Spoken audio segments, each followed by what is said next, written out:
Hi, everybody. So we're going to get day 12 as far as we can get done on George Kelly. So got to go outside, get some work done. It was nice. It was nice out. So thanks for telling me I can hear you during the countdown, Clyde. So we're going to go ahead and get a little bit more done. And just because I want to hear the guys say it tonight. Got they licking their pencils right now, trying to write fierce as they can. Get every word of this here. Get every word of this. I just wanted to use that because the guy's so based. Is this after the ranch visit? Yes. Now we are starting, and I'll show you guys the calendar. Do I have court tomorrow? Yes, I do. So we're gonna have to get Hannah Reed afterwards. So this is where we are. And we have done all of this. This is day 13. So we are now here. This is Friday. So there we go. And these are just the documents that are filed with the case. And it's nice because this is a big deal. It's a high interest case. So we are going to take a look at this. I love how they're worried about their bandwidth. If they broadcast on a YouTube channel anyway, so that doesn't eat your bandwidth. Well, whatever. Anyways, here's all the motions. If you guys ever wanted to see anything that was done, you could bring it up.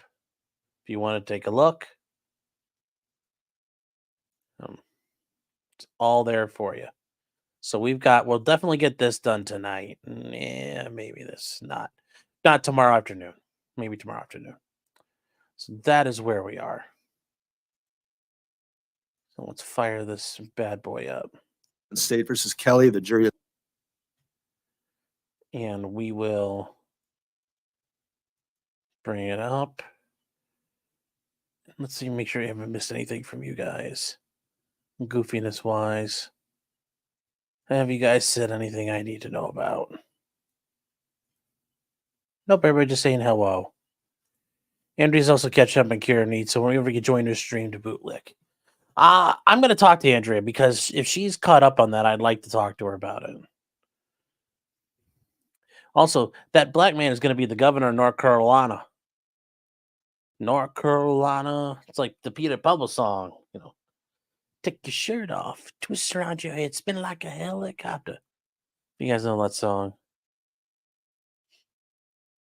Well, Judge has a Snickers today. Yeah, maybe he's not angry today. Let's take a look. Shots.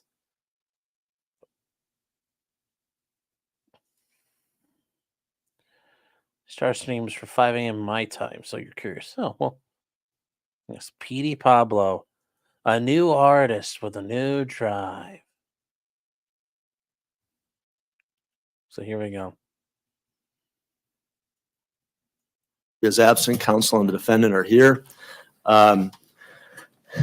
Just to make a record, we all the parties, counsel and the defendant and the court and court staff did accomplish the visit to the Kelly Ranch yesterday.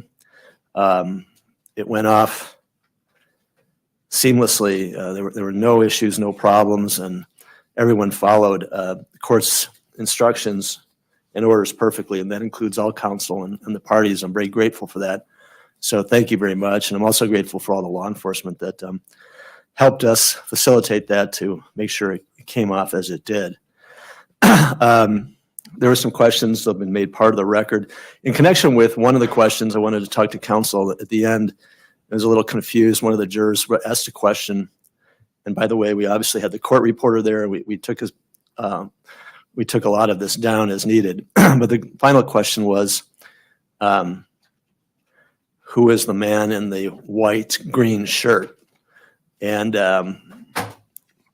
we tried to clarify. First, we thought he was talking about the deputy court administrator who was there, and then we thought he was talking about student intern we had there for demonstrative purposes if needed. And then it turns out he was talking about Mr. Larkin. That's funny. They made the court had a law clerk or an intern, and it's like, hey, buddy, you want to be helpful today? Yeah, you're gonna help with the murder trial. You're gonna go pretend to be a dead body. That's funny. And I think I just told the gentleman as the answer that Mr. Larkin was, that the person was a person who was associated with one of the parties and just volunteered to set things up. When I thought about it later last night, I thought maybe the juror was thinking that that person, Mr. Larkin, was someone who was affiliated with the Kelly Ranch, and he was working there or something there, might have been there. But anyway, does any party want me to clarify that at all? I'm just not sure if he was just curious who that person was, but I did have some, again, you speculate about what someone might have been asking. And I thought, well, maybe he thought that was someone who might have been there during the events in question. I don't know. Your Honor, the state would request that we tell the jury that it's Ms. Kelly's attorney. Mr. Larkin does represent Wanda Kelly, and he appeared at her deposition. So our request would be that the jury know who he is. I'm not sure what the juror observed, but I think there may be something he observed, which is a reason why he was asking that. Oh, do you have any thoughts? I think the response that you gave to the juror was perfectly fine, and you asked him if he needed any further clarification. He said no. It seems to me like it was just curiosity.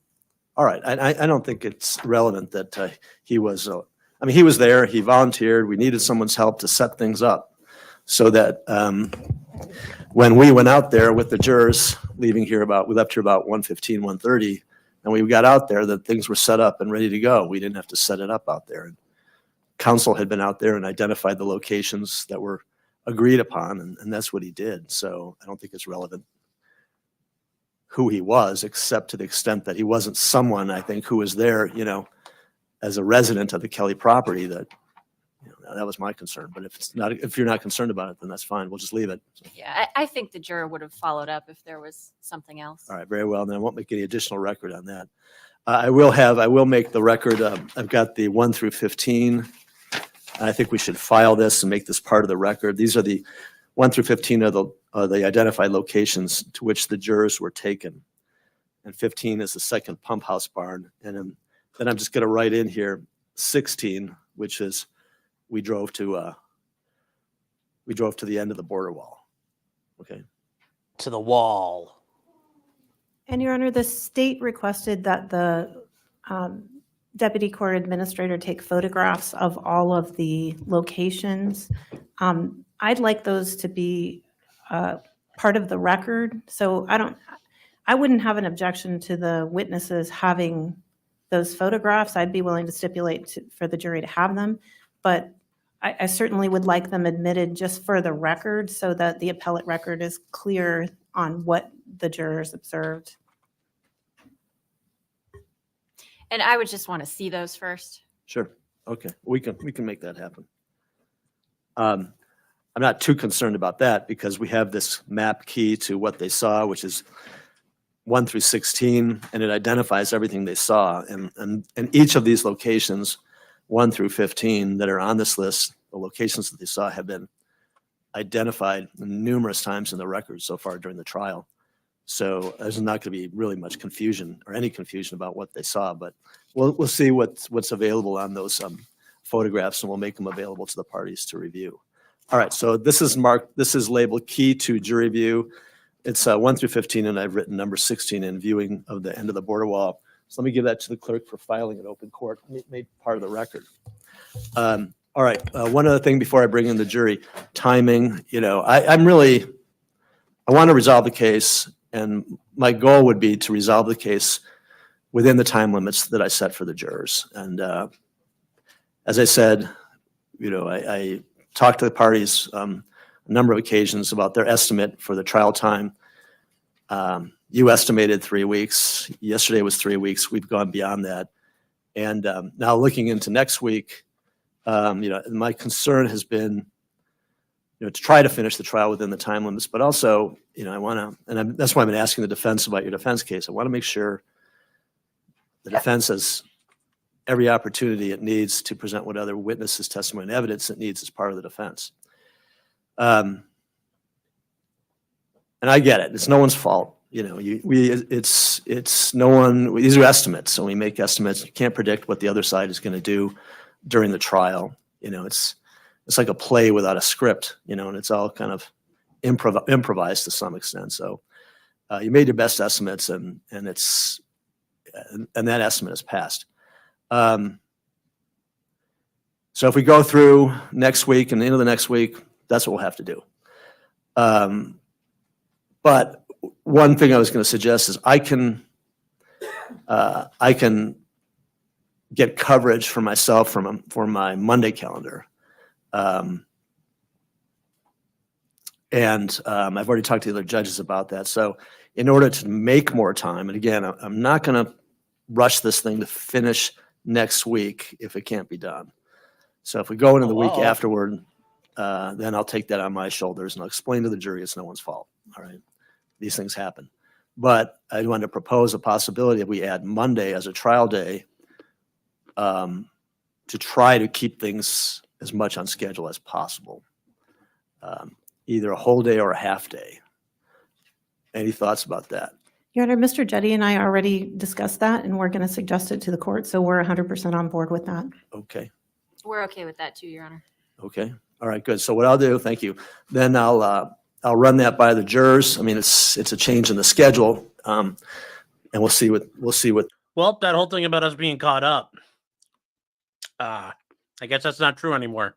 It's like they're going on Mondays. They're interested in. And Your Honor, could I make one brief record also? About what? During Detective Barba's testimony, Detective Ainza and I both overheard Ms. Lothorpe say liar. I don't know if the jury heard it. I just have some concerns, and I just asked the court to have that in mind, that is a potential issue. So Why? I'm sure there's I a recording. I didn't hear it, but that doesn't mean it didn't happen. Right. We're all focusing on different things at different times. But Sure. but was there a explain it in a particular minute. point? Then I can't remember exactly what, I think it was when the witness was talking about trauma observations. Okay. That's my recollection, but I could be wrong on when the statement was made. But I'm just concerned that we keep our comments to ourselves. And I was going to mention to counsel, not in regard to this, even before this particular thing was raised, those microphones are really, really sensitive, and you're free to collaborate as you should with your client and with each other, but they're so sensitive that there have been times where the two of you have been talking and it's picking it up a little bit. So and I agree with that, and it's my bad. I'm not used to using that, and having to check before we talk. So I am guilty of that, but I don't recall anything about saying anyone was a liar. all right, just keep in mind, and again, putting that aside, when you consult with each other, I mean, they're so sensitive that even someone with my hearing, this isn't the greatest, but I have an extra speaker up here, so maybe I hear more, but they're really sensitive. We'll, if you want us to turn on the white noise machine, we're happy to do it, but just mute that microphone. Otherwise, Just gotta remember to push. yeah, I have the same problem. Okay. Anything else before we bring the jury in? That was all I All had. right, good. I'm going to try to get us out of here. The plan for today, and this will be good if we're able to add Monday, because I think Friday afternoons are good times to get everyone out of here a little early. So I'm thinking maybe we come back at 1:30 and go like 1:30 to 3 and get people out of here on Friday afternoon. Any problem with that? No, Judge. All right. And if we get into the defense case either later this afternoon or Monday, can you have your witnesses, whoever your witnesses are, here on Monday? Yes, Your Honor. Great. All right, then we're good to go. Let's bring in the jury.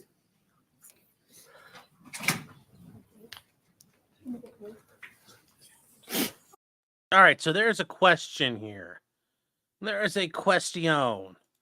Of age homegirl basic female.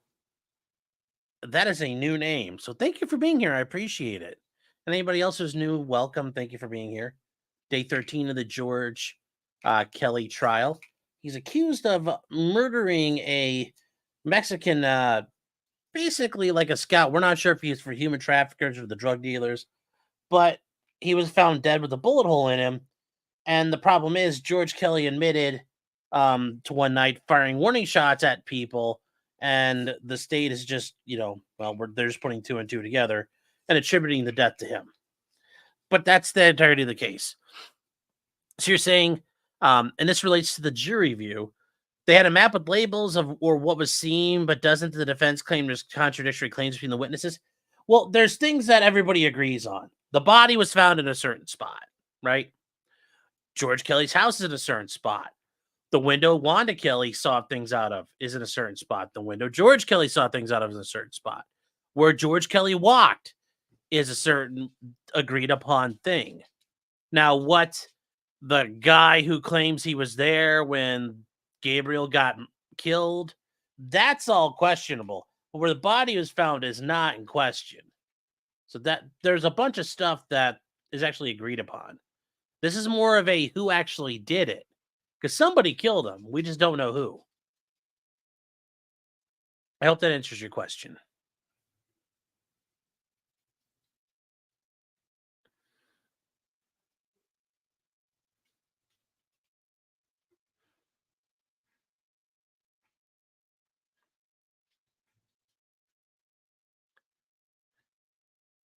Let's see what you guys are looking at here.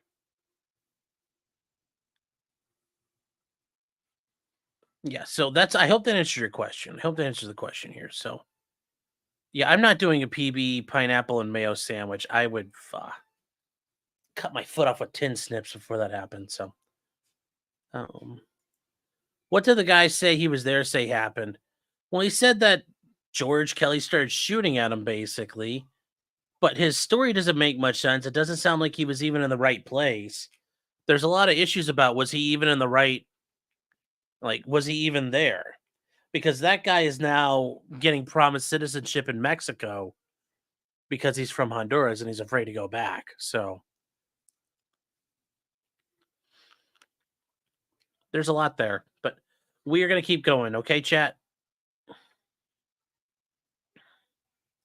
Oh, King Cobra JFS. Oh, well, fellow farmer. So anyways, here we go, guys. Oh, and Your Honor, we were going to recall with the agreement with counsel Liz Huerta just to get her finished up.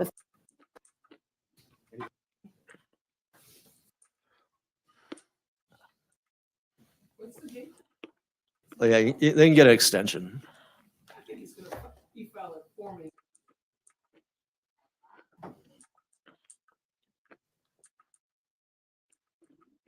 Off as far as I could tell, and in my opinion, seamlessly yesterday. And thank you all. To something else. Okay, come on. Let's just get. There's. And we say, what's your next week? Just out of an abundance of caution. Obviously, we'll talk about that sometime today because I want to know whether they're having trial on Monday. All right. Well, that was finally. Today is Friday. What the schedule for today is? I finish with her. That was weird.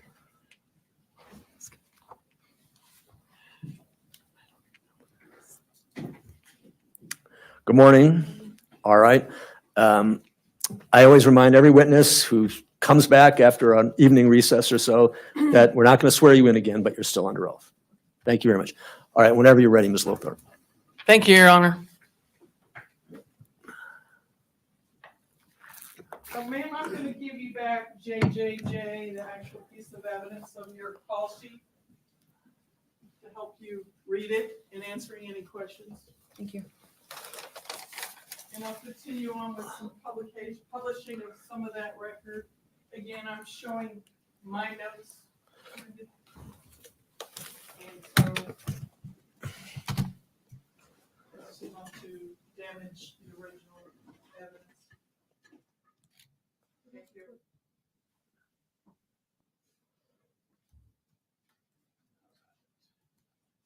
I think we're getting a feel for what's going on, yes, as we proceeded through this, when you were testifying, different officers responding and dispatch. acknowledging that. Is that correct as we move our way down this page? And I'm on page 3 of the second incident,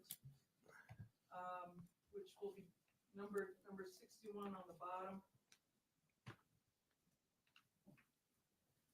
Are you on that page? Yes. Thank you, ma'am. All right, and at the top of the page, starting at 1924 hours, this is a continuation of the page that we were working from. And so we're now into the evening, correct? Correct. Just to put everyone back where we were.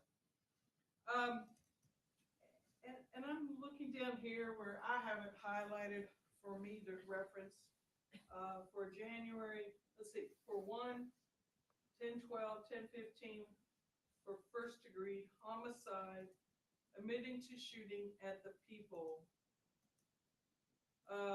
What is, again, I don't think any of us memorized it very well, but 10, 12, and 10, 15. 1012 is male subject and 1015 is prisoner. Okay, make sure you speak up a little bit into that. 1012 is male subject and 1015 means prisoner. Okay, so we got a prisoner at 21:21, correct? Correct. And so that's 9:21 p.m., correct? Correct. Okay. Is anywhere above it noting an arrest, a detention, to take, on this page at least? Was there anything above that? Yes. Okay, could you reference that?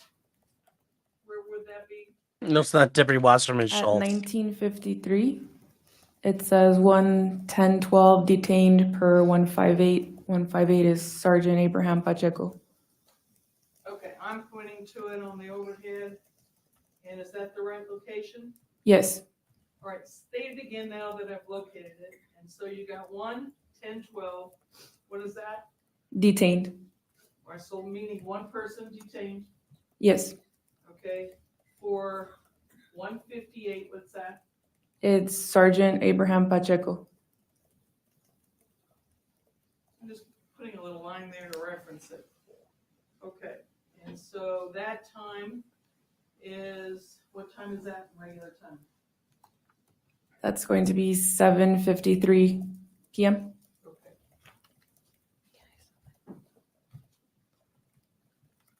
Is there any notation? It doesn't tell you which person. I think we could all guess which one it is. But is there any notation of a second subject being detained in this call sheet, whether it's this page or another page after? Any mention of a second subject? I'm going to review the call sheet if that's okay. Please do.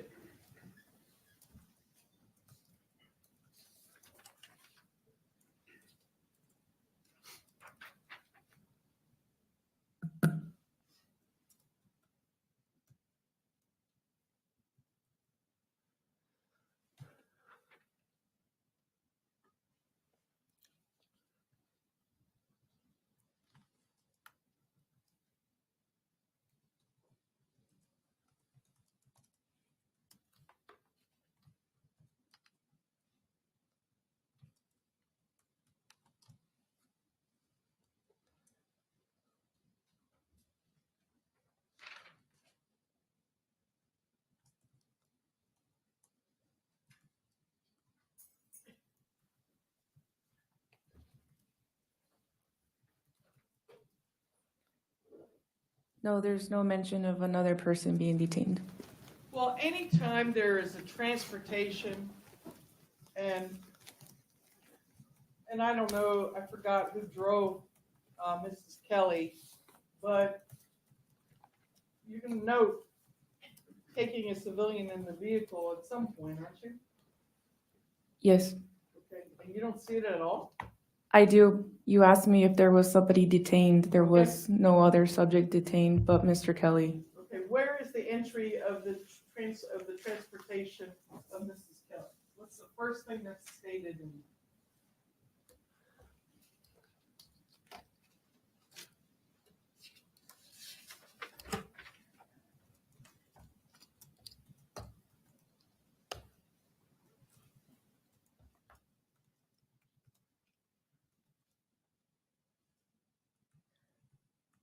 At 2122, As this is it the says 911 dispatcher, 158 if we will didn't do cover the that. transport and 911 will interview dispatcher. the 101. That's the first mention that there will be a transport of Mrs. Kelly. And that's the first mention of anything having to do with her, other than maybe speaking to the wife earlier. But this is the first sign of that, right? There was a previous entry where they placed her in a unit to keep her comfortable. Okay, can you show me where that is?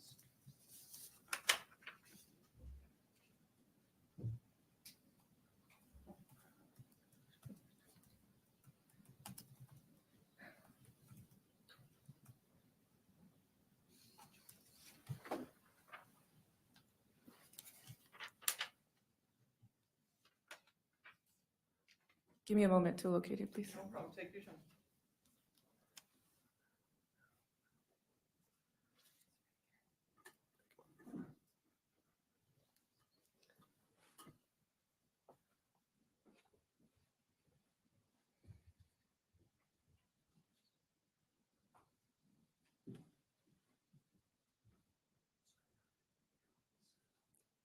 At 1951, on page 60.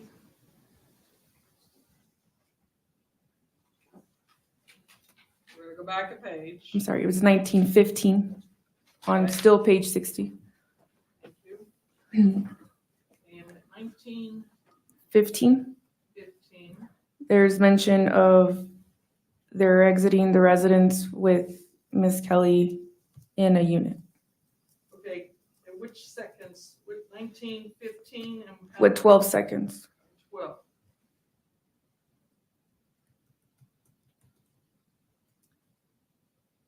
All right, go ahead and tell us what that sentence says.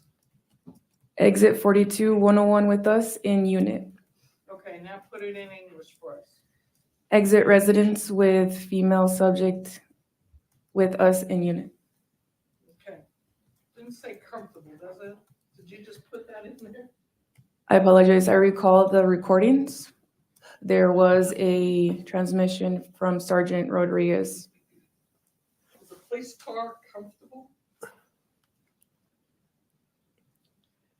So it doesn't, let me start that. I was kind of rhetorical, I apologize. But that doesn't say that on here. That was just your comment. So let's just take away and tell us what it says here. You want me to repeat? Yes, Exit residence with female subject in unit. okay. So we have that at 1915 hours. So at 7:15 p.m.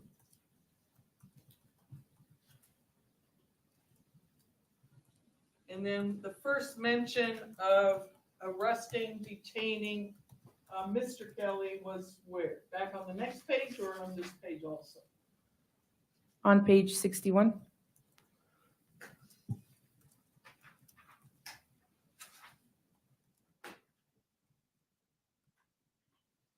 And the first mention is where?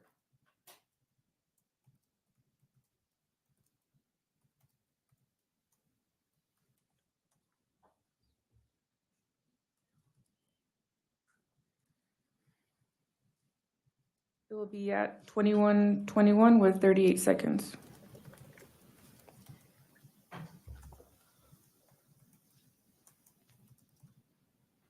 Okay, what does that say? One male subject, prisoner. Okay, say it as it's noted and then define it again. 1:10:12. I'm sorry, I lost my place. 1:10:12, 10:15. Okay, now say it again in regular language. One male subject, prisoner. Okay.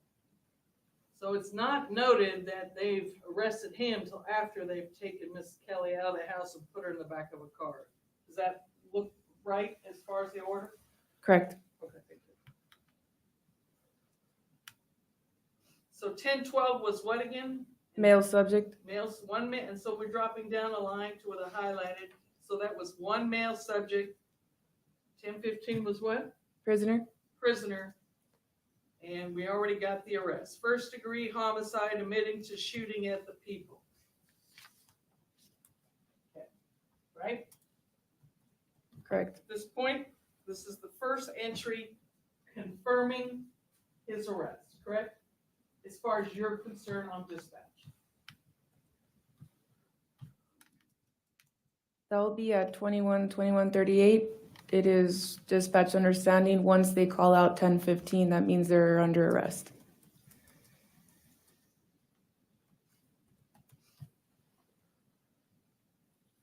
And which one are you pointing to? 21:38. Once they say 10:15, that means they're under arrest. One And prisoner. within seconds, we get this narrative, right? Correct. Okay.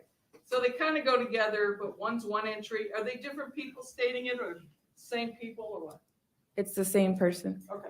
So you get, first we get an arrest and then we have the reason for the arrest, Correct. in essence, making it simple.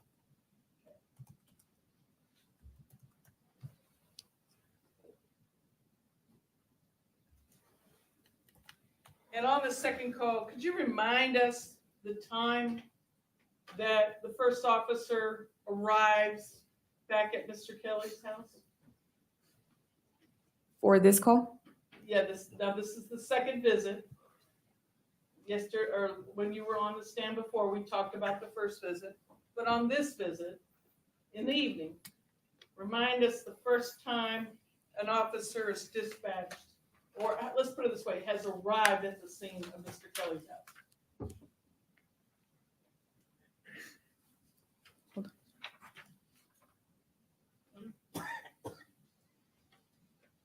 Let me locate that. Take your time. It'll be at 18:06 and 54 seconds on page 59. 18:06. And then we have them arrested by 21:21. And 18:06 is when someone arrived, right? Correct.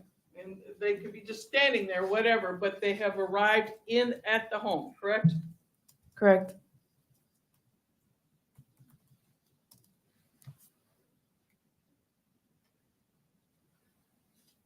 Okay, I just made a note of that on top of the page. And we're gonna put officer arrived. And that was the sheriff, right? Correct. And then we're gonna put DEF for defendant arrested.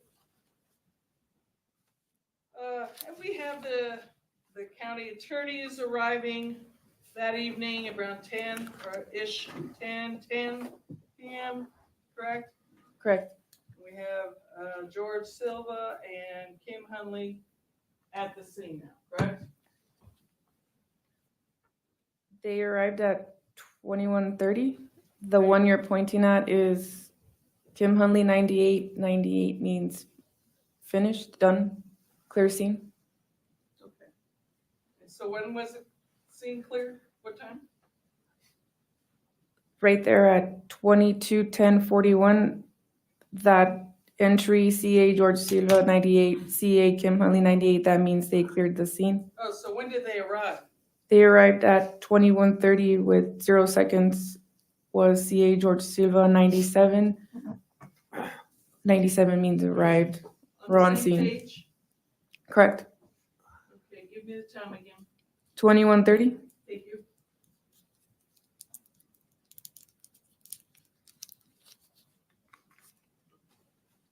So, is that right?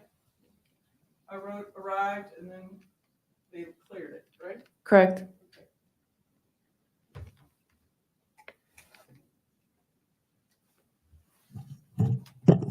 So they were there for about 30, 40 minutes. Does that seem right?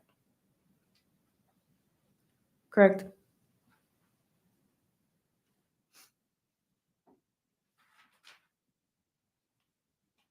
All right, I'm gonna turn the page and just see if there's anything on here. What's mostly happening here? We're getting search warrants.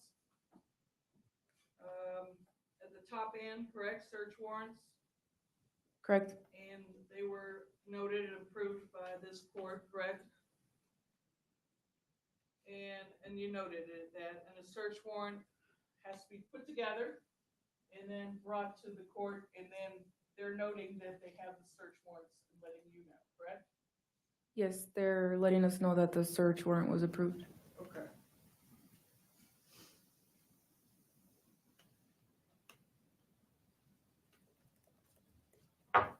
And then we have crime scene there. What time was that? What's this one? Crime scene here with the 450 has been shut down. We're clearing. What does all that mean? It says crime scene here with the 450 has been shut down. We're clearing 1942. It means crime scene here with the dead body has been shut down. We are clearing en route to the residence.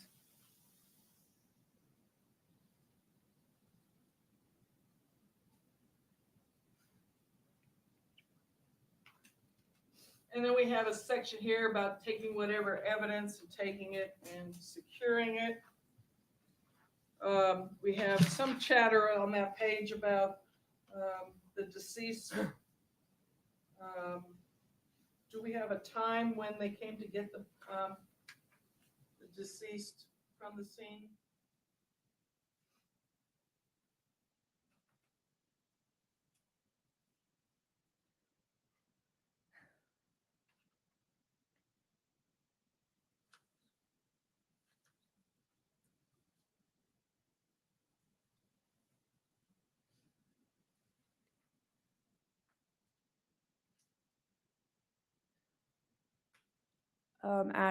On the same page, 62:01:32 with 39 seconds, they advise that at 1:25 a.m. the body was sealed inside a body bag and Martinez took custody of the 450, the dead body. And who is Martinez? It's Martinez Funeral Home, Okay. mortuary.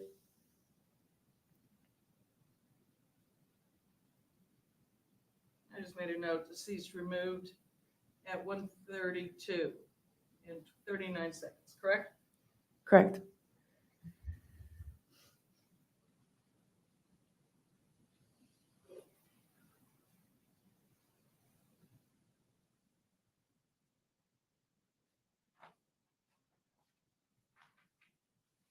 Let's turn to the bottom, number 63, the next page, page 5 of your report. There's some comments in there. So the first paragraph, Border Patrol called, advising the homeowner called, advising he shot something. He shot something. So dispatch did receive that information in all fairness, correct? Correct. And then it went to all officers that this person, Mr. Kelly, supposedly admitted or confessed to shooting at this, or it was taken to that level, correct? Everyone is informed that he admitted to shooting the deceased, correct? I do not recall what the dispatcher put out on the radio Okay. with But this call. I apologize for cutting you off. Go ahead. Like I said, I don't recall what the dispatcher put out to the deputies on this call. Well, we saw something on your last visit where O. Rodriguez blasted it out also, correct? Remember that? Yes, he was requesting to confirm if those statements were made to Border Patrol. Okay, can you reference that back to me?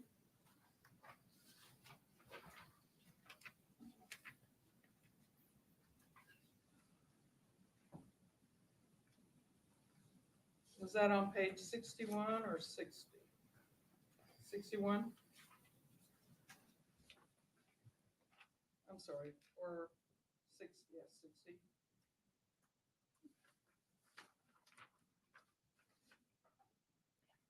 I'll let you locate it. You probably can read it better. Thank you.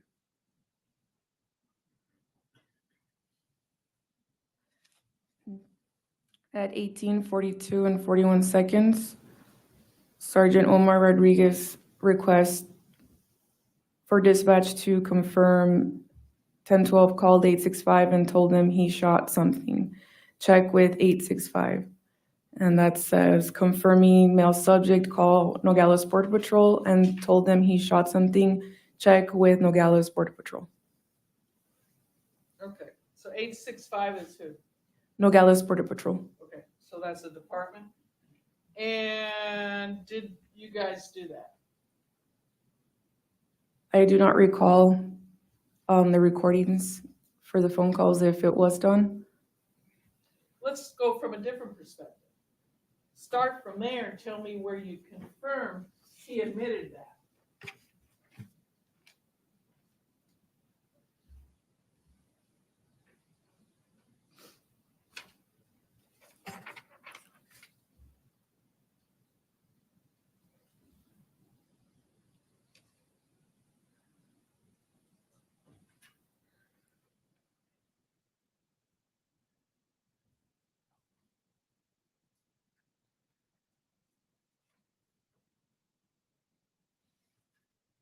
Guys, the reason why they're crossing this lady, she's the one who made, like, because remember, George Kelly said somebody's been struck.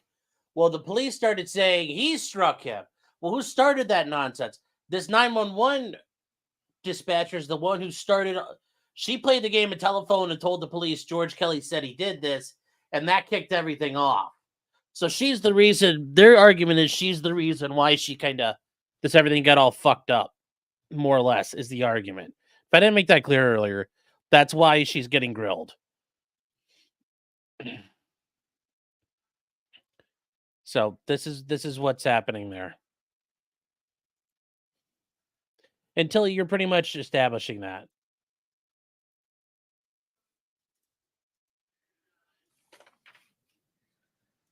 She's not the reason, but she like played the game of telephone and that already planted the seed in their minds. Oh, I gotta speed this shit up, guys. I'm sorry. How fucking rude of me.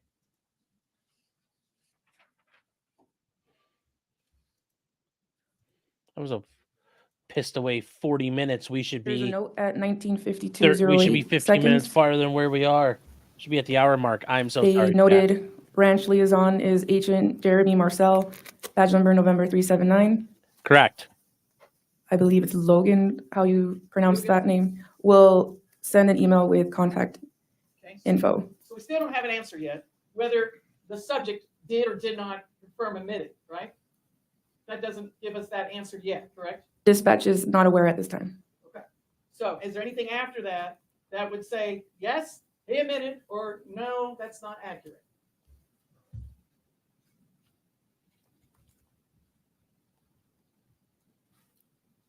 The only note I see is at 21:46.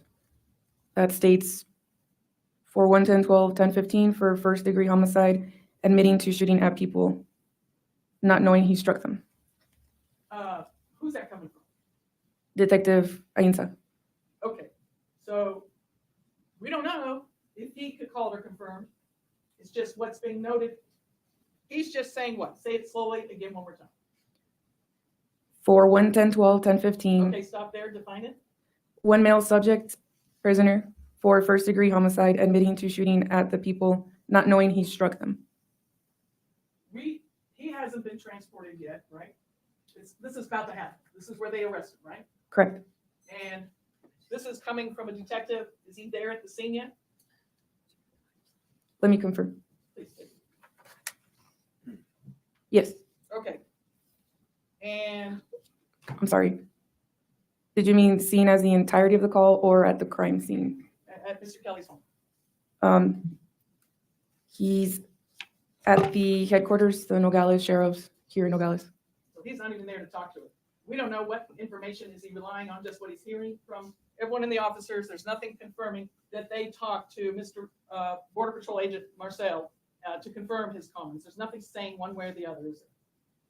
Nothing was related to dispatch. So we have one officer at the scene asking for confirmation, and please confirm that Mr. Kelly admitted to doing this, and then there doesn't appear to be any response to his inquiry as a confirmation at this point in time, correct? Nothing on point. Not on the call card. Thank you. Which would be one way of conveying it, not only to maybe the one officer that was asking, but to all officers that are on the scene, correct? I'm sorry, can you repeat that question? Using the radio, using your dispatch to communicate with the officers not only allows the communication go to the one officer that asked, which was O. Rodriguez, okay? And there's more than one Rodriguez here, so I'm using his initial. And so that it also conveys to all other officers that are manning this radio and this call, correct? Correct. So far as everyone knows, he admitted it, right? I mean, there's nothing there saying differently. I do not recall if this was a radio transmission or it was given over the phone. But what we're talking about today is what we have proof of right here. Yes, right? but you're saying that this transmission was given out for all officers to hear. I can't confirm if it was on the radio or if he called into dispatch. So you'll note both on here? Yes. Okay. And so when you respond, would you make a note of it? No. Okay. So we don't know one way or the other in communication whether or not a statement was made by Mr. Kelly that later was proven to be a false statement. We don't know if everyone got that message, do we? According to this. No, I can't confirm.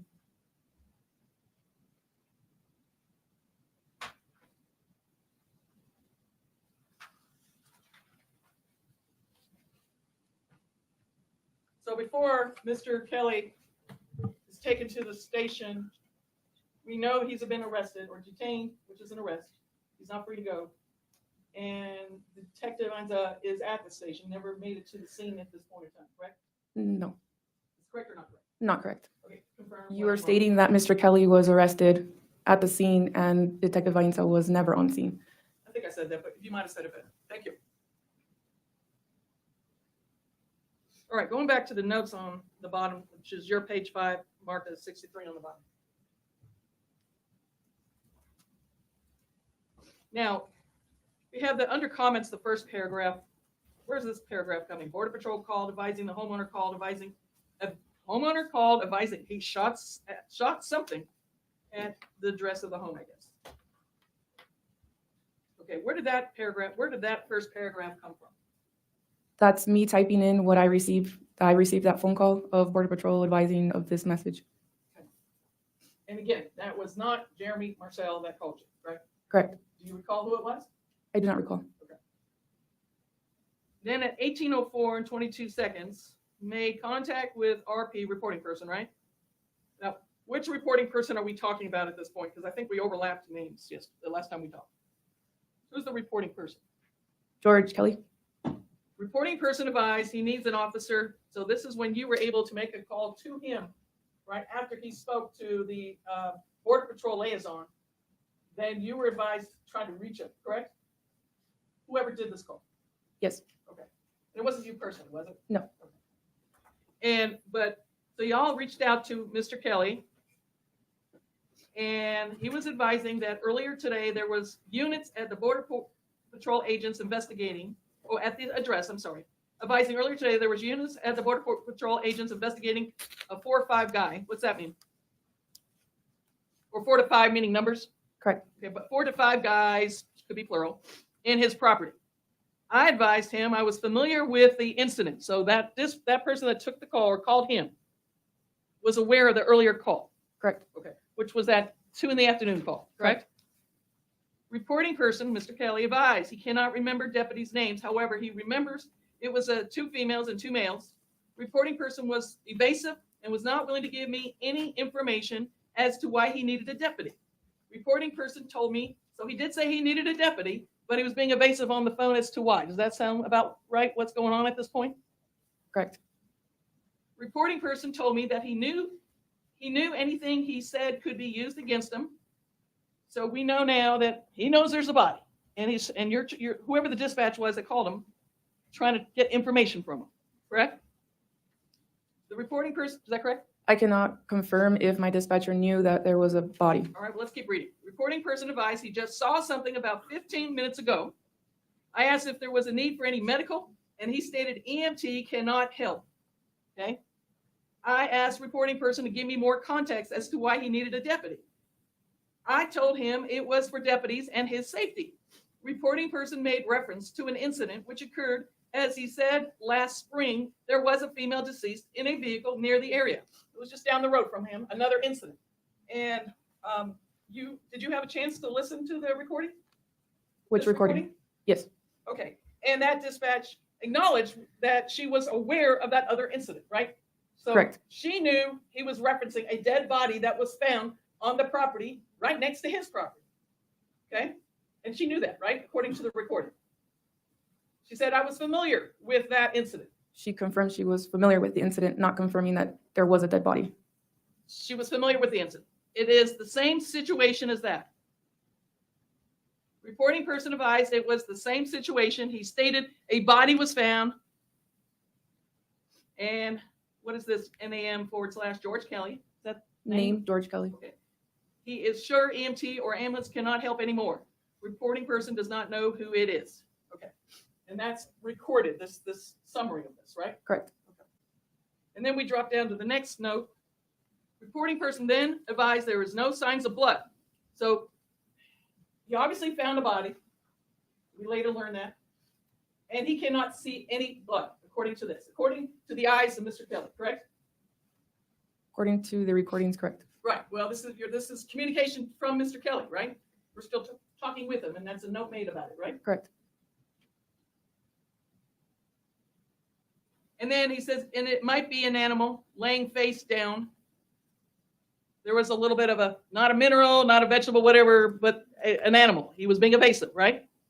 You remember that call? I remember him saying that, yes, correct. Okay. Reporting person kept telling me if I understood what he was saying.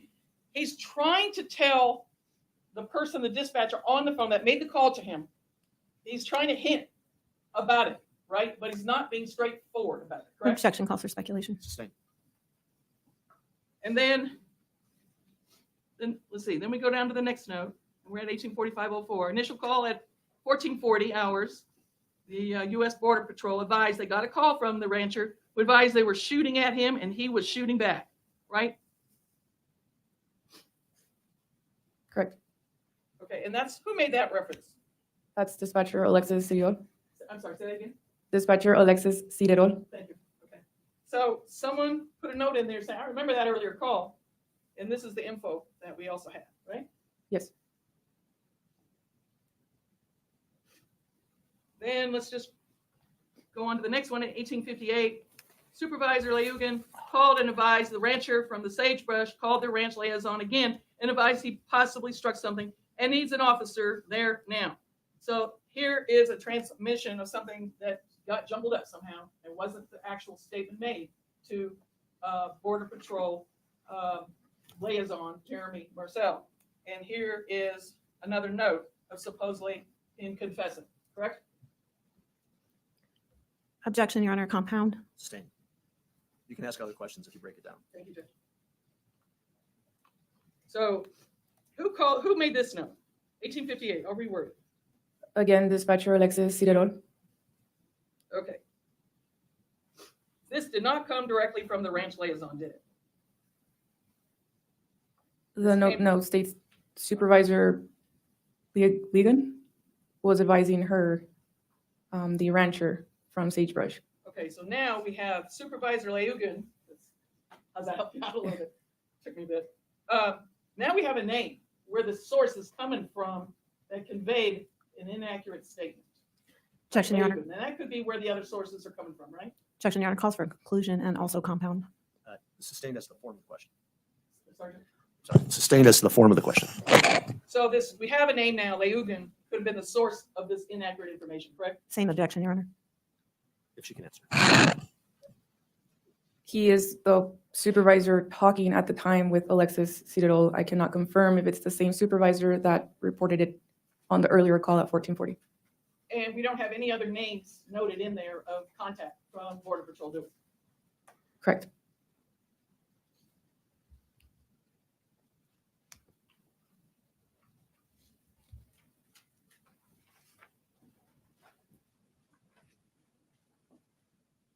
Can I have a recorded call, please? Sure. We had planned to play it. I've got it queued up if you'd like me to play it. I would love for you to play. Sure. It's already admitted. Yes, Your Honor, we're going to go ahead and publish with your permission. What is it? State's It states 56, and Your Honor, we have copies of the transcript for the jurors. It is a little difficult to follow. You want those passed out? I have no objection. And 56 is in evidence. Did I hear you correctly? Oh, we provided them to the JAA this morning, Your Honor, in anticipation of playing this. And this is an exhibit already in evidence? Yes, sir. It just wasn't published. All right. And again, I think I've heard this call before. It's a relatively brief call. It is. And so you're going to hear the recorded part of the call, the recording of it. You're also going to be given transcripts. There you go. Oh, there it is. And again, remember the court's instruction. The transcripts are demonstrative only. I think it's all in English. It's no translation. So if what you hear in the recording is different from what's on the transcripts, what you hear is controls. And that's because the recording, not the transcript, the recording is the evidence. Thank you. Me too. Me too. I wish we had real border guards.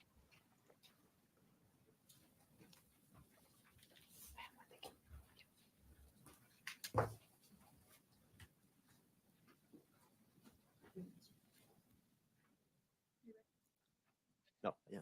Whenever the court's ready. Make sure we have it. There's a short one over there. You can give them this. Jose, there's a short one, but you can give that to him. Oh, they got it. Never mind. All right. Everybody have a transcript? All right. You can go ahead and play the recording.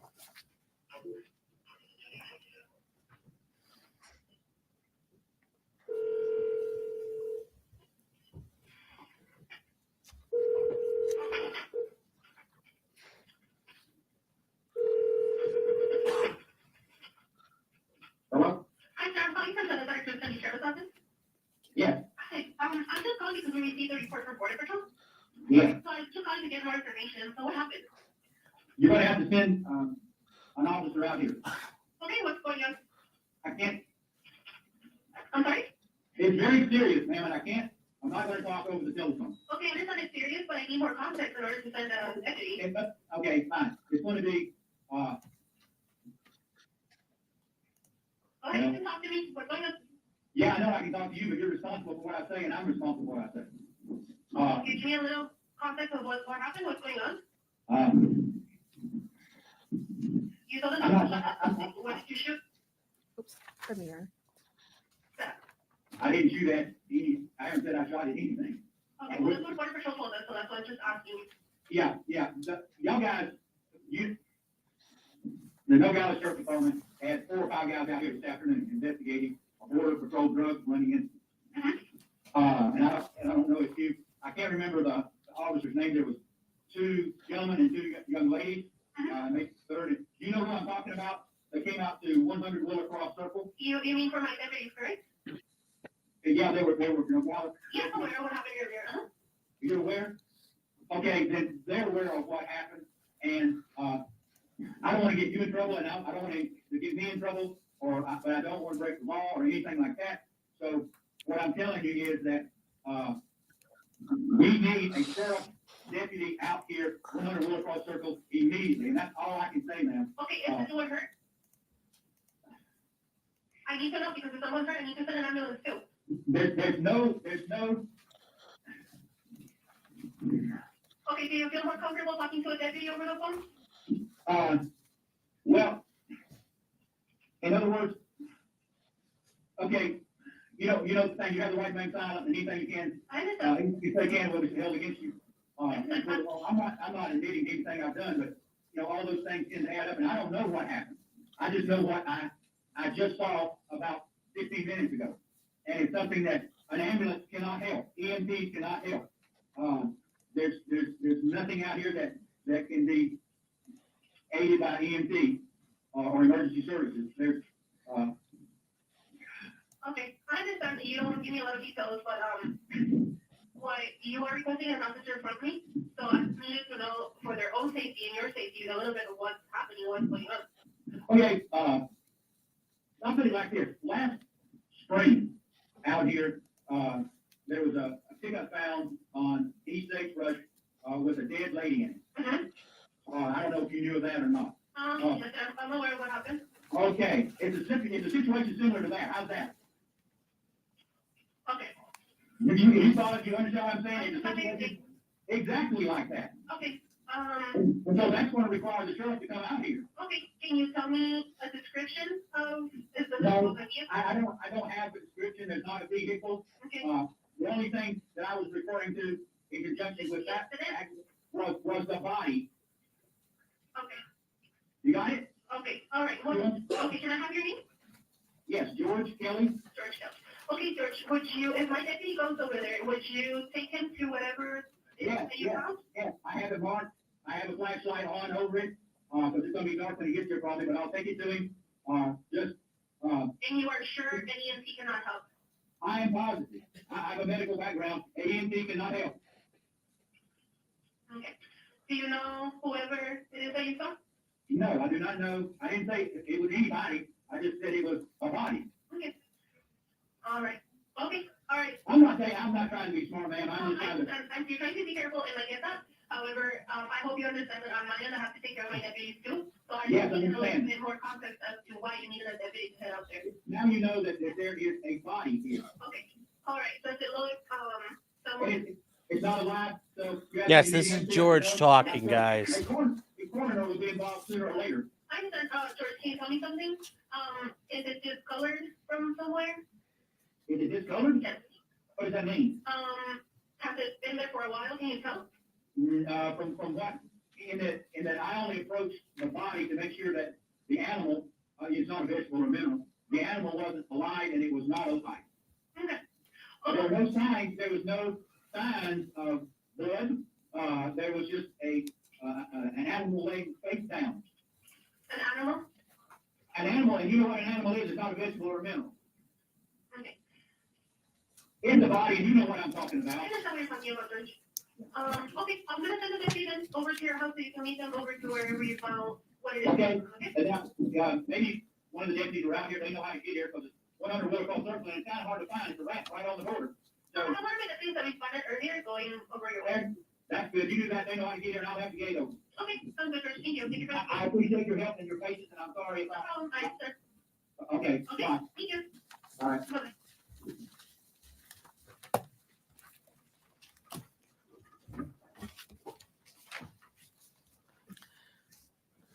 So dispatch hears him denying any admission from shooting at something, at whatever the subject was, the deceased. It's stated in his call, he never admitted that when it was reported that he did. So, correct? Objection, Your Honor. I think that calls for a conclusion. Well, he never admitted. I'll reword it. He never admitted. I'm a little confused, a little vague. I'll reword it. Let me break that down. That's my bad. Sustain, but you can break it down. Yeah, I'll break it down. Thank you, Judge. We have Mr. Kelly in his call denying, admitting to and telling anyone that he shot at someone, correct? Correct. Okay.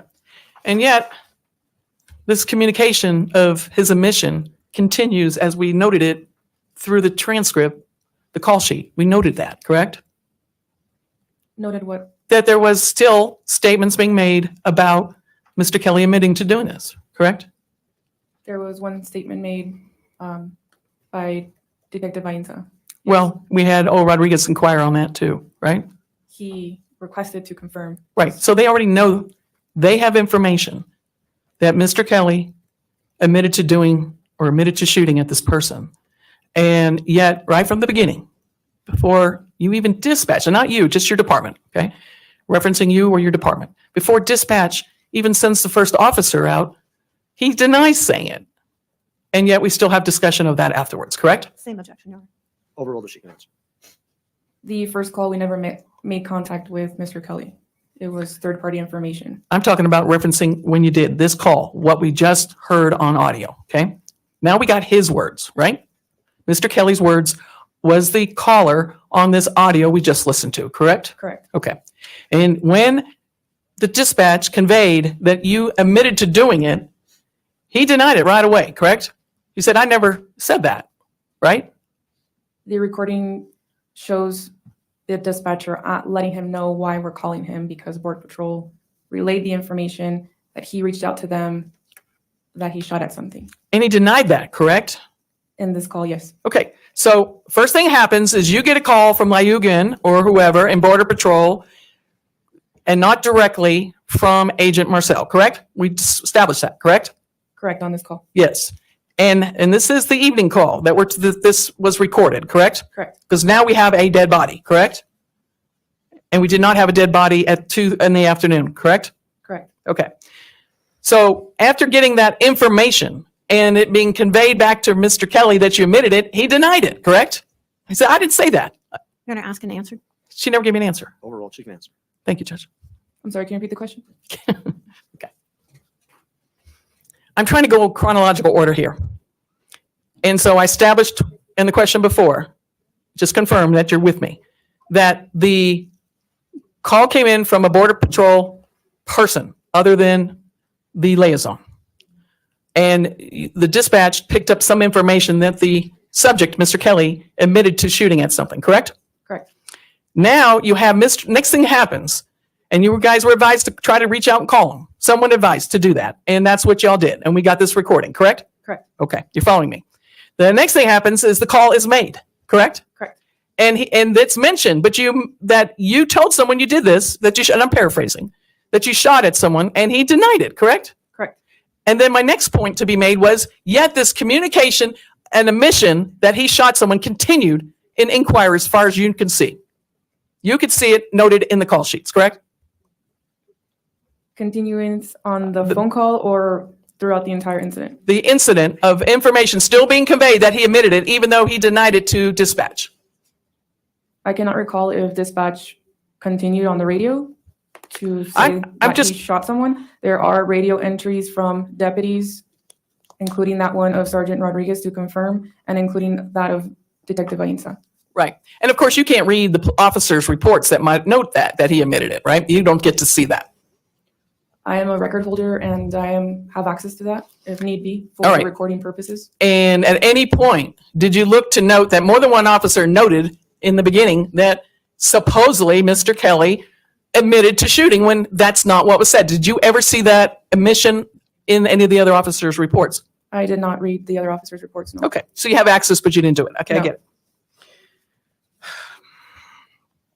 Did you being you or your department, take the time to let the officers know that he denied admitting to doing it? I do not recall what radio transmission was given by the dispatcher. I'm asking you, based on Mr. Kelly's denial of saying that, did you or have any record in your report here telling everyone that he is denying it? There is no record because we do not document what the dispatcher tells the deputy over the radio. We only document what a deputy is conveying over the radio to dispatch. You documented in the notes, let me go back to the report since you still have it in front of you. On your page 5, you commented, not you, I'm going to reference you as your department, okay? So I apologize, I'm not pointing a finger at you, okay? You are a supervisor, and I'm just using you to illustrate your department, okay? Under 1804, a whole narrative of this call, correct? Correct. And I'm just going to put it on the board just to point this out to the jurors so they know what I'm talking about. And I believe I'm referencing that big fat paragraph right there, correct? Correct. That's the call from Mr. Kelly and a narrative about it, correct? Correct. Anywhere in that paragraph, did someone note that, wait a minute, he denied shooting at this person? No. Wouldn't that, and again, this is not a blame on you, so I apologize if you're the one having to answer these questions. You didn't write that paragraph, did you? No. Okay. But wouldn't it be just as important when there's information saying he did claim to shoot someone and then he tells you, no, he didn't say that? Wouldn't it be just as important in this summary to put that down Yes, it'd be on his critical defense? to include that. It's a summary. Sometimes things are missed. Dispatch is not 100%. I wouldn't be able to tell you what was important and what wasn't important on this call. To the person that being accused would hope that that would have been documented in being important. Wouldn't you agree? If it affected you or your family or anyone else, wouldn't you agree that would be important? It was documented. It wasn't on this call sheet, but it was documented on the recordings. But it wasn't documented on the call Yes. sheet. But meanwhile, patrol Doesn't mean they'll officers, get arrested. sheriffs, border patrol that are at the scene, detectives, they're going on the information that he admitted to doing it. And now we got an investigation going forward with that reasoning. I'm not too sure what information patrol had. They get in They have the contact. information on the goddamn agents call that are there. sheets. They are on Uh, foot. They're driving. They're most of the time they're not They have the allowed to information look on the at fucking their call sheets. computer system while they're driving. They're on foot. They don't take their computer system She's when they're just an walking. idiot. Therefore, wouldn't it be very important, with that in mind on what you just said, to verbally let the units know that was inaccurate information according to Mr. Kelly? He's saying he never said that. However you want to word it. You could have brought it to their busyness, whether they were driving or whatever they were doing, investigating, and let them know so they could hear it, right? Your Honor, objection asked and answered and argumentative. Sustain. Nothing further. Redirect. Thank you, Your Honor. Ms. Huerta, do you have the transcript in front of you? I do not. You do not? No. Would that be helpful? Here, she can have mine. I'm sorry. I've got my copies before the witness. Thank you. Ma'am, could you turn to page 2, Yes. line 3? Can you read that? I didn't shoot any. I haven't said I shot at anything. In that line, did the defendant deny that he shot at someone, or did he just say he never said that? He said he never said he shot at anything. Now, on your call log, the initial call you got from the first call that day, do you have call detail report 1 in front of you? Yes. What was the initial call from Border Patrol? What page was that? I'm sorry. It's the first call detail report. Do you have exhibit JJJ? Yes. She has it. Do you I mean believe it's page in the comments. 63? Probably on the comments? Yes. Yeah, can you turn to that? What was the initial call you got that day? Border Patrol called advising the homeowner, called advising he shot something at 100 East Sagebrush Road, but did not want to state what it was. Male subject's number is 520-841-3999. Is that, what's the time of that call? Go back, I'm sorry. That's okay.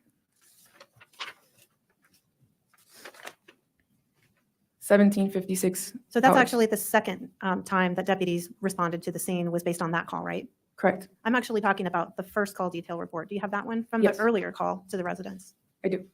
What's the first call? What's the first thing Border Patrol told you when they called in that initial call detail report? Do you want me to read it? Yes, please. U.S. Border Patrol called and advised of a possible active shooter in the area of 100 East Sagebrush Road. U.S. Border Patrol advised the RP was unsure if he was getting shot at as well. USBP advised the RP's name is Alan Kelly. At 14:36 hours is when the RP advised he thought the group of people that were running shooting at him. And at some point during that call report, did you also get reports from Border Patrol that Mr. Kelly advised he was shooting back?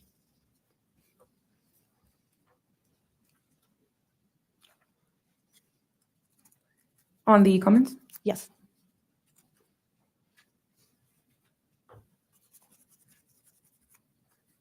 And have you reviewed the phone calls? Yes. I've reviewed the phone calls. I don't see it noted here. Would the phone calls refresh your recollection regarding what happened that day? Yes. And did you provide a thumb drive to the county attorney's office with all of the dispatch recordings and all of the phone calls? Yes.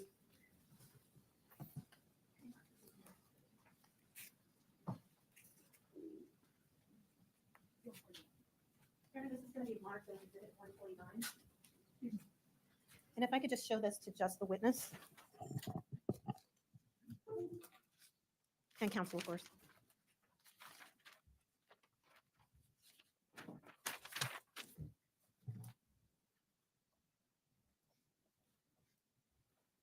Ma'am, can you see what's displayed on your screen? We've already heard the Does call this look before, familiar? guys.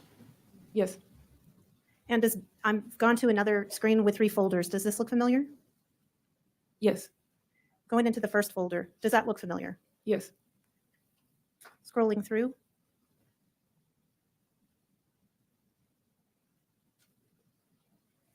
Does that look familiar? Yes. Going into the second folder.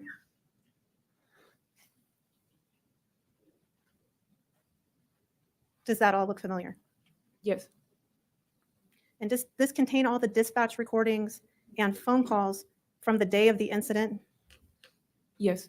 And would it refresh your recollection to listen? Oh, sorry, one more from the final day. Does this look familiar?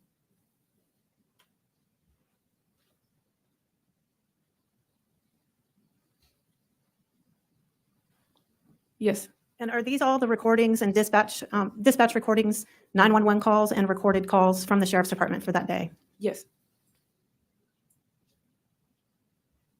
And would it refresh your recollection to hear the first call that day?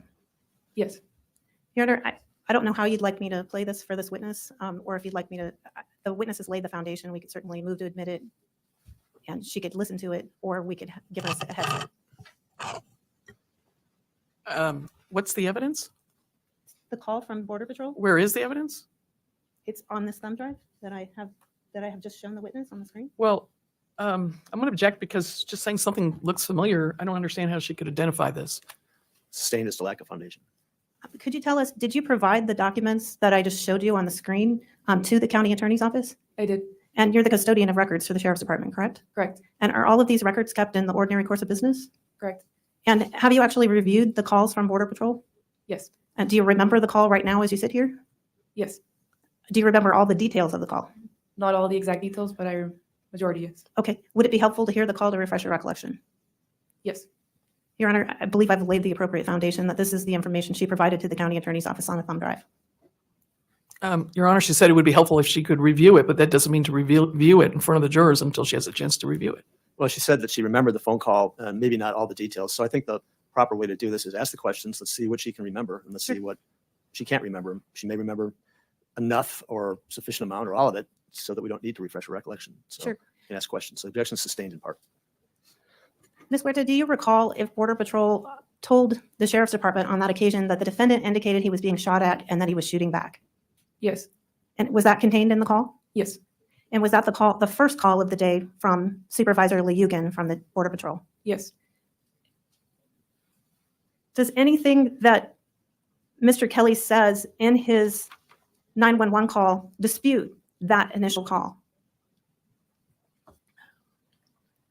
Let me turn you to page 2. I didn't shoot at any. I haven't said I shot at anything.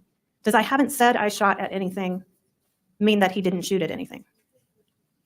Your Honor, I'm going to object because, first of all, these are two separate incident calls, and the denial of shooting anything came from the evening of discovering of a body, not of the early calls to Border Patrol, which is not this Border Patrol agent.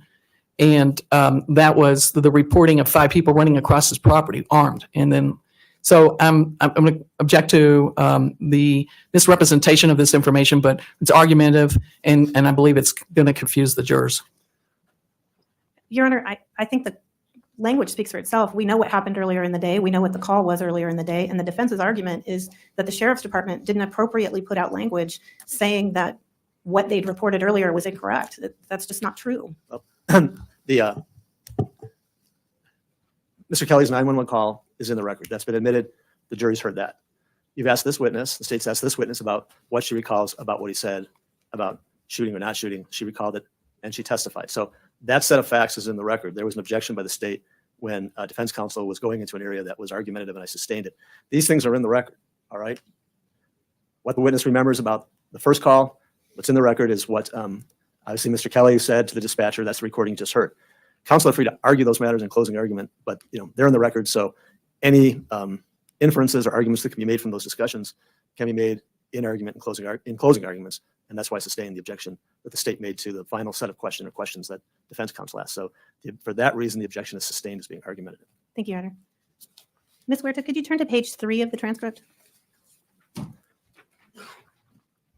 And on page 3 of the transcript at line 6, did Mr. Kelly indicate, I'm not admitting to anything I've done, but all those things tend to add up? Correct. Does that sound like a denial to you? Objection, argumentative. Sustained for the same reasons. You can argue that both counsel can argue the inferences from these statements to the jury in closing argument. That's what and then what inferences, if any, to be drawn from that will be up to the jury to decide. Ms. Lothorpe asked you repeatedly if the defendant denied something. Do you recall those questions? Yes. Based on what you've just read in the transcript, was your answer that Mr. Kelly denied something accurate? Objection asked and answered. Well, that objection is overruled because that was answered on cross-examination. So I'll allow the state to re-ask the question. Could you ask the question again? Sure. Ms. Lothorpe asked you repeatedly on cross-examination if Mr. Kelly denied shooting. Is that accurate? Did he? And I think she asked the question multiple ways. Well, I think she first asked Now- it. Let me now- ask you. Let me now ask. the Let me now the repeat. question's getting very complicated. Sure. As I recall, questions were asked in cross-examination. Isn't it true that in this call that we heard, he denied shooting and the witness answered, yes. Yes, So he that's in the did record clear now. his name. Based on page You- 2. Your Honor, for correction, it was denied making any such statement. All right, Yes, very well. has nothing to do You with can ask this. a question about why she said yes, to try to follow up to the cross-examination. Sure. But the question was asked and answered. You can follow up as to why she said that. And Ms. Huerta, does this transcript, does this recording indicate that the defendant denied anything? Your Honor, this is going to be speculative. Well, it's her interpretation. Again, it's her interpretation of what he said, and she's given the answer. But you can ask why she gave that answer. Otherwise, we'll move on. And again, these are all inferences from these phone calls. The counsel can argue in the closing argument to the jury, and then it'll be up to the jury to decide what inferences, if any, to draw. But I'll allow you to ask why she interpreted it as yes, because that answer was in the record. Now that you've reviewed the transcript, Ms. Huerta, do you believe it's accurate what you told defense counsel, that Mr. Kelly denied? I believe I said he denied to the statement that Border Patrol had said. Can you verify that? Okay, so you believe that he said he denied saying he struck something? Yes, when the dispatcher asks him or tells him that the reason why we're calling him, he denies that he said anything to, well, it doesn't say to Border Patrol, but he just denies he said anything. So he denies he made the statement. I'm assuming, I don't know, I just know that he said he didn't say anything. Okay.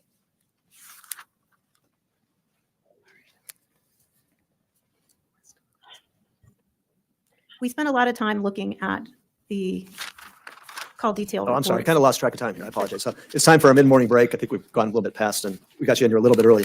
I'm sorry, I've lost track of time. So we'll take a 30-minute break. It's about 10 to 10. We'll be back at 10:20 to resume the testimony of this witness. We're going to recess until 10:20.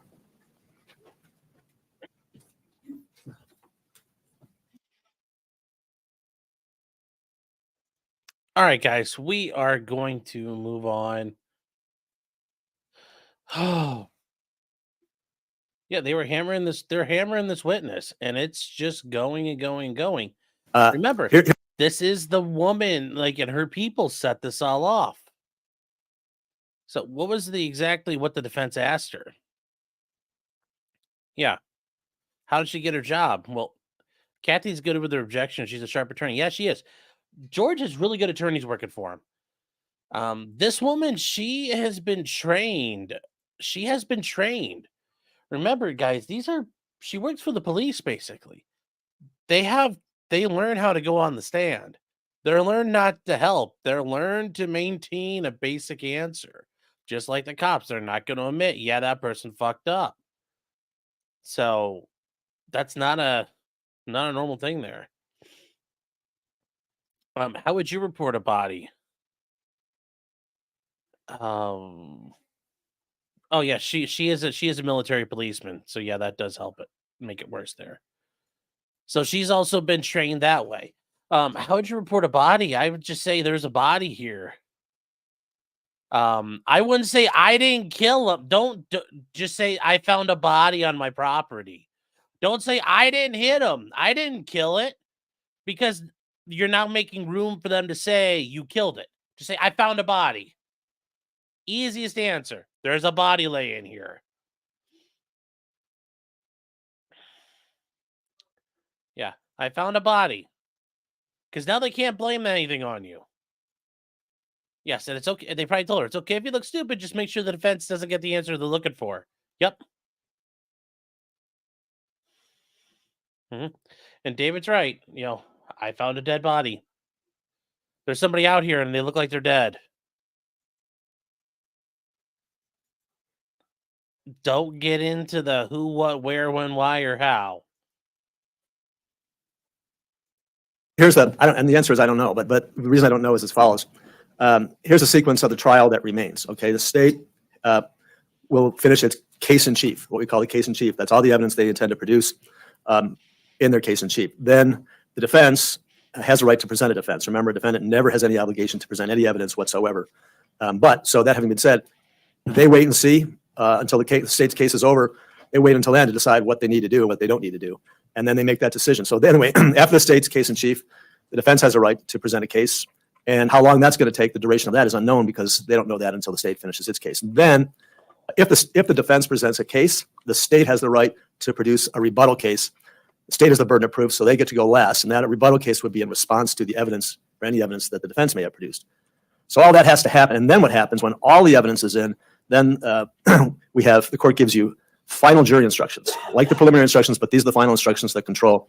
They're a little bit more involved in the preliminary instructions. We have to have some time, once all the evidence is to decide what are the appropriate instructions. So I have to have some meetings with the lawyers about that. And then we have final jury instructions, and then we have closing arguments. State gives a closing argument, defense gives a closing argument, the state has a rebuttal closing argument. After all that is done, that is when we then select who the alternates are, excuse the alternates from deliberations, and then you go to deliberate. So all of that has to happen before the case gets to you for your deliberation. How much time that takes is unknown, okay? But out of an abundance of caution, because I want to try to use as much time to be able to come in as close as possible before the April 19th date that I gave you.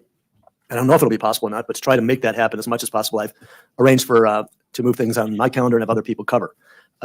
So that's why I suggested using Monday. So the answer to your questions, all those things have to happen. I just don't know. We feel that probably it's going to continue on until Friday. Maybe closing the two parties are going to rest by Friday, and it's going to continue until next week. I mean, 2 weeks anyway. So we're going to say we don't want to. Okay, that's fine. That's what I needed to know, and that's consensus of the jury. All right, fair enough. Thank you for letting us know. All right, well, I'll discuss that further with the parties, and we'll see what we're going to do. And also, if you come back with any more information, we'll take another time.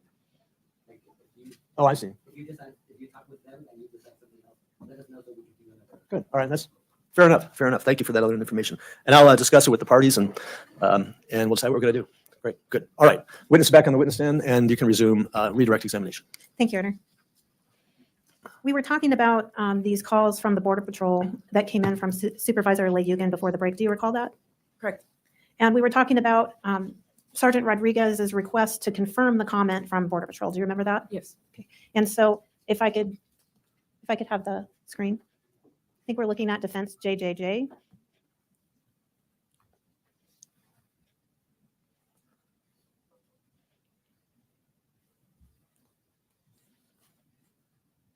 Am I on?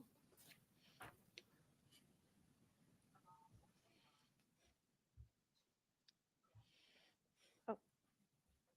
Helps if you plug it in.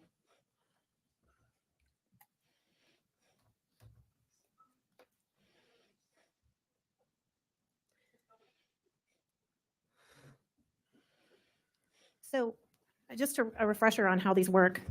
Can you tell us the first column? What is the first column? That's the dispatcher's name. Second column? The timestamp, Third column? the date, And then the fourth column? the unit number. So is that the officer's badge number Yes. or a dispatcher's number or something else? Yeah, it could be a dispatcher, deputy. Or assistant another manager. agency, Yes. something like that? Okay. And then on the far right, is that the comment? Yes. Okay. And so I think you said with defense counsel that you believe that Sergeant Rodriguez was asking dispatch to confirm that Border Patrol told you that the defendant said he shot something. Is that right? Correct. And he wanted you to check with Border Patrol to make sure that was accurate. Yes. And then down below, you talked about a couple of comments. Does this comment at 18:45, just a few minutes after that request from Sergeant Rodriguez, respond to his request? Yes. And can you tell the jury what the dispatcher is conveying to Sergeant Rodriguez with this comment? She's conveying the first initial call. She states the time, the first call at 1440 hours, that they advised they got a call from the rancher who advised they were shooting at him and he was shooting back. And did you listen to this call? Yes. And is that accurate? Yes. And then the next comment is at 18:58. Is this another responsive comment to the request by Sergeant Rodriguez? Yes.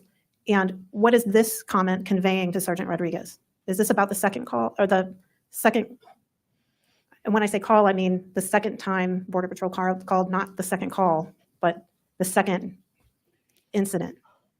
Yes. Okay. And what is she conveying to Sergeant Rodriguez in this particular? That at 1756 hours, The supervisor, Lagan, called and advised the rancher from Sagebrush called their ranch liaison again and advised he possibly struck something and needs an officer there now. And the subject was being intentionally vague. And then a few minutes later, your dispatcher actually talks to Mr. Kelly. Is that right? Correct. And she has a conversation with Mr. Kelly as well. Correct. And does your dispatcher describe Mr. Kelly also as evasive? I'm objecting to the line of questioning is leading. Sustained. What does your dispatcher say in her comments 1804 regarding the dispatcher on line 1, 2, 3, 4? I'm sorry, can you repeat the question? Sure. Can you see 1804? Yes. Do you see line 1, 2, 3, 4, 5? What does your dispatcher say about the reporting party and how he's interacting with her? RP was evasive and not willing to give me any said could be used against him. Okay. Any information as to why he needed a deputy. Okay. Did you refresh your recollection regarding whether, by listening to some calls, regarding whether you actually connected with Border Patrol on Sergeant Rodriguez's request to make another contact with them? Yes. And can you tell me, did your dispatch department actually reach out again to Border Patrol to attempt to verify the information directly with the ranch liaison? Yes. And when did that happen? Let me locate it.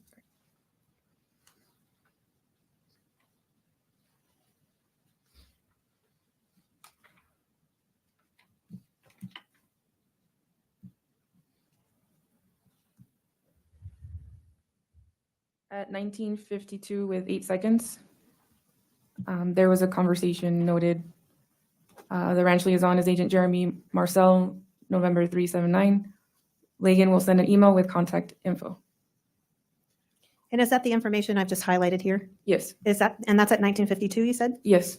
And did you review that phone call? Yes. And was that accurate, that they were going to send an email with the contact info? Yes. And that information isn't detailed in your radio calls or in your, and when I mean that information, I mean whether those emails actually happened or that contact actually happened wouldn't be documented in your call logs or in your call detail reports, correct? Correct. And earlier you said sometimes deputies and other agencies have contact that you're not part of in terms of dispatch. Is that right? Correct. So that could have happened here and it wouldn't be detailed in the report, correct? Correct. Now I just want to clean up a few details from earlier.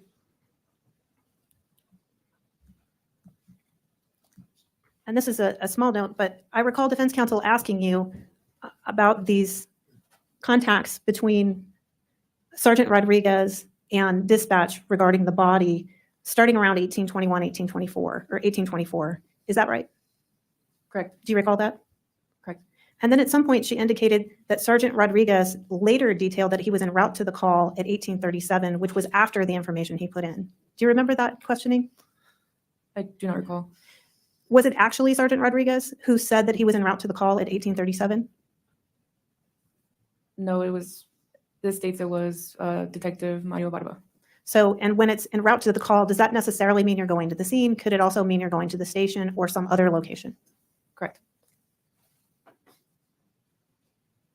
And this time was definitely not Sergeant Rodriguez, though, is that right? Correct. And the number that's on there, that's the deputy's badge number, is that right? Yes. And that's how you know that's Detective Barba? Yes.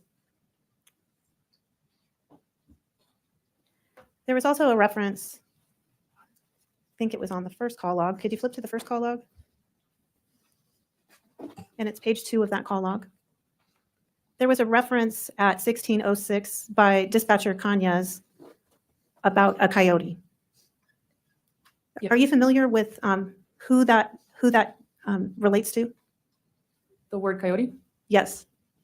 It's a street name, Is an this- actual street. Is this a deputy calling off duty at his house?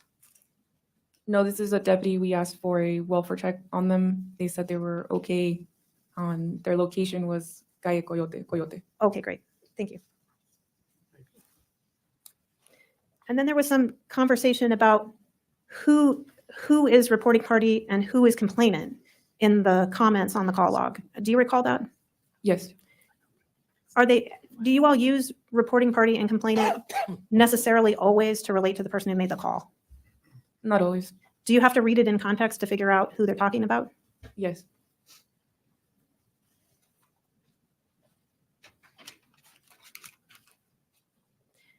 The 911 call we've been talking about, who initiated that call?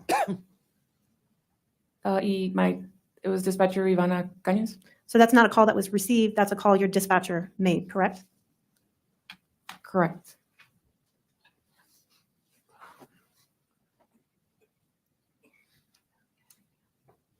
I don't have anything else, thank you.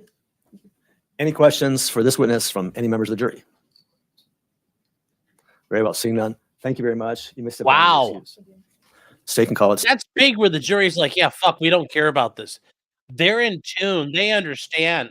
The jury understands what the fuck this was all about. They understand one of the dispatchers fucked this up. This may change a lot of opinions for the jurors. Next witness. State's going to recall Detective Ianza.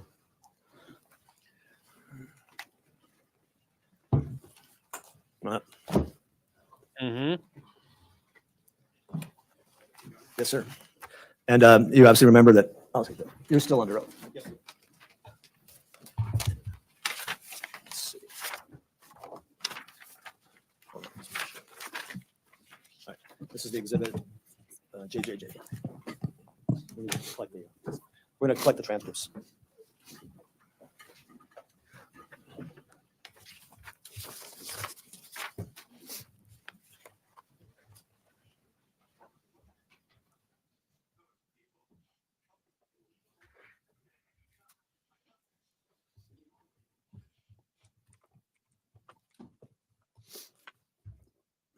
All right, you can continue. Whenever you're ready, you can continue with your direct examination. Good morning again, Detective Ianza. Good morning. Yesterday, we did a lot of exhibits. You recall that yesterday? Yes, sir. Today, we're going to go through the timeline and go through what your involvement in this investigation was, okay? Yes. And I may refer to some of the exhibits, but we'll try to keep that to a minimum. But let's start off. Let's start off by first having you introduce yourself to the jury again. Good morning again. My name is Jorge Ainza. Last name is Ainza. I'm one of the detectives assigned to the Santa Cruz County Sheriff's Office Criminal Investigations Division. Give us a bird's eye view of your career path at the Sheriff's Department. So I began my career back in 2006. I started as a detention officer. I attended what's called the Correctional Officer Training Academy. It was a 9-week academy, and I successfully graduated from that. I was there for approximately 18 months at the detention facility. Then in the early year of 2007, there was a position that was open for deputy sheriff. After successfully going through the hiring process, I was offered the position for deputy sheriff in June of 2007. Actually, 2008, I'm sorry. From there, I was successfully picked. I was offered the position. I attended a 17-week academy, identified at SELETSI, which is the Southern Arizona Law Enforcement Training Center in Tucson, Arizona. And I successfully graduated in October of 2008. And since 2008? Then from 2008, I came back to the department where I went through another training, which is an FTO program, which consists of 12 weeks. You go through different FTOs, different trainers, and I successfully passed the FTO program and was assigned to the patrol division. And how long were you in patrol? I was in patrol approximately 9 years. And I started as a regular patrol deputy, which is deputy 1. Through the years, I went for deputy 2. And then 4 or 5 years into patrol, I got promoted to corporal. And I was a second line supervisor for my squad on patrol. And I'm going to hone in on this patrol period of your career. As a patrol officer, have you received code 3s? All the time. What's a code 3? Code 3 is where we are authorized to respond to a call for service as fast but as safe as possible. This is with lights on, reds and blues, and emergency siren on. And so when you respond to a scene as a patrol officer, are you questioning the veracity of whoever is calling in about the scene? No, we don't. You understand the question? Well, go ahead and repeat it again. Are you second guessing whoever called you out to the scene? Are you second guessing the information when you respond? No, of course not. So you don't know if it's true or not? That's correct. But you're responding? We're responding. So after your patrol time, you said about 8 years in patrol. What else walk me through the next phase of your career? So during patrol, I obtained some certifications, some training, specialty trainings. I became a field training officer myself. I'm a phlebotomist for the department. I take blood for DUI investigations. I'm also HGN certified, which is an exam that specializes in detecting under the influence drivers. I am also a senior team leader SWAT member for our team. After that, approximately 9 years on patrol, there was a position that was offered for the Criminal Investigations Division. I submitted my letter of interest, and after several months, I was offered the position, and I've been there to this day. And how long is that in years? Going in 7.5 years now.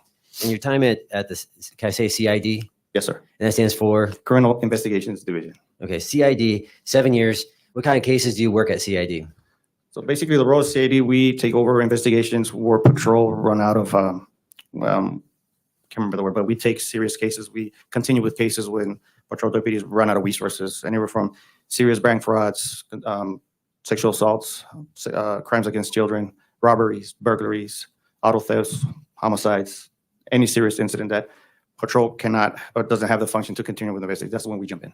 You take over the investigation. Yes, we take over the investigation. You mentioned homicides. How many homicides in your 7-year period as a CID? In CID, I've been directly, indirectly involved. I believe it's 7.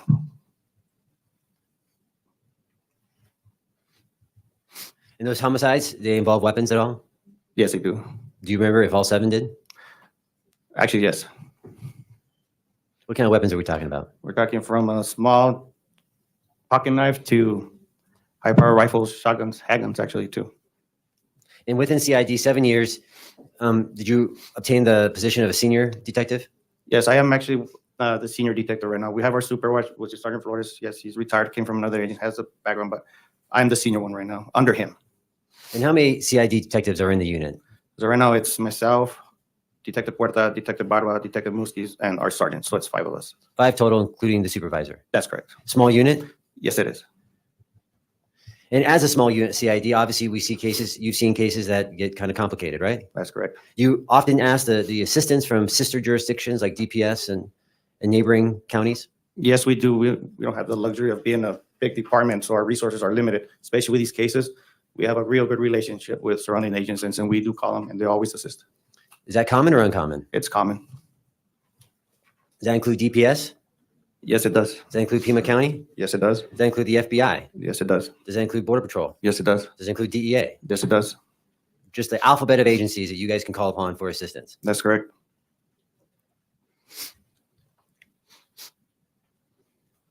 And specifically about the medical examiner, do you guys in Pima County, I mean, in Santa Cruz County, do you guys have your own medical examiner? Unfortunately, we don't have an OME, which is the Office of the Medical Examiner here in Santa Cruz. What do you guys do then? We have us, which is Pima County. That's what we use. It's the Pima County in Tucson, Arizona. And do you know, so that's the person that helps perform any required autopsies for you? That's correct. Do you know if there's a separate group at the Pima County Office for Death Investigators? They do. They do. Is there a contract between your office and their office? We do have a contract, but it's only for our autopsies, not for the actual investigators to come out and help us. You don't have any information or knowledge about why that is, right? I do not know. Let's talk about involvement in this case, okay? We're going to shift now to this case. Yes, sir. Do you recall who, you're the senior detective, so you recall who was first on scene in this case? During the first call? Yeah, during the first call. During the first call, it was several deputies along with the United States Border Patrol. And what's, when someone is first called out, what's the goal on a first call out for people responding? When a call like this, or every call actually, requires, first, most important, is preservation of life. Okay, anything else? From there, once we arrive, it's preservation of the scene. From there, we go on to identifying victims, render aid to any victims that need be. We identify witness or witnesses, separate them. We identify suspect or suspects and separate them as well. And once that is done, we go ahead and start a crime scene log. It depends on the call. Not all crimes and scenes require a crime scene log, but in this case, there's a crime scene log that's performed. First goal, preservation of life. That's correct. And then when CID, so we have officers who respond, code 3, lights and sirens. When CID responds, just reiterate, what's the goal when CID gets on scene now? Once CID gets there, we make sure the scene is preserved. We make sure that everything, like I stated right now, witnesses get separated, victims get separated.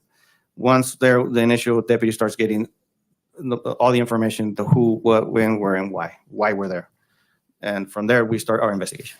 Are you familiar with what time the first call came in? The first call, it was at approximately 1440 hours. We're going to use civilian time 2:40. here. I'm sorry, 2:40 p.m. And that call, What was the next step that the sheriff's department did in response to that call? Several deputies, along with Border Patrol, arrived at the residence. You familiar with the term security sweep versus, you're familiar with the term security sweep? Yes. You're familiar with what a search warrant is? Yes. Matter of fact, you've done several search warrants in this case. Plenty. And in your investigation experience, you've done a lot of search warrants. Numerous. All right. Explain to the jury the difference between a security sweep and, say, a search. So a security sweep is basically you get to a location and you are looking for any possible people that can be an immediate threat to responding officers. Basically, you're searching for people. And what's the reason? For officer safety, make sure everything's secured around the perimeter, the residence, the field, whatever needs to be protected. And once that person is identified, what happens to all the anxiety that builds up about first on scene when you find a person? What happens? There's a lot of adrenaline that comes with this. Once you do find a person, whether it be a suspect or victim, everything is still chaotic, but you calm down a little bit. And at this point, do you recall, lead detective, do you recall if there's a body found on the first call out with detectives? No. Not by SO? Not by the SO or Border Patrol that were assisting that day. But they found the defendant? They did.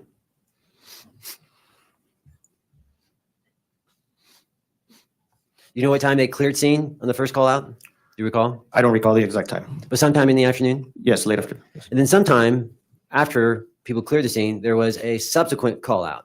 Yes. So we've got two call outs, early afternoon and then early evening. That's correct. All right, I'm gonna hone in on this early evening one, okay? Do you remember approximately what time a phone call came in to the SO? So approximately 17:56 or 36 hours. I can't recall exactly the time, but it was around that time. Civilian speak. 5:36, I apologize. Around that time. When did you get called? I got called at 6:29 p.m. And what were you asked to do? The initial request was from my sergeant. He wanted me to respond to the sheriff's office, CID. Did you know why at the time? He just told me of a possible homicide that occurred in the Kino Springs area. Did you go to the scene on either the first call out or the second call out? No, I did not respond for the first or second call. So you're over here at CID, the sheriff's department? Yes, sir, down the hill. Eventually, the defendant shows up at CID, right? That's correct. And you remember approximately what time that was? I can't remember approximately what time he arrived, but I know the time I began my interview with Mr. Kelly. What time did you start your interview? I started my interview with Mr. Kelly at 8:29 at night. So you arrive at the sheriff's department around 6:30, and you're conducting an interview with the defendant at roughly 8:30. That's correct. In that period of time, that 2-hour period of time, what are you doing? So prior to Mr. Kelly being transported to the sheriff's office, I was in contact with several people trying to gather more information as to what happened. I came into this blank call in a blank state. I had minimal information. Once I got there, I started making phone calls. I made contact with my sergeant, Sergeant Rodriguez, United States Border Patrol Agent Morcell, and our dispatch. So you called officers on scene? Yes. You called Border Patrol? Yes. And you specifically said Morcell? Yes. You also talked to dispatch? That's correct. Why would you do any of those things? Because like I stated, I came into the office with minimal information, and I knew Mr. Kelly was being transported. I wanted to gather much information I could before I could speak to Mr. Kelly. And during that 2-hour period, did you listen in? You were here. Did you, at that moment, that 2-hour period, did you listen to Government Exhibit 56, which is the recording of the dispatch call? Yes. So you've got a bunch of information now ready to interview the defendant. That's correct.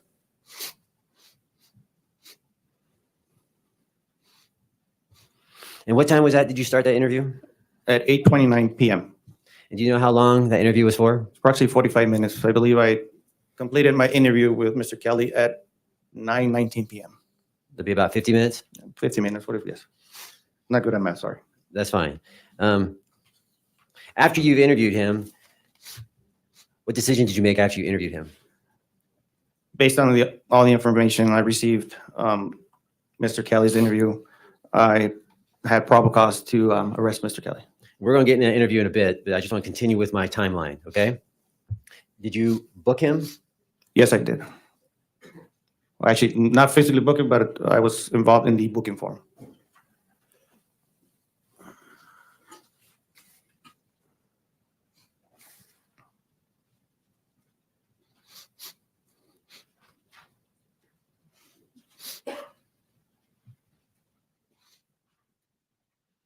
And do you remember the charge you booked him for? I do. It was first degree murder. And what standard of proof do you use to book a defendant into custody? The totality of circumstances leading from what was committed here. Well, I got the totality, but I'm talking about, is it probable cause, clear and convincing, beyond a reasonable doubt? Do you know the standard that you use before you book an individual? It's probable cause. Probable cause.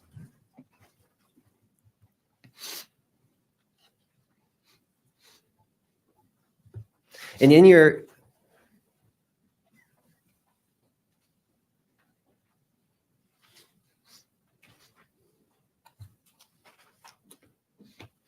permission to approach with government exhibit number 2, which has been admitted, I believe, yesterday. Yeah. Actually, I'm gonna publish it here. I don't know why I'm approaching. Permission to publish, Your Honor? Yes.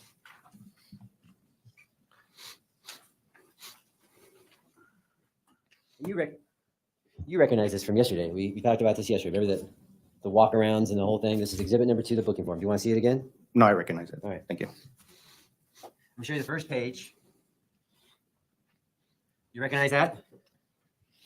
Yes, I do. Can you circle for me the name of the defendant?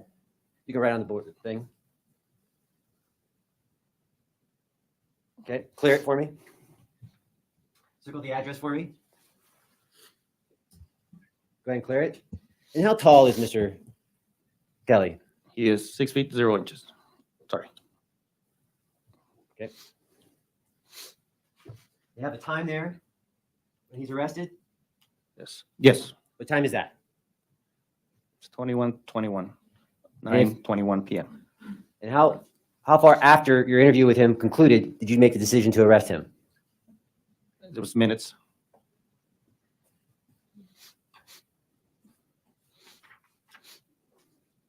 I'll show you the second page of Exhibit 2, page 38. Recognize that? Yes. And what is written, we've got ourselves a little comment section. Do you see that in the middle? Yes, right here. Yeah, can you read that for the jury? Mr. Kelly was involved in a shooting at 100 Willow Cross Circle in Nogales, Arizona. Mr. Kelly was discovered carrying a rifle on his property after it was learned he was chasing undocumented foreign nationals. Mr. Kelly was interviewed and admitted to shooting at male subjects. A deceased male subject was discovered on the property. There's a couple things I want to ask you about in this.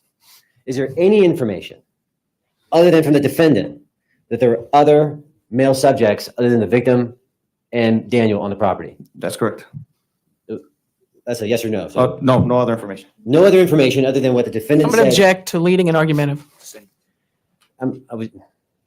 Let me go to the second point here. You said on here there was, sorry, the second last line or the last sentence about Mr. Kelly shooting. Can you reread that part for me, Detective? Let me see. Which one? Where he was involved in a shooting or discovered carrying a rifle? I'll just read it. It's admitted. Mr. Kelly was interviewed and admitted to shooting at male subjects. Do you see that? Yes, sir. Where's that information come from, Detective? It comes from him And United States Border Patrol.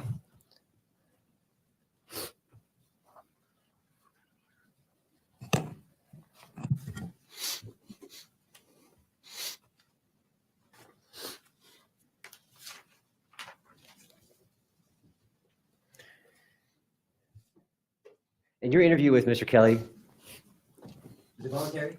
Yes, it was. Did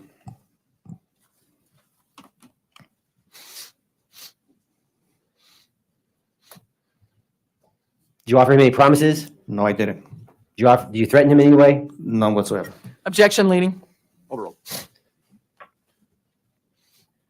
We're going to play this, and it depends on the timing here, but how long into it's a 50-minute interview. How long into it does he admit to shooting at the direction of these individuals? Approximately 30 minutes into my interview, Mr. Kelly finally admits to shooting. After the booking form said 9:21, what did you do after 9:21 after booking the defendant? At this time, I sat at my desk and started preparing an affidavit for a search warrant. Did you interview Miss Wanda Kelly? Yes, that was before. Yes, after Mr. Kelly, I apologize. After Mr. Kelly, I did interview Mrs. Kelly. And I forgot to ask you, who else was with you in the interview with defendant? Detective Mario Barba. And who was lead on that interview? I was. And when you interviewed Miss Wanda Kelly, Was it voluntary? Yes, it was. Did you promise her anything? No, Did you threaten her in any way? none whatsoever. I'm going to show you.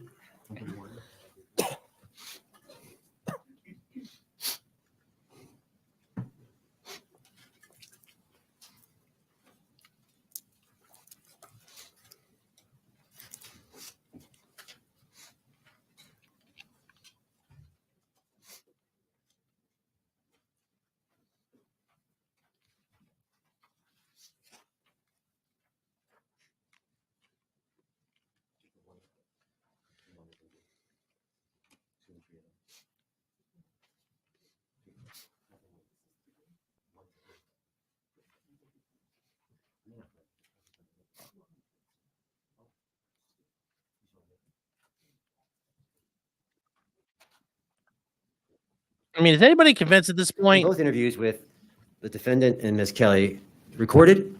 Audio and video recorded.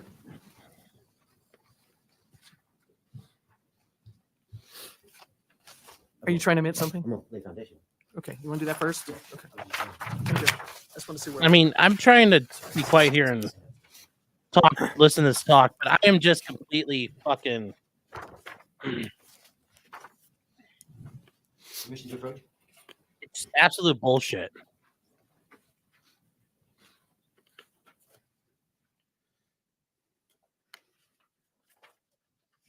That first exhibit 131, that staple is all funky, so just be aware. Okay. Do you recognize state exhibits 131, 132, and 133? Yes. And what are those for the court? These are white and color CDs. They are labeled first clip, second clip, and third clip. And those are clips of what interview? With Mrs. Wanda Kelly. And you conducted that interview, Yes, I did. right? And you reviewed those discs? Yes, I did. Did you initial those discs? Yes, I did. Fair and accurate representations of the interview? Yes, it is. Move to admit government exhibit 131 to 132 and 133. Your Honor, I'm going to object to hearsay. This witness has already testified. They had fair chance to question on any part of this. None of it was used to refresh recollection or for impeachment. Therefore, this is purely hearsay. I mean, I think Ms. Wanda Kelly had testified and she disputed some of the things. And these clips go to contradicting Ms. Wanda Kelly's testimony on the stand. What parts? Well, I mean. There's no way you can tell from That's that. those are CDs, but We'll circle back after lunch. We'll continue. I know, but we can continue.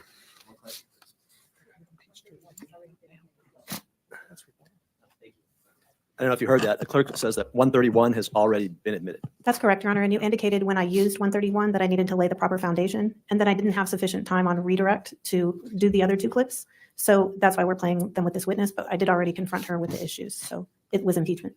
And I have the transcript that I provided to the court and counsel previously for the Well, clips. as I understand it, the request of your co-counsel is to wait and not address it at this time. We can address it after the break. Right? All right, so no ruling on the objection because the offer at present to admit at least the other two exhibits has temporarily been withdrawn. Good enough?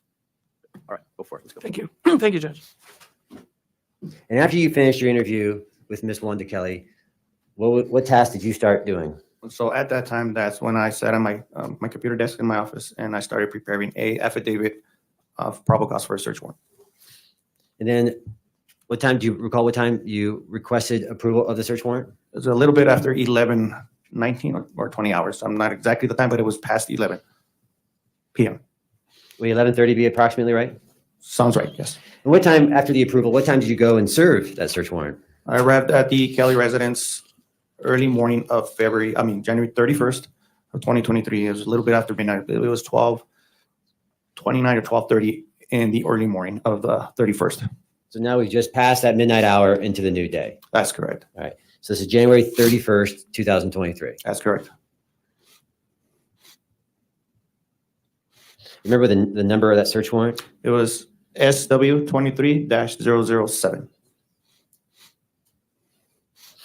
And before we talk about the search warrant, what's the standard practice of serving a search warrant on a resident? So our standard practice I don't for know our what angle you department fired at because I don't and think how he we do knows. it. It's even though if there's people or not people present, we arrive, we knock and announce 3 times. We knock chair's office, we knock chair's office, we knock chair's office, and why we're there, search warrant, search warrant, search warrant.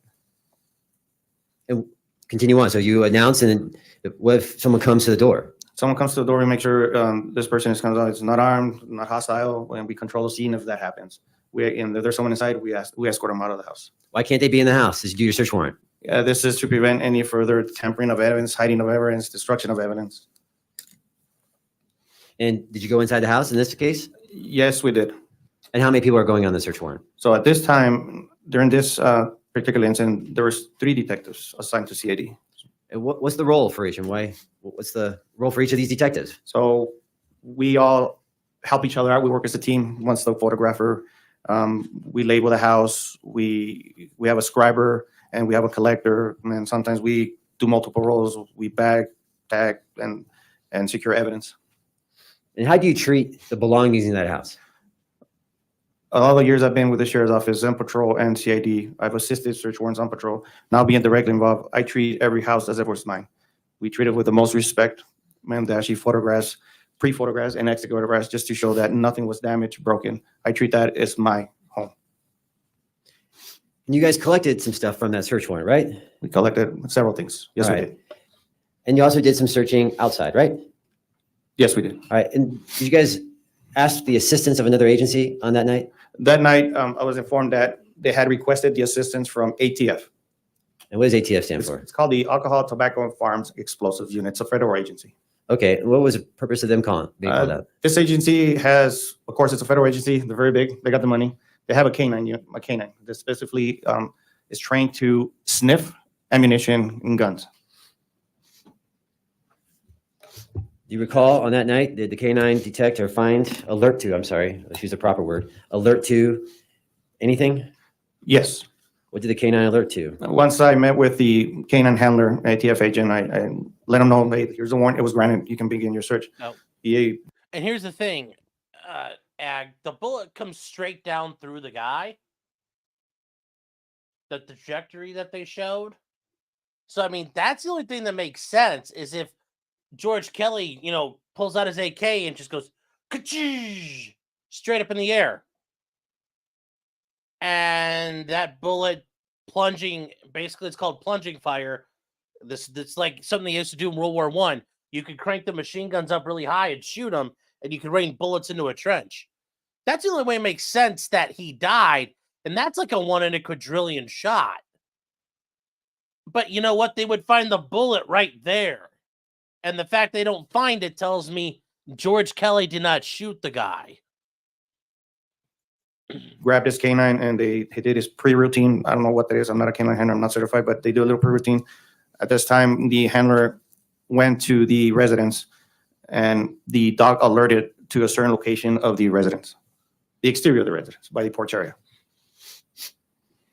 And do you recall after the canine alerted, what happened with the canine? The canine at this time, I made contact with the agent. He told me that canine was done. Unfortunately, the canine handler grabbed his dog, got in his unit, and they departed the scene. So they located a shell casing and they took off. That's correct. What time of day is this? This is early in the morning on the 31st. It's dark.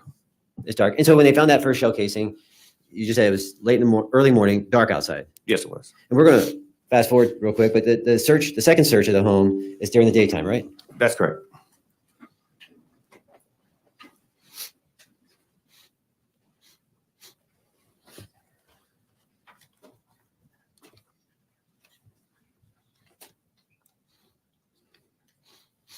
Show that. Jose, show that to them so they know what I'm looking at. They got one. And I just want them to know what I'm looking at. I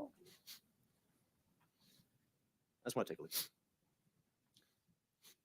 You can go ahead. I'm sorry. Oh, let's make sure it's It's not nothing to unrelated. do with me. Okay, good. All right. Thank you. And during that first search warrant, did you also collect items from the defendant? The defendant's residence? Yes. Yes. Did you also collect an AK-47? That's correct. And how was that? What was the condition of that? This is the first AK-47, right? During the first search warrant? First search warrant. And what condition was that AK-47 found in? This AK, the first one was, I can say it was new because it was in a box. Okay, guys. They never found bullets. They have spent casings. So the bullet that went through the guy, we don't know where it is. We don't know what caliber it is. We know nothing about it. They know George Kelly fired warning shots because he admits to it. So they found shell casings, and that's all we've got. Brand new, look brand I want to make sure you guys understand. new. It still had the safety feature, which is an orange a piece of plastic that's on the bolt that keeps it from manipulation, and it was brand new. So the first search warrant finds a brand new, in your opinion, brand new AK-47. Yes. All right. And that's different from the other AK-47, right? Yes, it is. That you found in search warrant. Which search warrant did you find that one in? That was on the second search warrant, which was SW23-008. Okay. And are you done that evening, or are you doing anything else when you're at scene? The first search warrant? Yeah, the search warrant, are you doing anything else? Once we completed the search warrant and collecting, myself and Detective Barba placed all the evidence collected in my unit, and we arrived at the sheriff's office. I believe it was at 2:50 in the morning, maybe close to 3, and we secured all the evidence within our conference room in CID, which no one has access to that room other than the detectives. Well, did you also at the scene take photographs? That is correct. You took photographs inside the house? We do. Yeah, like, and the jury has seen that, so I'm not going to waste time showing those pictures, but you took all those photographs, right? Yes, I did. Anytime did Miss Kelly return home? Yes, she did. You know what time that was? I do not have the exact time when she arrived, but she did arrive right before we finished the search warrant. All right. So you go home, you go to the station, lock everything up, and go home. That's correct. And what are you going home for? To get some rest, because I knew we have to come back. All right. You go bed, you come back. What time do you come back to the station? My normal work hours. I got home like around a little past 3, rested, and I came back to the office at 8 o'clock. All right. When you return home, when we return to the station, what did you do? I started preparing another search warrant. Why? Because we were informed that the AK-47, the first AK-47 was not the right one. And also, there was other structures on the property? Yes, during the first one, we were informed by Deputy Felix that the residents, pretty large residents, had a pump house and a barn just south of the residence. Let's go back to that AK-47. Why wasn't the first AK-47, the new one, why wasn't that the right one? The description didn't match. Like what? The actual AK-47 that Mr. Kelly was found in was weathered, it had bluing, had a green strap, it had wood stock, and had a flashlight duct taped to the barrel. And that first AK didn't have any of that? None of it. So you prepare a second search warrant? That's correct. And do the same process, submit it for approval? That's Objecting to leading. It's just foundational. It is leading, but it's foundational. So the objection's overruled. Submit for approval? That's correct. And you go and execute the search warrant? That's correct. What time was that? Do you remember? It was early afternoon, if I can refer to my report, but I don't know exact time, but I know it was late afternoon, early afternoon. Would 12:30 be about right? Yes, it is. And when you do your search warrant, you walk through the process already. So walk us through, when you executed this search warrant, what did you do? Actually, Mrs. Kelly was at the residence when we arrived for the second search warrant. And then what happened when someone's at the home? What do you do when someone's at the home? I introduced Mrs. Kelly, and after she recognized me, she said yes. I asked her if she could step out of residence and presented her the search warrant. And then what? She complied, she read it, and she understood. And then? She exited the residence and departed the residence. So what did you do? I executed the search warrant. And did same process? Same process.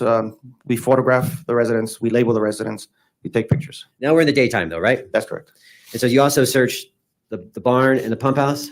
Prior to that, if I may get into it, prior to that, we searched 2 vehicles. All right. You searched 2 cars, pump house, and a barn. That's correct. All right. And then I want to focus in because the sequence doesn't really concern me, but I just want to make sure that everything you've done, okay? That's correct. So pump house, barn, 2 vehicles, but now I'm focusing on the house again. Yes. All right. You do a search warrant, you execute the search warrant in the residence. That's correct. Walk us through that search warrant. So the process of this search warrant, we label each room with these letter templates. The main entrance, we start with A. This search warrant, we started in the garage and made our way into the residence, the entire residence. We label every room. We document what room is it, master bedroom, living room, kitchen, hallway. You do the same thing again? Yes. All right. And then what's the focus here? What are you looking for? We're looking for the AK-47. And then where did the AK-47 end up being found? It was in a bedroom. And? The AK-47 was located behind a door, bedroom door, covered with a green t-shirt or long sleeve shirt.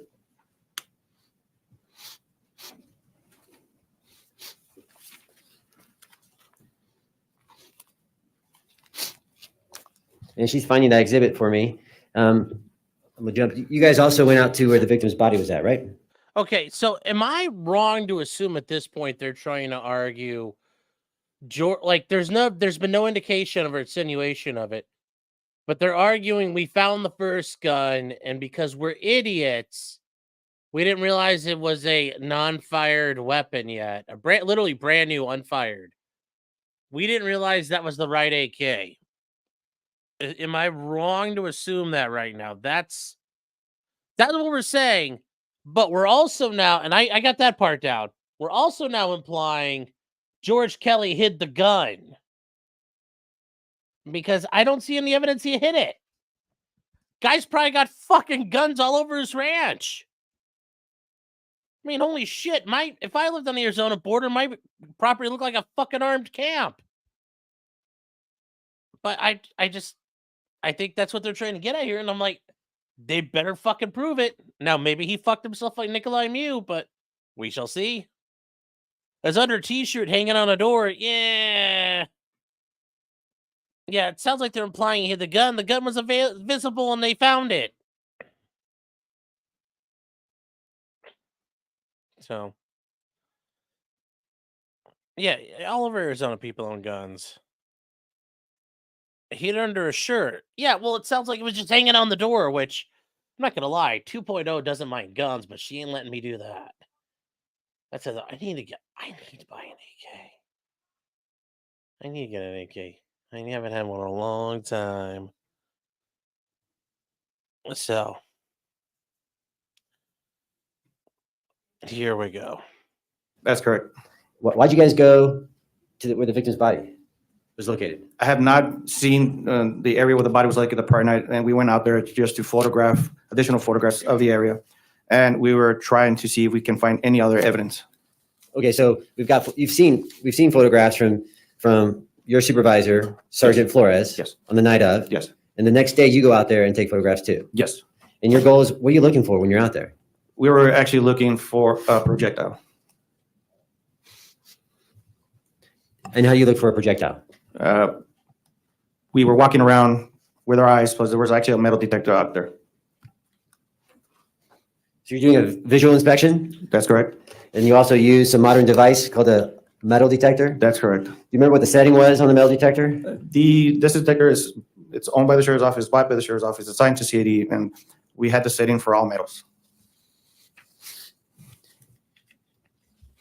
And how many metal detectors did you have out there on the 31st? If I remember correct, that afternoon, we had one.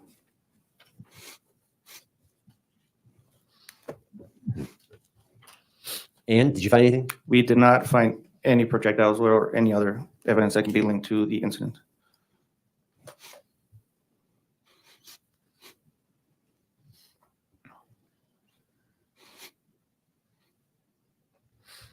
So back at the house, you find the AK-47 behind a door? That's correct. And what was over the AK-47? It was a light green or green colored shirt. Okay, let's just ask you, did you take photographs on the night that you came on let me separate for the jury. The search warrant 007, the first time you were at the house. That's correct. You're a photographer, right? That's correct. And did you take photographs of the entire house? I did.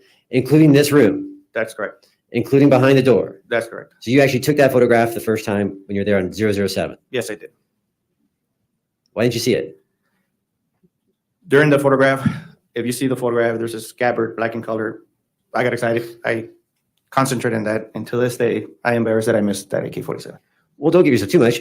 What's over the AK-47? It's a green t-shirt. And if it appears that whoever put that AK-47 took the time to drape it over the whole AK, including the magazine, all the way to the stock.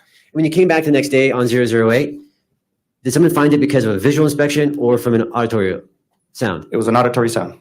Do you remember what happened? It was Sergeant Flores that went into another room because he stated he was not going to leave until we found this AK-47. But I was to an adjacent room, which was a bathroom. He called me over. He said, I found it. All right, and we've seen that, State Exhibit 101. You've seen that, that's the gun we've seen in trial, right? Yes. That's the same gun? Yes. Did it have a magazine in it? Yes, it did. And we've seen that, which is Government Exhibit 102. Both have been admitted.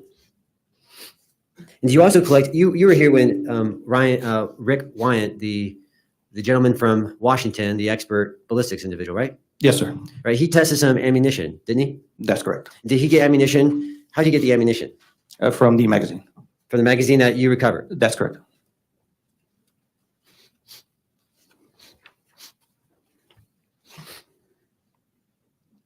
And then during that search warrant 008, we're in the daytime now, the daytime one, right? Did someone do a perimeter check around the house? Yes.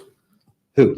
At this time, we had Sergeant Bunting with us, former Detective Bunting. He's a sergeant now. He was there with us.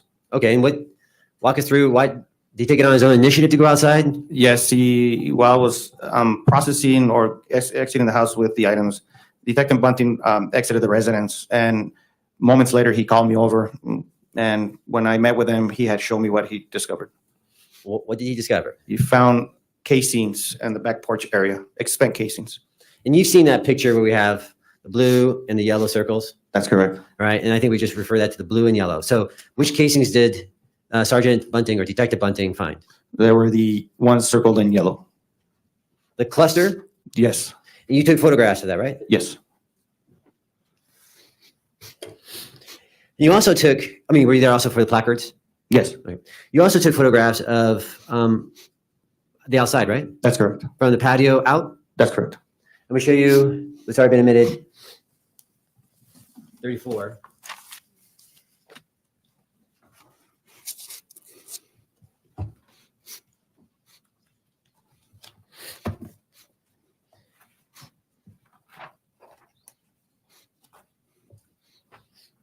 Permission to publish, right? That's already in? Submitted? Is that admitted? Yes, we've already heard all this. Permission granted. We have that nasty glare in the middle of that thing, so I'm moving it over. You recognize that photograph? Yes. Is that a photograph that you took? That's correct. Yes, pretty And much, did guys. they- This is exactly what happened. They kicked him out of the house. They grabbed the wrong guns. They think they found him somewhere else, and it's because he's lying. But they never asked him. Officer Jorge and the boy in the essays did whatever they wanted. Went out to the scene, so this is going to be a lot more familiar to them. What are we looking at? This photograph depicts the back of the residence, right outside the porch. To the left, you see a little walkway. In front, you see a gazebo. Just to the right of it, you see that smoker. Right behind the smoker, you can see a T-post, which is the first fence line.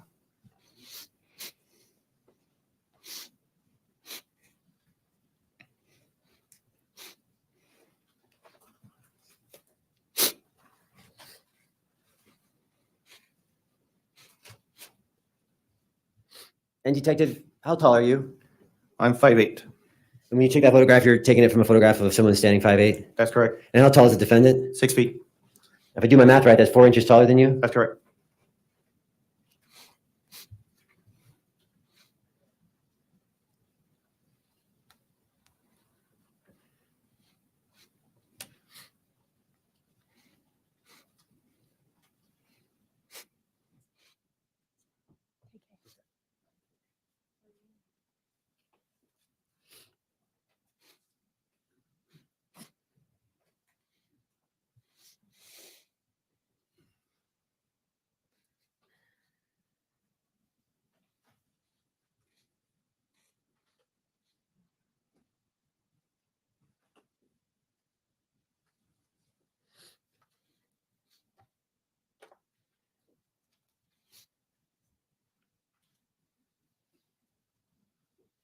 Council's looking at that. I'm going to go through.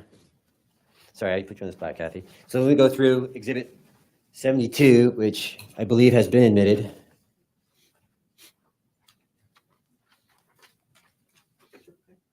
Triple K, or is it triple K? I have double K. Triple K or double K?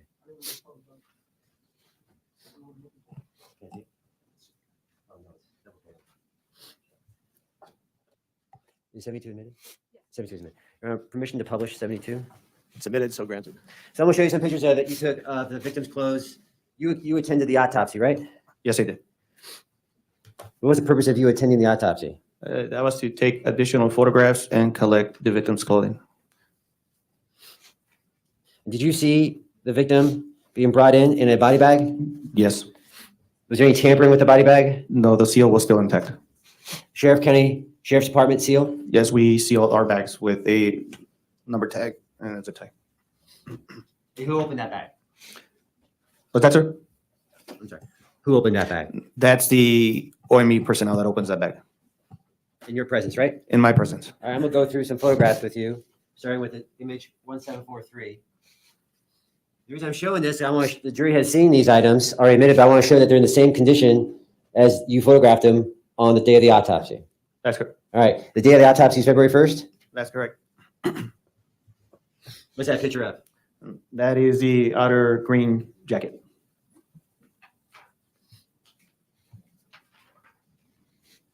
Let me show you governing image 1744. Picture of? These are the victim's pants. The outside pants? The outside pants. Some undergarments? That's the middle is the socks and the bottom is the undergarments. Undergarment? That's correct. And you reviewed Government Exhibit 72, right? Yes, And you were here for the unveiling of the evidence in court, right? that's correct. Any difference between the two? Nothing at all. What am I looking at? These are the other pair of socks. You know what time of year it was? It was late January and it was cold. It was winter. Cool. Is it common for you personally to double up on socks if you go outside for a long period of time? Me personally, I've done it, but it's not common, but it's cold. Yes. What's that photo of? This is the black sweatpants on top, the boots, the belt, and the green outer jacket. That's the jacket he was wearing when he came in? Yes. Who's taking the clothes off of him? This is done all by the OME. Is that a better picture of the sweatpants? Yes. A laid out photo of the outer pants? This is the, Oh, I'm sorry, jacket. I thought it was legs. yes, Jacket? this is the jacket. Is that the front of the jacket? Yes. So I'm looking at the front of the jacket. What side has the blood on it? The right side. What did I do to make your wife hate me or hate watching me? Just out of curiosity. Oh, you always forget the time. Oh, okay, I get what you're saying. I thought you were saying you forgot about the time when something happened. And say you lose track of time. Okay. I got a little thrown off there. Yeah, if they need double socks in Arizona, they would die instantly in the average Ohio winter. Yes. Are you still in Baldwin tonight? Not at this rate, because it's gonna be late. We'll have to pick another night, maybe Tuesday. Tuesday night we'll do Baldwin's thing. Yeah, in Arizona they bundle up when it's 70 outside. Yeah, hello, fellow Plastikoff Draco enjoyers. Yes.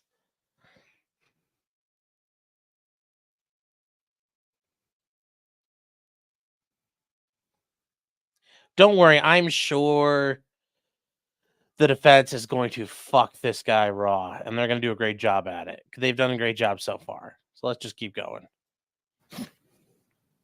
Another picture of the jacket? Yes.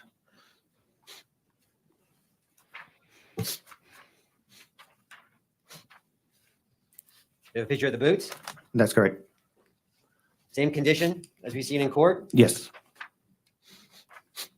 Picture of the shirt? Yes. Same condition as we've seen in court? Yes. This is February 1st of last year. Yes.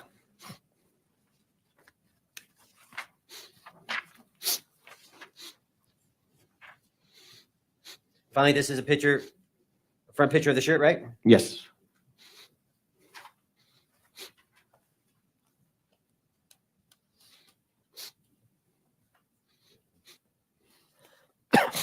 We'll go back to Government Exhibit 34, image 4377. We just talked about that, right? Yes. Next, I'm going to show you a defense exhibit. KK, it's the second page. It's not labeled, second page. Same view, right? I'm going to show it to you. You see that view? Yes. You see this view, right? Yes. Is there a difference between the defense exhibit? Yes. What's the difference? You can see the sun, and then you can see it's actually higher. The photographer, lower or higher than you?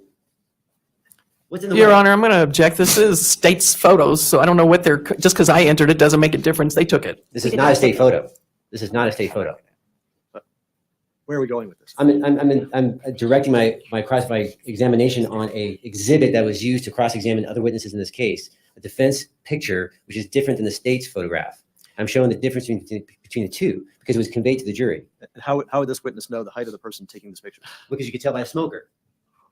And Your Honor, their picture, the other picture is the next picture in the exhibit. These were shown. I don't understand his point. I think it's marginal, but I'll overrule the objection. The jury was That's there. very They marginal. saw- Oh they my saw it. God. As we say where I come from, they saw it with their own eyes. So I'm gonna move on. yeah, let's move on. I'm gonna move on. Please have him move on.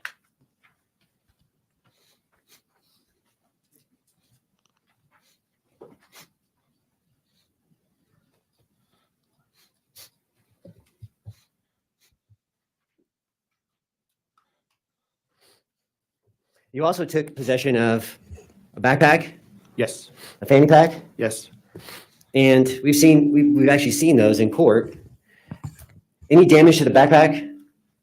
The only damage that I observed while processing right before submitting to evidence was the cut straps that were done by Sergeant Rodriguez.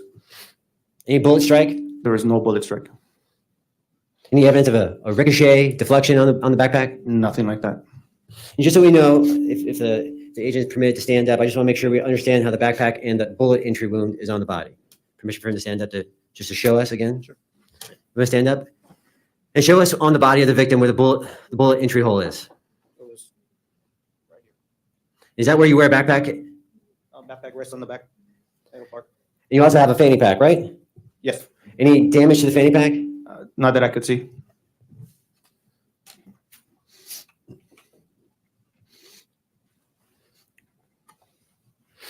You also, when you collected everything, is it customary practice to fill out property receipts? Yes. And what's a property receipt? Proper receipt, it's an inventory of items that we take, that we give to the homeowners. Why do you do that? Just to keep accountability of what we took. And did you Accountability. provide the defendant or his family property receipts? I actually met with Mr. Kelly at the Santa Cruz County Sheriff's Office Adult Detention Center.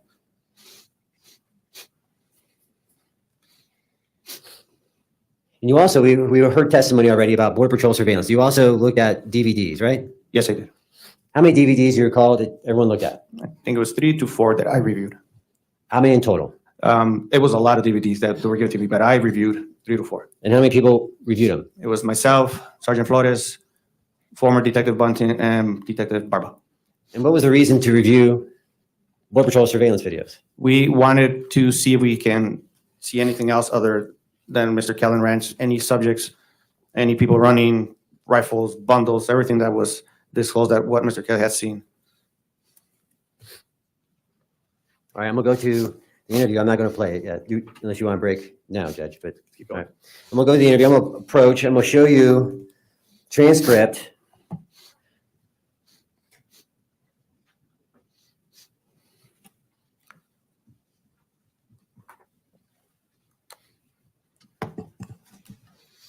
This transcript is Government Exhibit 15. Can I have the actual one back there, ma'am? 15.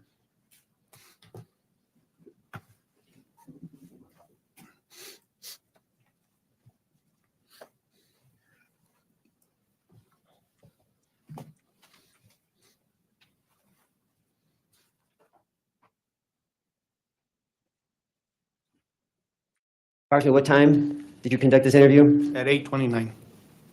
On what day? This was done on the 31st of January of 2023. Actually, 30th of 2023, January 30th, 2023. I first want to talk about the defendant's statement. I'm going to do some categories here. I'm not going to do the whole thing because we're going to listen to it. I I'm just want not to highlight snipping, some items in this, okay? Yes, understood. All right, I'm going to first talk about the category of professionalism. I'm going to have you direct your attention to page 7, line 16. You see that? 8-7. Actually, I'm going to flip-flop. I'm going to actually I have don't you disagree look with at the picture that way. Why is he looking at something if there's no question pending yet as to whether or not he? this. Okay, all right. I thought you were trying to refresh his recollections. So you got the Government Exhibit 15 right there, right? Yes, Page 7, line 16. You see that? yes. Your question was actually on line 17. Your question was, quote, tell me everything you did today from the time you woke up to the time you came here and me talking to you. Did I read that right? Yes, you did. Is that an open-ended question? Yes, it is. I'm gonna have you go to page 35. You just told me before that you were reading this because you were going to read Mr. Kelly's statements. What I just heard was a statement from the witness. Well, I'm true, but I'm getting context to. You're right. Let me back up. I'm going to scratch that detective. I'm going to go to a different category. All right? Yes, sir. And before I get into it, any evidence that you collected or you reviewed in this case of another shot being fired on the property? None whatsoever. Any evidence that you collected or reviewed of a robbery? None whatsoever. Any evidence, physical I evidence? am object to all the leading questions. Overall. Any evidence that you reviewed that were 5 to maybe up to 15 men on the property? None whatsoever. Any evidence of a struggle? None whatsoever. Any evidence of drugs? None whatsoever. Any evidence of guns? None whatsoever. Let's talk about defendant shooting. Let's go to page 24 for me. It doesn't matter. You guys can't explain the trajectory, and that's a big fucking problem for your case. This is page 24. How many pages in that transcript, detective? 47. 47. 47. So on page 24, I'm going to direct your attention to line 19. Okay? You with me? Yes, sir. Mr. Kelly says, Sorry, what page? 24. Give us some context. I want to give you some context. The question before is talking about a search warrant, right? Yes. Mm-hmm. And then Mr. Kelly responds to you, quote, I have no reason to believe I shot this person. Did I read that right? Yes, you did. And then your question was, what does that mean? I have no reason to believe I shot the guy. The guy's dead. I don't think I did it. What do you mean? What does that mean? I didn't do it. What does that mean you didn't do it? Come on. These fucking people. Is that the first time that came up Yes. in the interview, right? That's correct. The defendant says, it means I have no reason to believe I shot him. That's simple, right? That's correct. I read that correctly? Yes, you did. And your question was, did you shoot? And what was his response? No answer. No answer. Because he understands you're trying to fuck him. But not enough. Your Honor, I mean, a lot of this information is taken out of content, and I would just ask the court or the city attorney to play it so it could be heard in content and then ask these questions so we all know what preceded the comments. It's misleading. I'm honing in on the very fact that cross-examination hit on that. The defendant never admitted to shooting. I'm honing in on It's not a question of whether you can do it, but it's more a question of when it's more proper to do it. I could do that. And yes, why play the fucking video and go back to that? I agree. This is bullshit. Oh, we're trying to point in. They're honing in on saying he didn't shoot. Yeah, I didn't kill that guy. I shot the other direction. Okay. But George Kelly was slick enough to know you guys are trying to pull a fast one on him. You know, don't get mad. He knew the game a little better than you guys did. What is she saying? Context. The context of what was the entire context of the discussion? That we have only heard 2 sentences, but there was a 45-page thing going on. So we should hear the entire thing.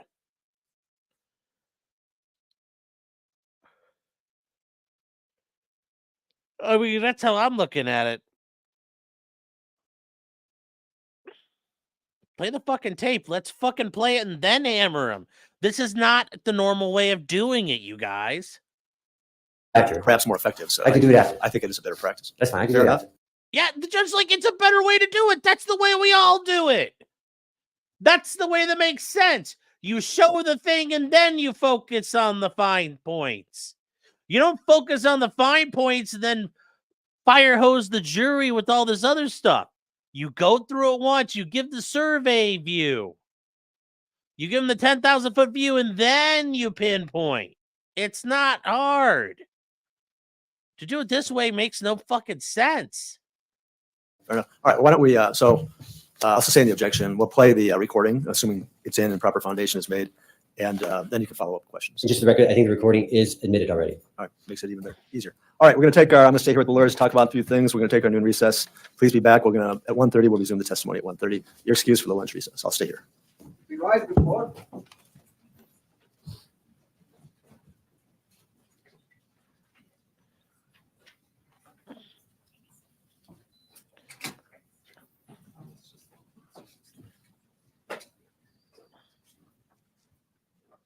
Yes, Luke, 100%. That's this is what happened in the Gretchen Whitmer case. Yes.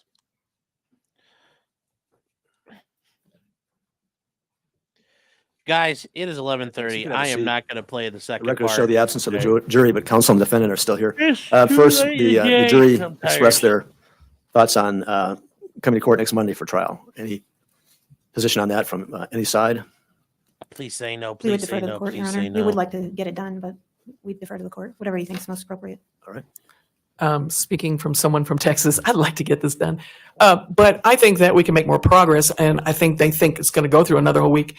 I'd like to see how long this detective is, where the state ends. Maybe we can reconsider that, if they rest or not today or not. If not, I mean, I know we're having a short afternoon, but personally, I would personally like to see us continue. on Monday. I appreciate that as being an out-of-town attorney.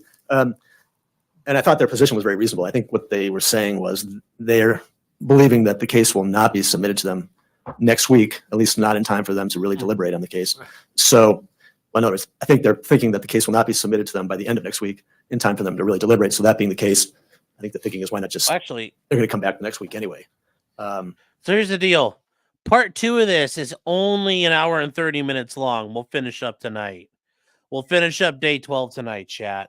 And, I'm mindful of the fact that when we told them as prospective jurors what the prospective timeline of the case would be, and it was how long it would take. We told them 3 weeks or 4 weeks, and it's going to go to 5 weeks. And we also told them we wouldn't have court on Monday. So we're already going to likely or very possibly exceed the 4 weeks that I told them within which we'd be able to do this. So that being the case, I'm inclined to defer to their request to have Monday off, because we also represented them that they wouldn't have court on Monday. I said, I made the arrangements. I'm able to do it. I think we could use the time, but I think their position is fairly taken. The only thing he said at the end was, well, if there's something new or different, that could affect that scheduling, to let them know. But so we can wait till about 3:00 and see where we're at and then address it then. But I kind of have a feeling that this witness will still be on the stand at 3:00, I'd imagine, either through direct or cross. All right, so we'll wait until then. Now, what about this issue with Mrs. Kelly and what the state wants to do?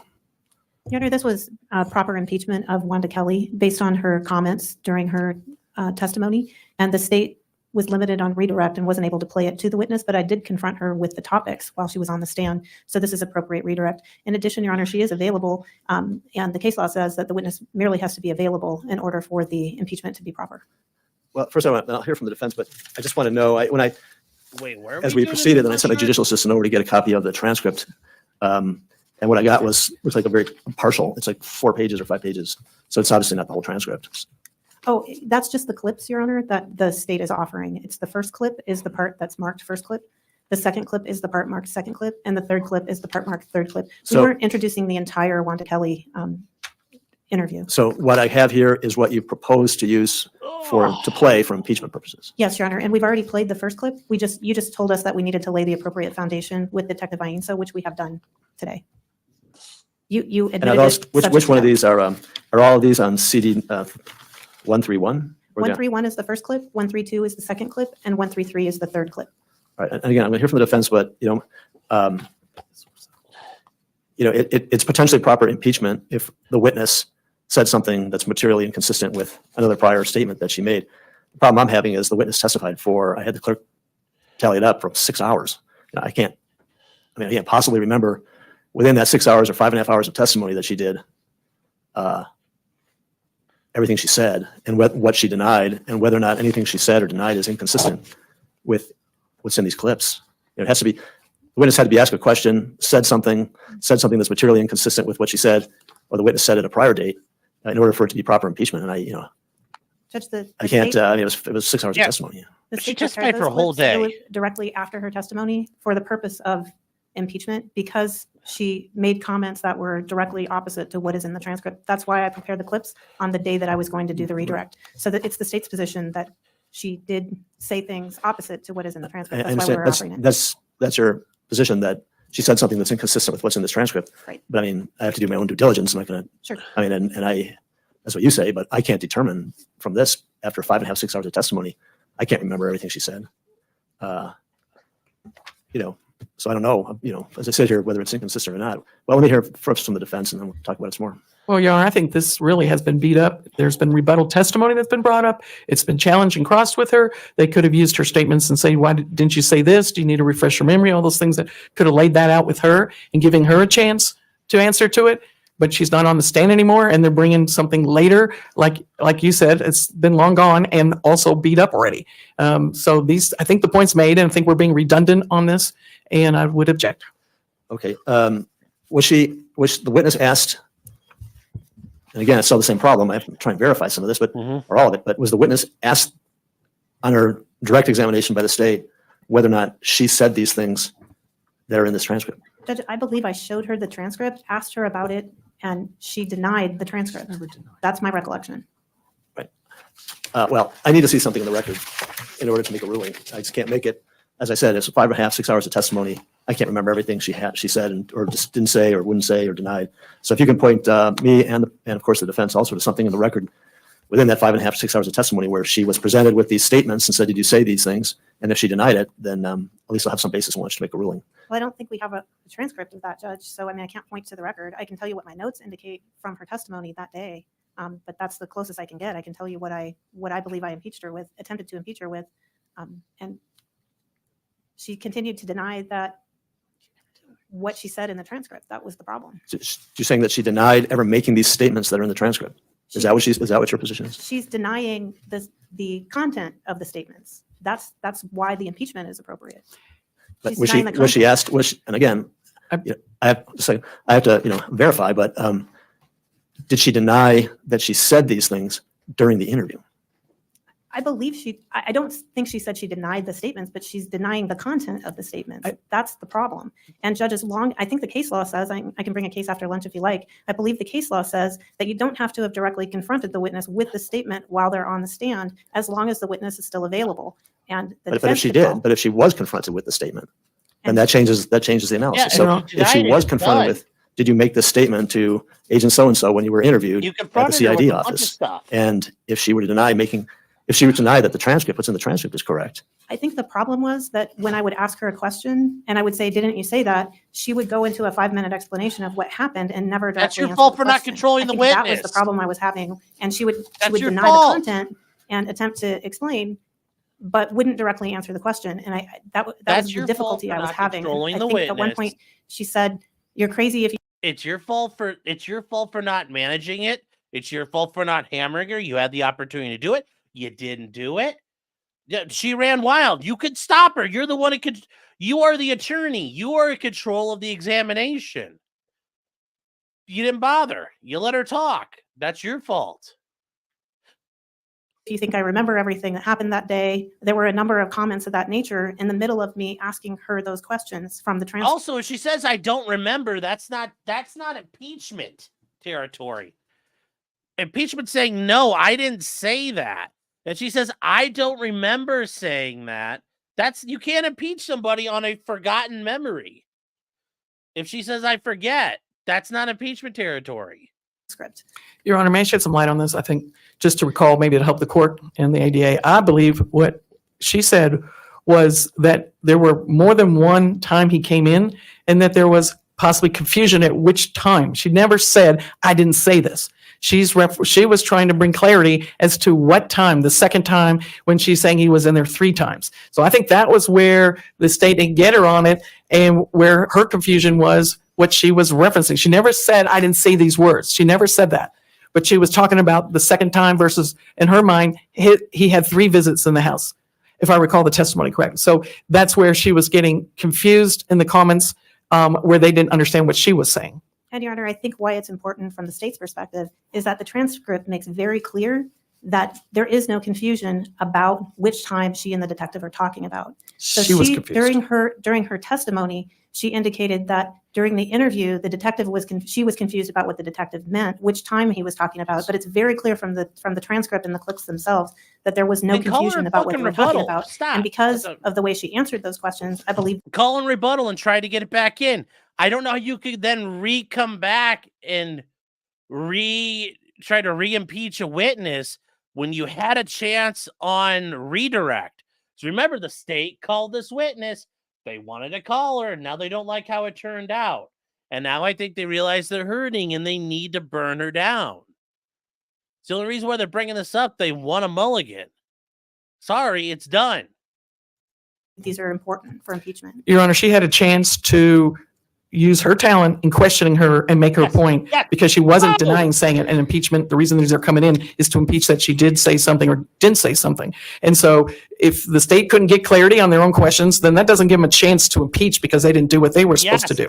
And establishing the confusion. But I think the witness was very clear in her mind what she believed was first, second, third time. And I think it was referencing second and third time in her mind. Doesn't give them a chance to keep going back at her. Understood. Now I'm looking again at this 1, 2, 3, 4, the 5 pages of the transcript that the state has identified that they're seeking to use the specific clips from part of that interview. Fucking crushed. I thought I heard you say, correct me if I'm wrong, that the first clip is in evidence, right? Judge, I played the first clip during the redirect, but I ran out of time because we were limited and I wasn't able to play the other 2 clips, which I had prepared to play during the redirect of Run out of time. You guys had 6 fucking hours with this lady. Come on. If you ran out of time and the judge stopped you, you ran out of time. That's it. That's it. You ran out of time. Ran out of time. Kelly, I just did not have that opportunity. I don't believe that I have to play them with the witness. I believe that this is appropriate impeachment through the witness who was actually present at the interview, which is why we were doing it this way since we were limited on time. So you were what? No. You're going to try to impeach her through another witness. No. No. No. No. Doesn't fucking work. Try to impeach her through another witness. That doesn't. You have to impeach that witness themselves. You can't impeach another witness. You can't impeach witness A through witness B. If you want to impeach witness A, you fucking impeach witness A. You did play the first clip. That's correct. It was admitted, subject to the foundation. J-Rock, tell me, am I sounding drunk out there? I mean, I don't, unless I'm misunderstanding how she wants to do this. By the detective. So you played the first clip, and you're saying you didn't ask her questions about the first clip? Did you ask her questions about what was played? Yes, I did, Judge, but I didn't get to ask about the other 2 clips because of the timing issue. Correct. All right. So what I'm showing, that's why I'm asking these questions. Sorry to go over the noon hour, but from the portion of the transcript that I have, the first clip consumes the first 3.5 pages. That's correct, Your Honor. So then the second clip starts on what's been marked here in this transcript, page stamp 1491. On line 12. Yes. So we've already heard everything that's on, and she's already been asked about what's on the transcript. You just told me that as to the first clip. Yes, Judge, but she denied it. That was the issue. Oh, as to the first clip. Yeah, that's done. The first clip's done. We just had to lay the foundation for that. So we weren't going to replay the first clip. First clip's done. Right. So what we're talking about then that's in question is the last page and a half. And I think it's about a minute of clips total. Right, but let's look at the content of it. Yep. Although I'm looking at something, lines 12 to 17 say out. That's the part that we did not include because of the court's order with respect to warning shots. All right, so now we're talking about what remains is page stamp 1491 beginning at line 17 and a half. Right. All right. Yes, there's a dead body in your house, your property. This is a question. Yes, there's a dead body in your house, your property. He's got a gunshot wound and your husband's been interviewed and he's admitted to shooting at them. Answer, well, he usually shoots a warning shot, like, just to let him know, hey, don't come close. And then out. So what's that all about? I mean, the part on the warning shots was the additional questions about the warning shots, Your Honor. Well, then it says out. Right. That's the part that we left off the clip, Judge. That's why it says out. So I'm just trying to define exactly what it is that you're seeking to play. And then it goes around the last page, third clip. Okay, did he tell you today he shot a warning shot today? Answer, well, I heard a shot, so I assume so. Only one shot. I don't know. You don't know? Okay, I didn't know that there was one. So what's impeaching about that? It's about first that the detective she didn't admit the number of shots or that she heard shots until the detective told her about her husband admitting to the shots. The defense implied during their cross of her that the detective lied about that, which was untrue. And what the detective said is detailed there. And so that's what we're impeaching, is what she said on redirect with respect to the officer lying to her about what her husband said. So that's the first issue. The second issue is the number of shots, which she also denied. She said she told Detective Ainsa that there were 5 to 6 shots, when in reality, she only said 1 shot. But it's primarily in the context of what they elicited on cross-examination with respect to hold on. her husband said. So that's the first issue. The second issue is the number of shots, which she also denied. She said she told Detective Ainsa that there were 5 to 6 shots, when in reality, she only said 1 shot. But it's primarily in the context of what they elicited on cross-examination with respect to when she had admitted that she heard the shots. Judge, this has nothing to do with impeachment whatsoever, and I just don't understand why this is being considered for why the state's considering this as impeachment. It was our questioning of the detective's tactics to give a misrepresentation of what her husband said or admitted to try to get her to confess along with it, type of strategy. So that was just our table doing our implications, not the witness. And again, Well, exactly, J-Rock, and that's what I was getting at. If your witness is giving a 5-minute answer, you say, ma'am, thank you. Now, there's sometimes where a judge will let a witness answer a question, even on cross. Sometimes the judge will say, no, let them answer it. Fine. But if they go on for more than like 20, 30 seconds, the judge will let you cut them off. They didn't control. Mima Shark was in the water, and she was swimming along. Do-do. Mima Shark, do. And she was just getting ready to go, chomp. And prosecutor lady didn't have a fucking cage to hide in. And Mima Shark found her. She had the chance because they spent their cross talking about how the police treated Wanda like shit. She could have said, oh, hello, and dropped the transcripts on her. But Wanda Kelly said, I don't remember. I don't remember does not allow you. I can't impeach you on that. If you tell me as a witness, I don't remember what happened, guess what? I'm fucked. Because you're not lying. I mean, you might be lying and you might remember. But if you say, I don't know, I don't remember. Well, I can't impeach you on something the idea is if you don't know the answer, I can't impeach you on it, because if you don't know the answer, you're presumed not to be lying. So this is the state just wanting another shot. And I could see them trying to bring her up on rebuttal. I could see them trying to call her, and they're going to have to relitigate this issue. They're going to have to relitigate this. And they need to be on their toes. But this is a good job so far. And I appreciate you guys going along with me on this, because I'm hearing it this way. I want to make sure the judge and I are on the same wavelength too. It was clear the warning shot thing was her speculation, that because she did hear some shots, she don't know how many. She said she heard them, can't remember how many. Got mad when everyone tried to nail her down to how many, because she was like, I was under stress. I mean, she didn't know if her husband was dead or alive, and she got mad at the state for that, trying to hold her down to it. So I don't understand why this is impeachment. All right, it's 10 after 12. I'm going to take the matter under advisement. We'll come back after lunch with a ruling. But thank you for your assistance on that. Thank you. All right, we're in recess until 1:30. I don't know why they called her first. That it really, well, I don't know if you were here that day we watched it. It completely confused me that they did that.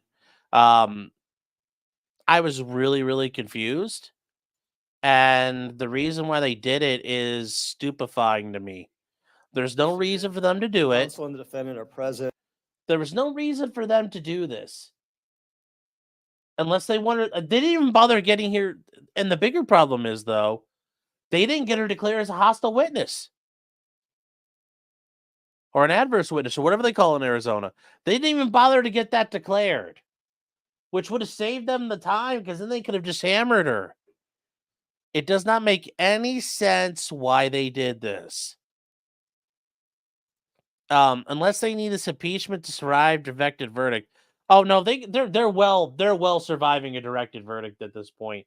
They've introduced some evidence. It's not clear what happened.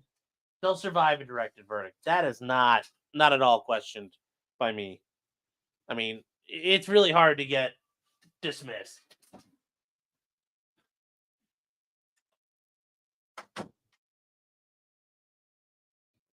Like I said the one time when I had a case like that when I was a prosecutor, yeah, you're going to get boned. That's because the judge already kind of had an axe to grind with this type of case or the issues. Like I told you, the one I had where I got directed verdict, where the jury was like, this is a civil case. And the judge was very much like, yeah, this is like one I did when I was a prosecutor.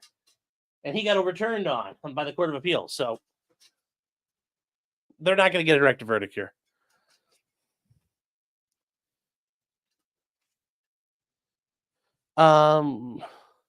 It makes zero sense. I don't know why. I don't know why. Because really what... Yeah, I don't know. Don't know. J-Rock says defense would have called her. Why the DA? Like I said, I don't know why they did it. That was an unforced error. And they didn't bother getting her declared as a hostile witness, which would allow them to lead her. And yeah. So let's go, guys. The jury is absent. I'm going to accede to the jury's, first on the Monday issue, I'm going to accede to the jury's request feelings about Monday. I think it's a very reasonable position. I think they're looking at it and thinking there's a reasonable likelihood we're not going to finish next week. Possibility, and that being the case, they'd rather just take Monday off, have a 4-day week, and come back on the following Tuesday. Given the fact that hello, chattels, we're still caught up. Yay! The trial is going to exceed what I represented the amount of time it would take to be, and given the fact that I also represented to them that we wouldn't have court on Mondays when we were selecting them, we won't have court on Monday, and we'll start back up on Tuesday. Now, I'm going to sustain the objection to the playing of this additional part of the clip to Mrs. Kelly's testimony. Mrs. Kelly, this witness, testified, as I said, in at least 5.5 hours on a direct examination, which was largely consumed with questions directed her to impeach her testimony.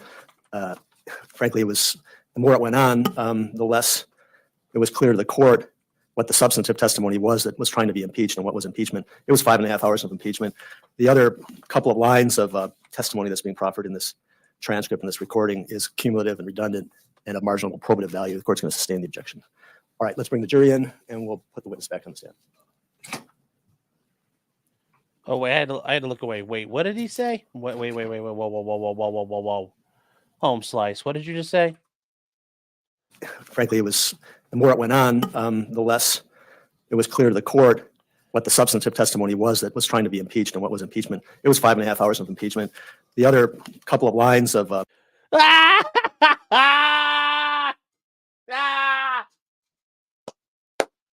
Oh, that's beautiful. They fucked them. They played themselves. They fucking muddy the waters so bad the judge can't even see. Testimony that's being proffered in this transcript and this recording is cumulative and redundant and of marginal probative value. The court's going to sustain the objection. All right, let's bring the jury in and we'll put the... Oh, fuck. That is not a good look on her face. That is not a good look. Uh-oh. Uh-oh. Uh-oh. They are not thrilled. It's back on the stand.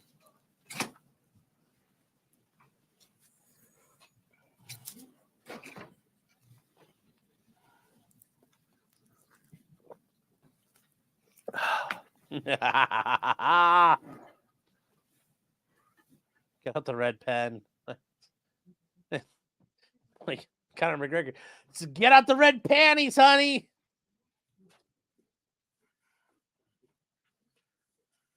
They think this is detrimental. They wouldn't have brought it up unless they needed it. Unhung Hero says for $2. Oh, I'm gonna come. Well, don't come. Don't come.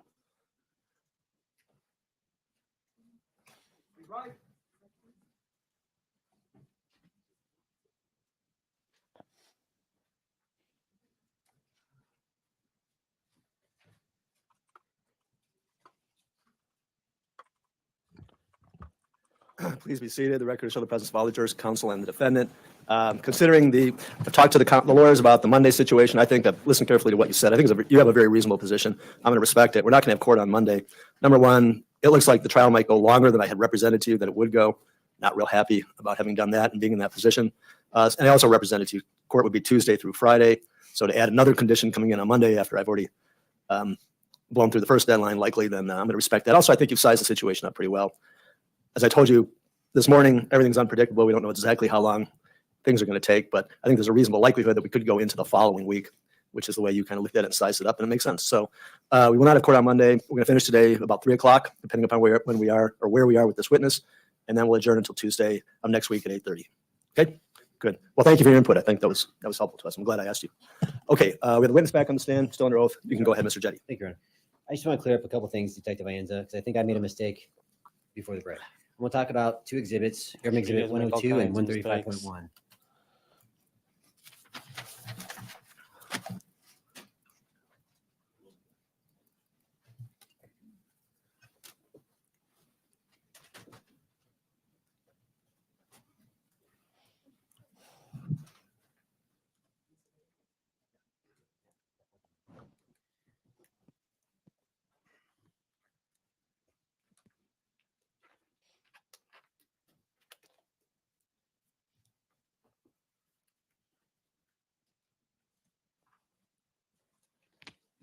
I'm sure just for the record, 102 has been admitted and 135.1. Go ahead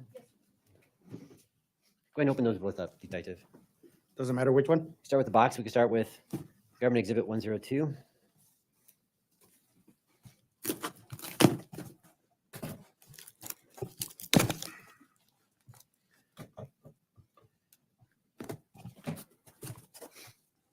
Right, you recognize that, right? You can take it out. It's been admitted. Is that the magazine with live rounds in it? Yes, it is. Where was that magazine found? This was inside the AK. It was actually locked and loaded. So Government Exhibit 102 is the magazine that goes with Government Exhibit 101. That's correct. 101, 102 go together. That's correct. The shell casing, you can put that in the box. The shell casing's found, and I can bring out the exhibit, but 101, the gun box, remember the gun box? Yes. And there's a small envelope, Government Exhibit 101.1. Yes. Do you recall that? Yes. Where are those shell casings inside that box? These right here? No. The 101, the big box with a gun, and there's a small envelope inside there. All those are spent casings. From who? From this item. That's what you're asking? I'm asking spent casings. Is this from Rick Wyant's? Yes, that's from Rick Wyant's, the expert.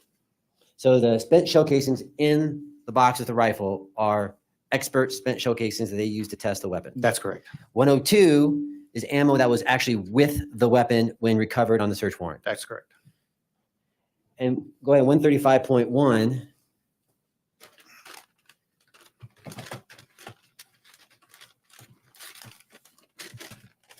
Should just be a single empty magazine. That's correct. That was testimony from DPS forensic scientist Brudenell that he took ammunition from that magazine and test fired it. That's correct. All right. And then finally, Government Exhibit 103 to 110 are the spent shell casings found on scene. That's correct. I just want to make sure we get all these spent shell casings and ammunition. And all these things are found from the search warrants. That's correct. And all of them are the same type of ammunition. That's correct. I'm going to retrieve those.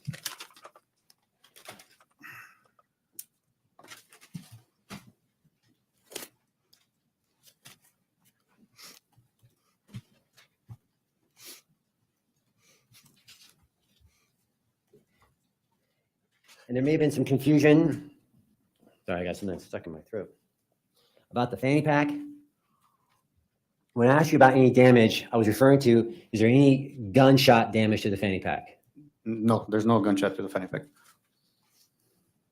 No gunshot damage? No gunshot damage. And when you did the search warrant 008, this is the second search warrant, and you went to the barn to search the barn? That's correct. What else did you search out there? Myself and now Sergeant Bunting, we actually walked southwest of the property, approximately, I'm gonna say a quarter of a mile to almost a half a mile just south, just walking, searching.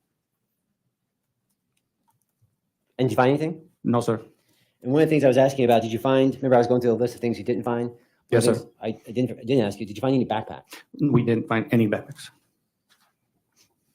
And when you were on scene and did search warrant, are there any pine trees in the area? Yes, there is. And just so I want to make sure we're crystal clear, the picture from KK, Defense Exhibit KK, the one with the sun in it, I can show it to you. No, I remember. Is that a photograph that you took? That's not my photograph. I do not recognize that photograph. And you took all the photographs from the search warrants. That's correct. And Sergeant Flores took photographs of what? He took photographs. I believe, I wasn't there, but I believe he's during the cutting of the branch. And you also take photographs of the victim? That's correct. All right. He branch and victim, and you had all the other photographs. That's correct. I'm gonna have to co-counsel. We're gonna get teed up here. Give me a few moments, Your Honor, for the interview. I don't know what the. She's coming back in, Your Honor. Just 1 second. Are you ready? We're gonna play the state exhibit. No. Oh, okay. Oh no, we're talking about the transcripts of the defense interview. All right, we're ready to play. All right, and this is exhibit. Can you hear you? Oh, I'm sorry. We have a transcript, but apparently it's not here. all right. This is an interview with Mr. Kelly. That's correct. Exhibit 57. All right, very well. How's the audio on this? It's a video and audio. It should be decent. Decent audio? I say that now, but I just have some recollection that, but I could be wrong. All right, we'll see it. We'll try it. Again, I have my own speaker up here, so what you're hearing, what I hear is different volumes. So if you have a problem hearing this, raise your hand, let me know so we can make some adjustments. All right. Any objection from this defense? Over there? Knock, knock. Anybody there? That's right. Any objection? Playing this? Yeah. No, sir. Okay, good. Just check it. Go ahead. Are your car heels in? Are your car heels in? All right, how would you like cars? Okay. Even Dayton? Nice. Okay. Now, what is your highest level of education? Graduate school. Graduate, what's your degree in? Pre-med, and undergraduate, pre-med, and graduate. Okay. Where'd you go to school at? With Florida University, University of North Carolina, NC State, Appalachian State. How long have you been retired? I've been a hand. I was on the farm. And I worked for, the only time I worked, other than for my own self, I worked for U.S. Fish and Wildlife Service for 10 years. All right. And then after that, I went into business for myself. Okay. Rancher. Okay. Obviously, your main language is English, correct? Yeah. Do you understand any Spanish, knowing where you live? Yes, I know muy malo, but it's not me. Okay. Can you read and write it? No. No? I can read it, but I can't. Can you understand the Spanish language? Sometimes. If you know, if you, I don't know if you're good, but if you call me that name, okay. Many intelligent, also told me all of that. Okay. So right now, your preferred language is English. Yeah. Okay. All right.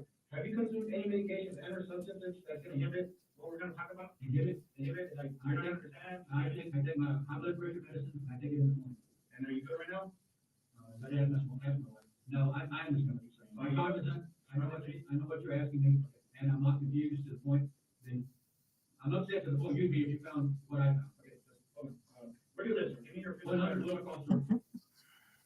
How long you live there? I bought that ranch in 2002, and we had a ranch there and had a ranch in Canelo. So you can say I've lived there in the farm. We lived in the farm from 2002 to 2008, and I built a house where I live in. Okay, who lives with you? My wife. What's your wife's name? Wanda C. Kelly. Just your wife? Just me and my wife, and a cat and 2 dogs.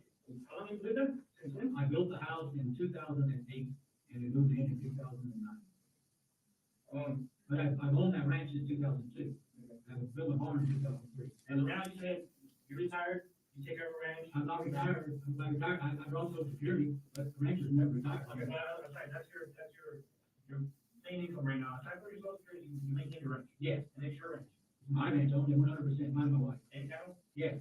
That's what you do. Cattle and horses. Okay. So, George, you know why you're here? You have to think I'm running a Chevy, which I don't like riding a Chevy.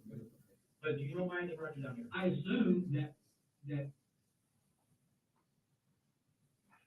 Yeah, I know why they called me down here, because I found a body on my ranch. Well, what were you gonna do? So right now, I'm gonna read your rights. Yeah, I know you're just going to relate. So it's 8:35, so it's 20:35, okay? You have the right to remain silent. Anything you say can will be used against you in the court of law. You have the right to talk to the Lord, to have him present with you while being questioned, you give the liar. If you cannot afford to lie, one will be appointed to you to represent you before any question you give. You may cease talking at any time. Do you understand each of these rights I've read to you? Yes, sir. Now having understanding these rights and knowing your rights, do you wish to talk to us? It's a yes or a no?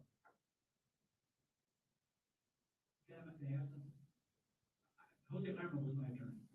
Guys, I'm sorry, we can't hear shit. I don't have an attorney. Okay, so let me ask you this. Do you understand each right I read to you? Yeah. You have the right to remain silent. You have the right to have a lawyer present you. Did you agree with you have a lawyer present? I can't give you any legal information, sir. So my question to you is, now knowing you understand your rights, do you understand your rights? Yes, I understand. Every single right I read to you, do you understand? Yes, understanding your rights. You read your rights and you understand your rights. Do you wish to talk to us? If I talk to you, can I refuse to answer a question? Yes or no? Simple as that. I want to cooperate with you. You wish to talk to us? Okay. Now that be stupid that I'm saying, because I want this thing solved. All right. Don't talk to the cops, George. Stop. Time you woke up to the time you came here and me talking to you. I woke up, ate breakfast. I went out and let my horse out into the main pasture, checked on my water, my cattle, checked on the dogs, fed the dog, fed the horse. Came back in and ate lunch. When I was eating lunch, and this is the heart of the matter, and I'm being open about it, and I want to make sure you understand I'm being open. I was eating lunch, and while I was eating lunch, you only get in my house, but I have a little island, and you can see out the window. You can see out the window. I heard a shot, close. And I looked up, and I saw my horse running across the pasture in front of me about 100, 150 yards. And I saw men in full, it was kind of like, this has happened 3 other times. This was investigated by your department back in the spring. If you live out there on the border, you see people coming back through there all the time. So I saw guys running across in full. Normally, they have full green top and bottom, the backpack. This is unusual because these guys have tan shirts and pants with full brown, big, solid backpacks. Okay? I saw them and I heard the shot. And I came out there. And I went out there and I saw them running down and into, let's see, that next big, into an arroyo. I immediately took my cell phone out. I called Jeremy Marcel, who was the ranch liaison for Border Patrol. I told him what I saw. And he said, we'll send somebody out there as quick as we can. They said, did you hear a shot fire? And I said, yes, I heard one shot fire. And they said, okay, we're going to send the sheriff's department because the shot was fired. And we're going to send Border Patrol because you saw people you assumed were drug dealers. Because I see them out there all the time. And then so I said, just, they'll be out there if you get out, be outside where you can see you or wherever. And so they came, Border Patrol came first, then Nogales had 2 or 3 units come out, and for 5 officers. A man and 2 men and 2 ladies, and then there was another 3, I think 3. There are separate clips for this.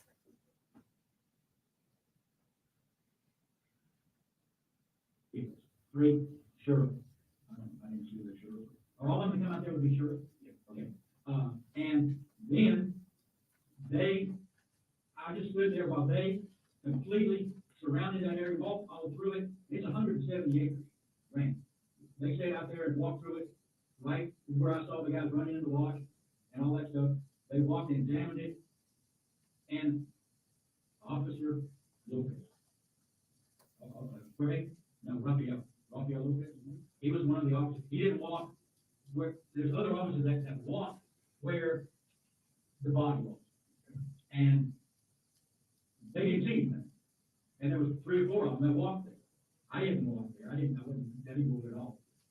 But they walked there and they didn't see anything. And then we walked all over the ranch and they walked down the Border Patrol and sheriff's people were working together, walking all over the whole ranch. They didn't see anybody. I didn't see anybody. The only people I saw were the ones running across and ran down on the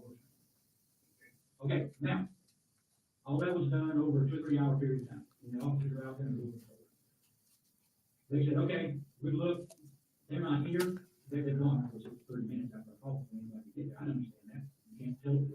So they have plenty of time to run down the wash, cross the fence, where they cut all the fences this week, last week, and I reported it's cutting 10 places to go. It's still cut.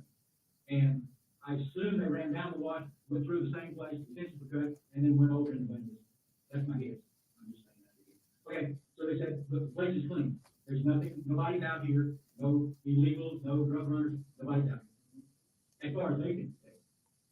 And I said, okay, so I went back in, and my wife and I were getting ready to eat up, and so it was about 5 o'clock. I went out for the horse. I want to check him over real quick, because I didn't know if that one shot was fired, whether they might have shot the horse. I checked him over real good, put him up. When I went out to get him, he was out in the pasture. When I went out to get the horse, then I walked around down the little road where the horse comes. He follows me down. When I'm following the horse in to put the horse up, then I'm in the road and my dogs are with me. Got 2 Labrador retrievers, dogs. They're shut up in my garage right now. 2 dogs, and here's the trail. I'm walking down the trail. 10 yards off the trail, the dogs ran over it and began investigating. And I trained my dogs. I trained 1,000 dogs. I knew that they had seen something, spotted something, smelled something. I walked over there. I saw the dog. It was lying face down. I didn't do anything to it, but I knew. I said, "This is bad." I could tell the individual. I had medical training. I could tell the individual wasn't breathing. And by the look, it was laying face down, flat, face down, and his face was in the dirt. And I wanted to make sure that he wasn't alive, because I would immediately call an ambulance. But I watched. I maybe stood there for 3 minutes to make sure he wasn't breathing. I didn't see any blood. I didn't see anything. I just saw the body. I backed up the way I came to it. So I knew, I said, okay, I've got a body here. This is going to be an investigation. They're going to need the evidence not be contaminated. So I backed up, walked right back to the house the way I came, immediately called Jerry Morissette, myself, the Border Patrol liaison, and I told him I need Border Patrol and the Sheriff's Department out here. I didn't tell him why. I just said that there's a body out here. I didn't say human or anything. I said there's a body out here. And that's immediately he called you guys and the Border Patrol. And the Border Patrol, we call the Border Patrol his main office. They call the Sheriff's Department. So that's the way he said it was. Then the lady called me, the Sheriff's Department called me back and said, we're sending officers out there. They should be out there meeting. They were out there while I was talking to her on the phone. And from that was Officer Lopez, Rocky Elko. He said, will you take me out and, I'm trying to make sure I get it right. There was another officer there, in a shirt like that, it was a tan shirt like that, and he went with us. We waited for him, because that's right, Lopez wanted us to wait for him, so he got there, he came up quick before dark.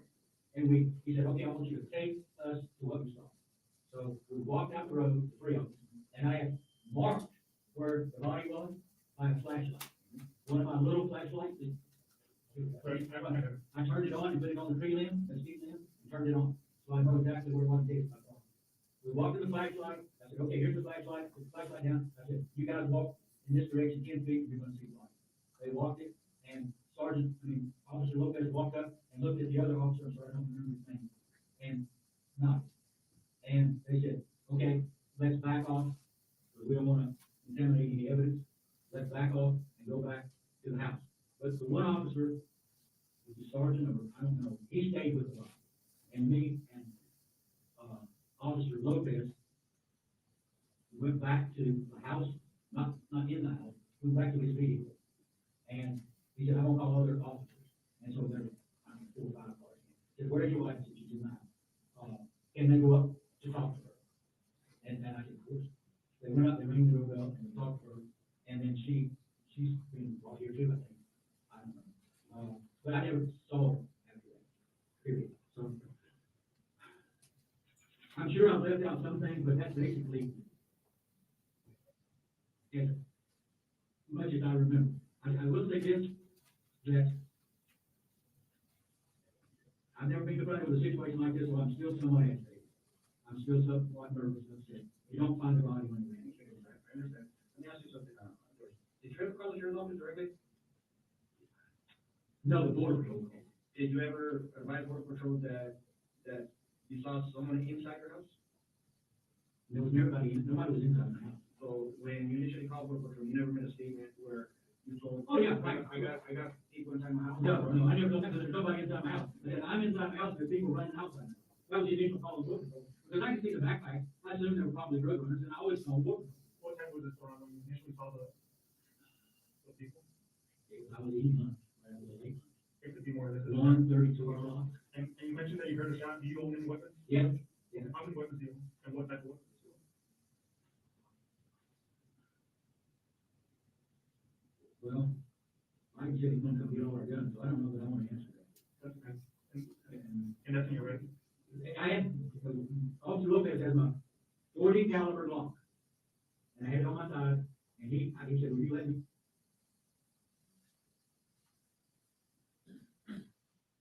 Yeah, and I'll put it in my car and get it back to you when it's all done. So he has my 40 caliber Glock. But is it safe to say that you have more weapons in the house? I'm not going to. This is George Kelly's interview. I'm going to do a search warrant. That's fine. I'll direct you up the search warrant. Whether you tell me or not, I'm going to find out. Let me tell you this. Do you know me from the ballistics, correct? Yeah. So, we'll go into that right now, okay? So at one point, did you ever run after these people? Run after them? No. Did you ever, at any time you saw these people running, did you feel that your life was in danger? Yeah. Okay. Because I heard a shot fired. Okay. And not knowing your life was in danger because you heard the shots, I'm asking you, did you ever run after these people? No, I did not run after them. At the time you were eating lunch, were you armed? I had my 40 caliber on my side. Are you always armed? Yes. Okay. And well, not always. I don't put the people. I mean, there's no normal days. There's no normal days. I was at 40 caliber. So at one point you never went after these people? No. You never tried to see who you were?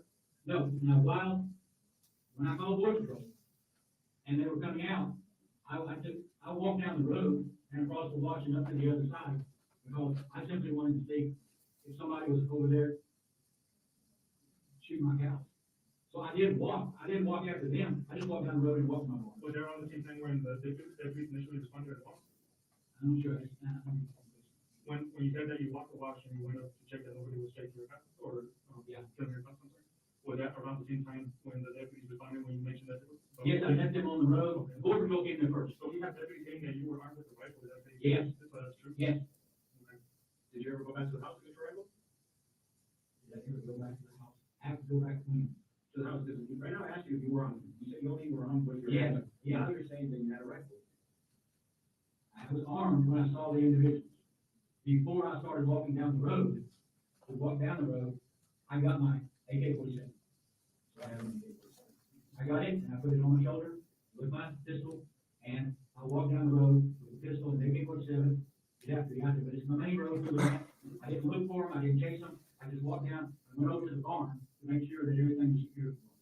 And we say you felt your life was in danger because of the shot or because you saw the man? The shot. And I saw the men after the shot. Put the two together. And you know what it's like to be out there. I mean, I've been shot 3 times in the last 20 years. Have they reported those incidents? Yes. In fact, the sheriff actually arrested one of them. I said, what, it was not a drug. I was closing the gate one time, and 3 shots came by. One of them clipped my ear. When was this? How long ago? Years ago. And I called the sheriff immediately. And they came out, and I apologize, it's hard to listen to, but try to use the closed captioning. It's the best I can say. I just think it's a fucking joke. We can't watch this. they came down Kino Springs Drive, and the guy was trying to run away, and they caught him and took the gun. George should have shut the fuck up 15 minutes ago. So you go out there and find the body. What time did you find the body? It was before dark, so I would say 5 o'clock. And what did you do when you saw the body? As soon as I saw the body, I backed off, went to the house, and called the border patrol. Is there any reason you called the border patrol and not us first? Because the border patrol were the initial investigators of the incident that took place earlier that day, and Jerry Marcel is the ranch liaison, and he said anytime you see any people out there that you are suspicious of, call us, and we'll come out and investigate. And so he'd already been out there, and we have a personal relationship. I mean, he's a ranch liaison, I've known him for years. And so I called him, and that's why he said, I will call the sheriff. I couldn't call the sheriff. So, I'm going to answer your question. Once you ask it, I'm not sure. You ask it again, I'll answer. Something's not adding up. Okay, something's not adding up. Something's not adding up. It's just how this all came about, how it was reported the first and how the second time was reported. You make some statements to some deputies, I don't see that it's very concerning to me. Okay, so I'm gonna give you the opportunity to be straight up with me, be honest. Okay? This is your time to talk about yourself. If you shot this person by mistake or by fear, you gotta let me know, because I'm gonna do a search warrant. I understand. I'm gonna do ballistics, and I'm gonna cover the case. What bullet, I'm gonna protect your weapon. You're gonna be in trouble. I understand. So I'm giving you the opportunity right now. Be real honest. And if you shot this person, you gotta let me know. You gotta be honest with me, George, because nothing's adding up right now. The statements you made on scene and what you're telling me right now, I don't know what you're adding up. It's not adding up. Tell me what you're adding up. It's in the stories, your demeanor and your behavior. Okay? So I'm gonna ask you one more time. Okay? I'm gonna ask you to be honest with me. I've been honest with you. Okay? So if you shot this person by fear, and you hit him, and he died, you gotta let me know. Because like I said, I'm gonna do a search on your house, and I'm gonna recover every single weapon, and I'm gonna get it tested. Whether you tell me, I have no reason to believe I shot this person. What does that mean? It means I have no reason to believe I shot him. That's it. Did you shoot? You made a statement. Let me put it this way. You made a statement on one of your 911 calls to this agent. I shot something. Okay? It was work related. Yes, sir. So And see where we are with that. They had the wrong information, and then they fucked with them in the interview room. You heard him. You heard him right there. You told the dispatcher you shot him. No, he didn't. No, he didn't. And now you've heard it.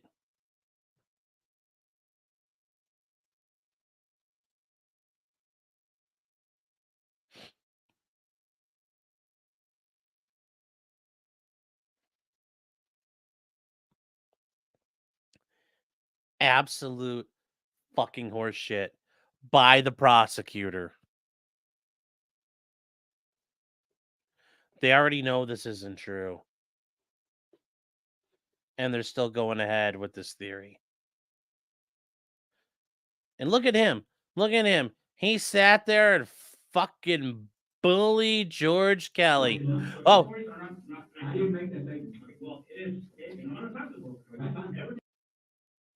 He made that statement. Fucking bullying George Kelly. Look at him now. He's like, well, shit. I guess I didn't. Okay? So it's work related? Yes, sir. So your stories are not I didn't make that statement. Okay, well, it is, and I'm gonna talk to the board. Everything's recorded. You understand? Okay? Yeah, everything's recorded. And you were fucking wrong. Because you didn't even listen. I hope Kathy, whatever the fuck her name is, gets up there and says, you said it's all recorded, right? You were trying to browbeat George Kelly. You didn't even listen to it, did you? Obviously, that's not what was said, right? So you didn't listen. You were bullying an old man. Weren't you, you fucking asshole? Piece of shit cops. I did not make a statement that I shot something. You shot at something. That's exactly what was said. Okay, and it was said, I did not make that statement. George, I'm asking Tommy. Okay. Tommy, this is your opportunity. You come forward and tell me the truth. I'm telling you. He is telling you the truth. He is telling you the truth. He is telling you. You didn't even listen to it. It's recorded. It's recorded, motherfucker. You didn't even listen to it. You're reading the fucking call-out sheet. I think this judge is even like, what the fuck are we doing here? And look at her. She's like, oh, fuck. And look at him. He's like, oh, shit, this isn't how I remembered it. Uh-oh. Uh-oh. Uh-oh.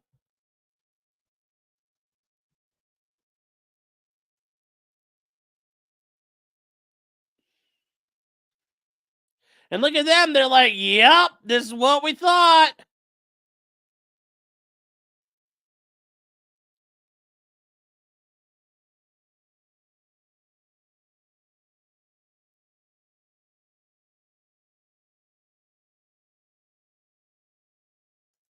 Felted taco Nick. Yeah.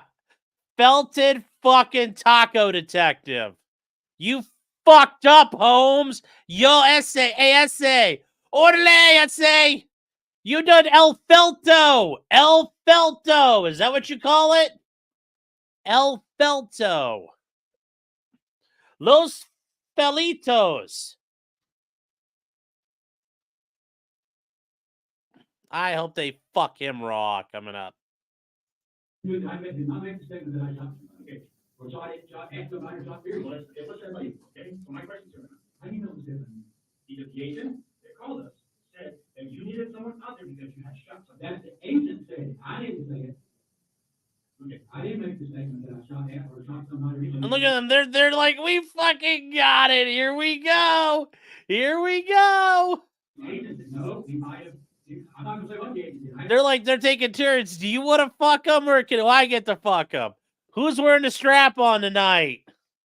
They're going to fuck him raw. I heard you. Did you shoot the gentleman? No. As far as I know. I mean, how can I know that? You're the one with the rifle. You're the one out with the rifle. You're the one that found the body literally hours after you spotted him. Okay? I did not shoot at anybody. Your wife is here. I understand. And I'm going to talk to her. Talk to her. Okay? So, you never talked to someone? No. No. I mean, well, once we do the ballistics and everything's going to come back, and we're going to find out. I understand that, and if that round came out of your AK-47 right. Or AR-15, guess what? I go to jail. Okay, I understand. That's the way it is. Okay, so now knowing that, help yourself and tell me the truth right now. Yes, he's telling you the truth right now, Juan Carlos. George, look at me. George, look at me. I can see it in your eyes right now that you want to tell me something. I can see you want to make this right and be at peace with yourself. I can see I want to tell you something too. You're a fucking cocksucker. El cocksucker arrow. Los cocksuckerito. I don't know how you say it in Espanol. Sucker of the cocks. I don't know how you say it. I'm not that down in the Spanish lingo. But they're just sitting there chilling out. They're just sitting there chilling out. He's just like, uh-oh, she's got the whole Nick Rekieta thing going on the side of her head, like,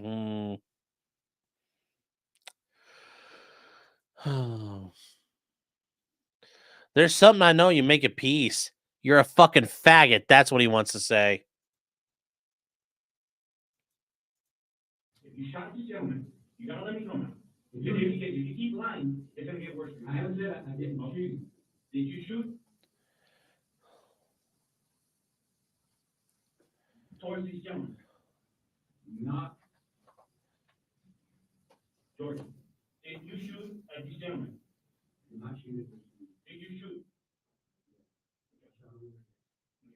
Well, you trust me. And is that person there? I don't know.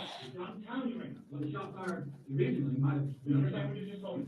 You shot at them. Not after. Pendejo. Yes, I know that word. Where they really shot? 150 yards. How accurate of a shoot are you? Have you actually zeroed that rifle? I was ready to do it. No. But it's not accurate. I shot 100 yards over their head. Okay. You know what I'm saying? Let's say the target. I thought it was when you shot. Huh? I thought it was. Okay, that's gonna fuck George a little bit. He shot towards them. Come on, George. And you have people that they weren't running away from you. They were just running. I didn't know where they were going. You said earlier they were running away. They're running across. Okay, away from the line. Were they coming at you? No, they were running parallel. Were they coming at you? Okay, I'm not trying to. No, I'm just trying to get to the bottom of this. Let's just get. Maria Con. Here's what I'm saying. These people that I saw running were running like this. 150 yards away from me. 100 to 150 yards. 150 yards away. And they were armed. They were armed. What were they armed? You can ask my wife. Also, she knows, but she just had a rifle. She said, I see them have a rifle. And she'll tell you that they had a rifle. And so they had a rifle, they were running across like this, and at 150 yards, and I shot 100 yards over their head. In other words, you aim a gun like this, down 150 yards, you know the range of an AK-47 goes what, mile? And so, if I'm aiming over their head that far, there's no way I could have shot that individual. My answer is when they were running, with the rifle, did they ever point their rifle at you? Yeah. Oh, no, they didn't. The guy's running with a rifle, and he turns, it's gonna turn, and he's gonna point it at you. Just like in a mode of turning, he's gonna point it at you. So, yeah, they turned with the rifle and pointed it forward. In fact, my wife saw it. So after they pointed the rifle at you, how long did it take you to shoot? Over top of their head immediately.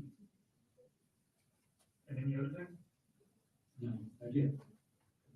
Where's the rifle at now? In my house, I'll give it to you. I'll open the door, you might never serve. You're not going back to the house. You're not going back to the house right now. Yeah, The house is secure right now. Like I said, my dogs are shut.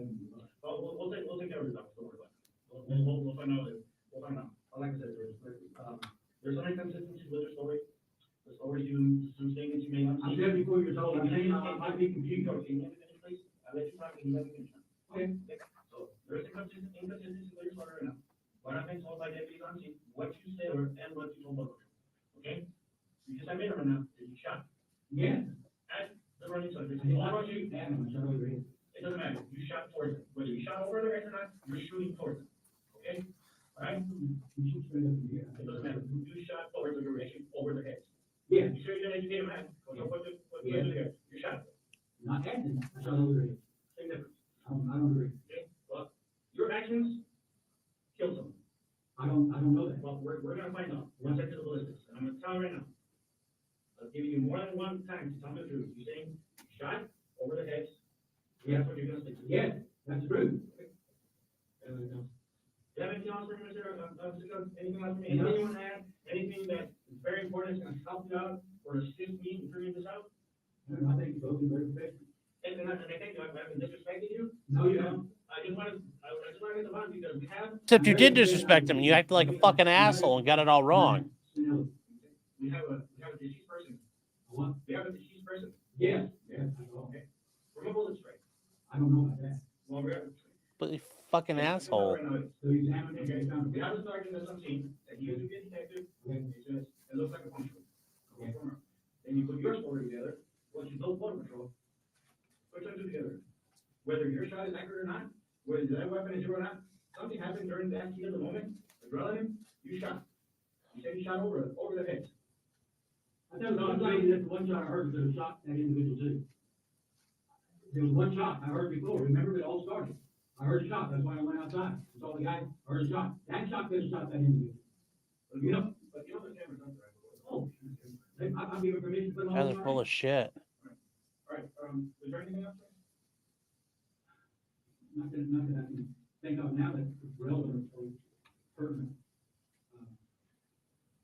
I apologize if I'm not clear or talking to that. No, you're clear. It's just, what I've been told, what you said, and what's being relayed, it's just inconsistencies. It's not adding up. If I were you, maybe I would say it was inconsistent. I mean, I understand. I understand. This is what I do for a living. I understand. You know? You're an individual that hasn't seen a body in the last 4 hours, laying on the ground. Well, I've seen I've seen bodies left and right. 24 hours from now, I may be a little more calm. I've seen bodies freshly dead. You can walk everything, okay?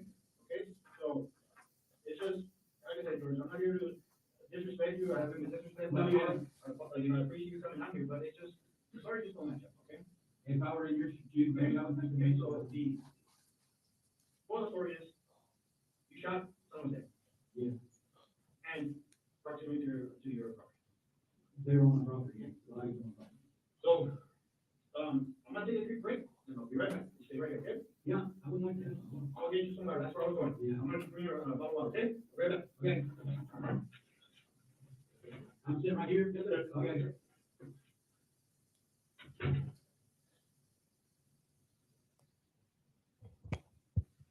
Your Honor, would you like me to fast forward through the time when nothing's said? Yes, the What's your position? defense. What's the gap here? I think Hold it's a few minutes. We can end it, on. Is there something else? I think so. and we'll watch it. So you just want to fast forward to that point? Is that all right? Okay, go ahead. I think the state is fucked up here. The way they're doing this, is actually going to be bad, and we'll get to it. It's going to be bad. Hey, George, we ran out of bottles, but we have a cup of water. That's okay with you? I don't drink any water except bottled water. Gotcha. Yeah, like I mentioned, we ran out of the. Well, I won't die. Okay. I won't die. Tough old man.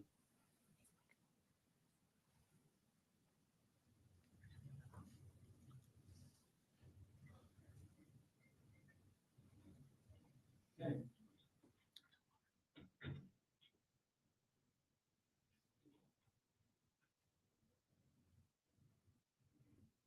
Vacation, I don't vacation. Okay. George? Yeah, let me ask you, I'll make sure my wife is. Yeah, just like she's on medication, I on medication. Okay. My blood pressure medication is at my house. So, and I take like a bunch of different pills. Where are the pills? They're in my medicine cabinet. I have some pills in your pocket. What They're not my blood pressure medication. Because you told me that. Yeah, I'm gonna take it out. Okay. Oh, okay. Yeah, but that has to be in the original. You All right. I can tell you what they are. Okay, George. No, you put them away. Those are the ones from right here. No, I have blood pressure. Hi, George. Is there anything else you want to answer? Is there anything else you want to tell me before we end? Something.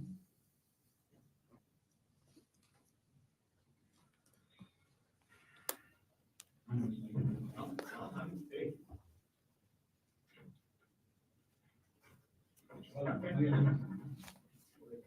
You keep on thinking, George, and I'm here, okay?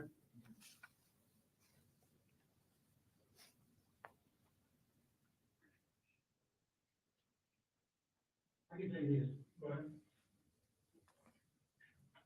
and I want you to hear this. All right, George, go ahead. All right. Go ahead.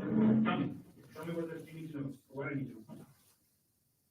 If I had thought that I had shot someone, I would have been stupid to call Border Patrol, and I knew they were going to call the sheriff department. That would be the dumbest thing that an educated man would do. I would have never called, period. I have no idea. I do not believe that I shot this person. I know I didn't shoot this person. If I thought there was any chance I shot the person, I would not have called them. Why would you say that? Because only an idiot would call it. Oh, okay. That's no. Oh, that's a risky fucking one to say. But I called you because I didn't. I mean, he saves it. I called you because I did nothing wrong. But oh my God, chat, do not ever say that, please. Oh my God, my feet are sweating listening to George talk right now. Ugh. EBGB time. I don't know about some of you, J-Rock, are your feet sweating too? Listen to this.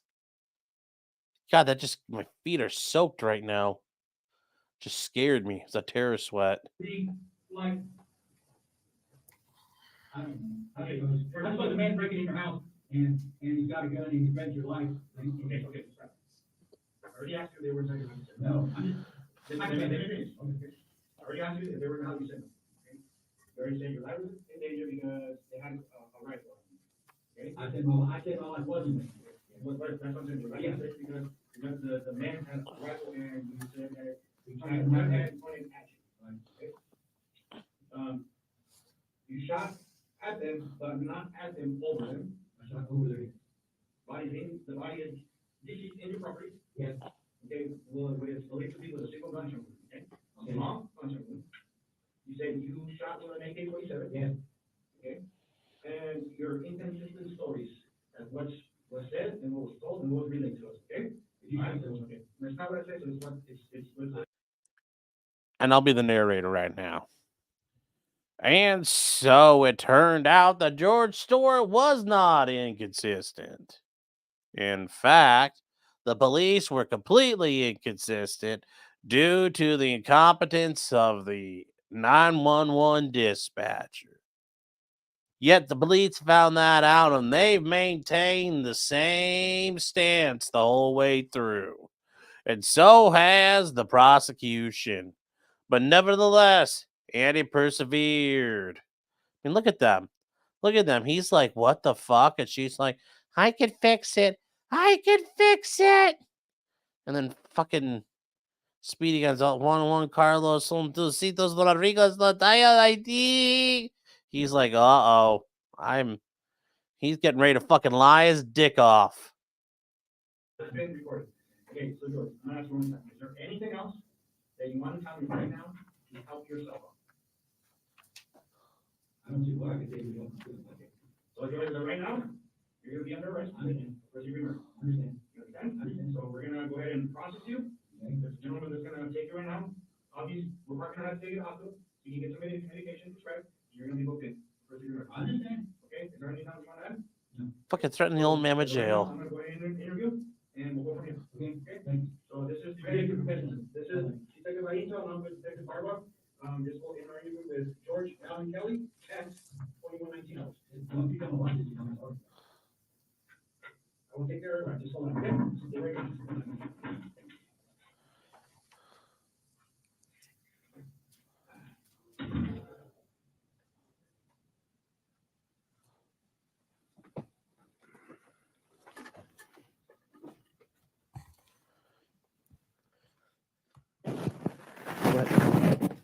That's all the questions I had, Your Honor.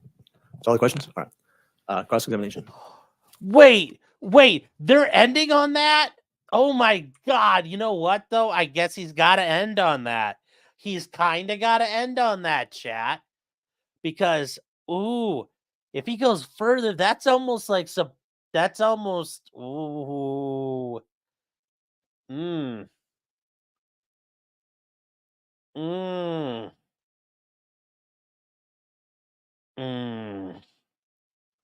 They're not fucked. They're not fucked. They're far from fucked. This isn't good, though. Ooh, we got 30 minutes of this. They messed up by leaving this for a Friday, because now when we come in on Monday, it's going to be this attorney just fisting this detective up the ass for however long Monday morning or Tuesday morning. Asking any more questions at this point would almost be suborning perjury.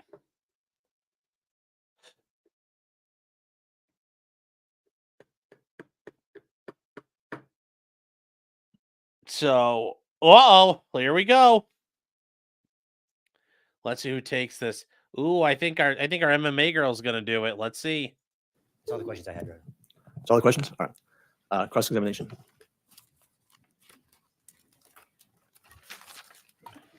Sorry, I was shocked. He told me he would have questions after. Sorry.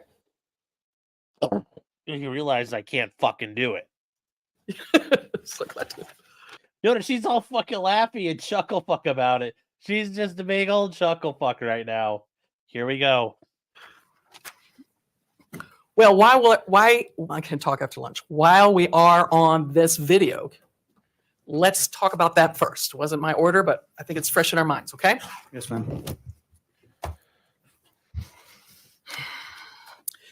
You asked over and over, did you shoot at these gentlemen? And the response was, no, I didn't shoot at those gentlemen. But when you asked, did you shoot? He said yes and followed up with over the head, correct? That's correct, ma'am. Now, it seems to me like we're combining the events of what happened earlier to what happened that evening, okay? The 5 subjects that ran across his window would be heading in a southward direction, correct? That's correct. Because he said they were running parallel to him. That's correct. And you now understand he's in his home, in his kitchen. Is that correct? That's correct, ma'am. And we all went out there yesterday, and we're talking about the location of the body is due east, correct? That's correct. Give or take a few degrees, whatever, generally speaking. Yes, ma'am. Okay, thank you. Now, if a person sees subjects running across the window, and the wife sees 2 of them running across the window, because think about it this way. If he says, Wanda, quiet, look outside, Some of them could have already ran past the window. Was that possible? It could be possible. And then she looks up and sees 2, correct? That's what she's stating. That's what she did state over and over and adamantly in court, and you've been in here the whole time, correct? That's correct, ma'am. Okay. Now there's dispute, what she's saying, and we could talk about those disputes a little bit later. But for the sake of her adamant testimony that she saw 2, 3 could have already came out of the view of the window, correct? It's possible. Thank you. Now, you said there was no evidence. Exactly, ma'am. There's a witness, and she's sitting right behind me, and her name is Wanda Kelly. I know, ma'am. I recognize Okay. Witnesses are evidence, potential evidence, correct? it. That's correct. Okay. Because we brought someone in with, I don't know what we're calling him now, but started off as DRR, and he came in and testified, and that is your evidence, correct? That's correct. So is her testimony any less than his credibility and testimony? No, ma'am. Okay. And of course, that'll be the juror's decision. We all understand that, right? Oh, she's fucking, that the prosecutor could stop this right now because she could say it's the court's job to instruct the jurors about what's evidence and what's not, how to weigh credibility, and she's fucking letting her run roughshod. She's getting away with some stuff right now. She should be objecting like a motherfucker. That's correct. Okay. But we're looking at what you were looking at. And that's what I'm trying to convey to the jurors at this moment. Okay. That's correct. So, All right. Now, that went one step further. It was reported. And now we have more evidence of not something that got fabricated later on, but we have more evidence now that Mr. Kelly wanted to report his findings of what was going on, correct? that's correct. And from his information to the Border Patrol, Jeremy Marcel, he hadn't left his house yet when he reported it. Are you agreeing with that? It's the first time or the second time? We're at the beginning. He was at work. I'm sorry, Mr. Kelly never had stepped out yet. He said he was going to, and he heard a shot, and then we got the horse, and that he might have to shoot, correct? That is correct. Okay. Now, we can all recall what Jeremy testified to. Yes, I was here. Okay. And so, if a person thinks they ran parallel across their window, what's the first direction you're going to look at when you step out of your house? Towards the direction they're running. Right. I'm going to stand up and confirm that. I'm in my house. People are running across it and heading south, and I'm pointing to the right for the court report. I understand. I got Be you. my right. I get on the phone because Miss Wand over here brings the phone with the Border Patrol on there, and he reports what he reported, correct? That's correct. All right. He grabs his gun from the corner of the door there, which we heard testimony about that from Miss Wand, I believe, correct? That's correct. And so when he steps out, is he going to look towards a body that's found later, or is he going to look at the subjects that are running in the south direction? It's logical he's going to look at the subjects. Thank you. Now, he sees one of them based on. Oh, oh, oh, uh-oh, uh-oh.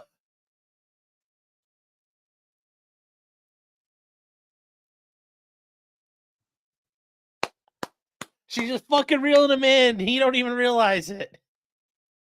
He don't even fucking realize it. He bit on the hook, and he's just swimming along like he's just a dumb fish. Like, I don't even have to swim. I'm just getting pulled along. This is great. His statement given to you, turn around with his rifle. That's what he told me. We now have the potential of self-defense, but instead of shooting that man, he shoots up in the air. And however many cases you've had, 8, 9, what was it? It was a total of 9. 9 times. And he had the potential to even do more if he wanted to, correct? That's correct. Well, you know what size ammo he had on him, right? What his magazine looked like? Yes, ma'am. Okay, so he could have done 20 or whatever, but he stopped at 9. And he comes and testifies that these people move outward and go down this road to what be the direction of the barn, the ravine that you crossed through that we all saw yesterday, correct? That's correct. He clearly said he didn't chase him. He said he didn't chase him. Right. So somehow we get that into the mix of everything else. That's correct. Okay. What part of raising his rifle to the subject that pointed a rifle at him is illegal? Ma'am, your meaning of shooting at them or shooting on their heads, it's different from my idea. Doing that, it's reckless, it's dangerous. Ma'am, if you say shooting at them or over the heads, it's still a reckless display of a weapon, this reckless discharge of a firearm too. Okay. You're stating that when he has over 100 and something, almost 200 acres of land, that it would be reckless to even shoot his rifle on his own property? Putting the gun up in the air and shooting it recklessly, man, it is. To what would he hit? You never know, man. So now you're thinking maybe this person could have been way out there somewhere, got hit and walked to the location? I'm not saying that. Okay, so which way is it? Because y'all are presenting evidence that the bullet hole is facing the house. So is it that he died there, or did he die out there recklessly somewhere over the ridge, down in the creek, and received a bullet? He died where he was at.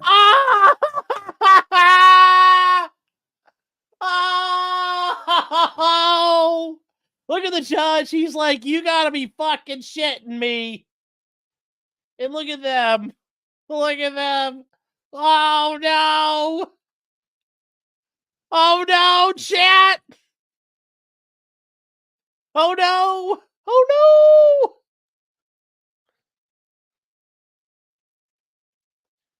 Wow, he is eating shit up there really bad. He is eating shit.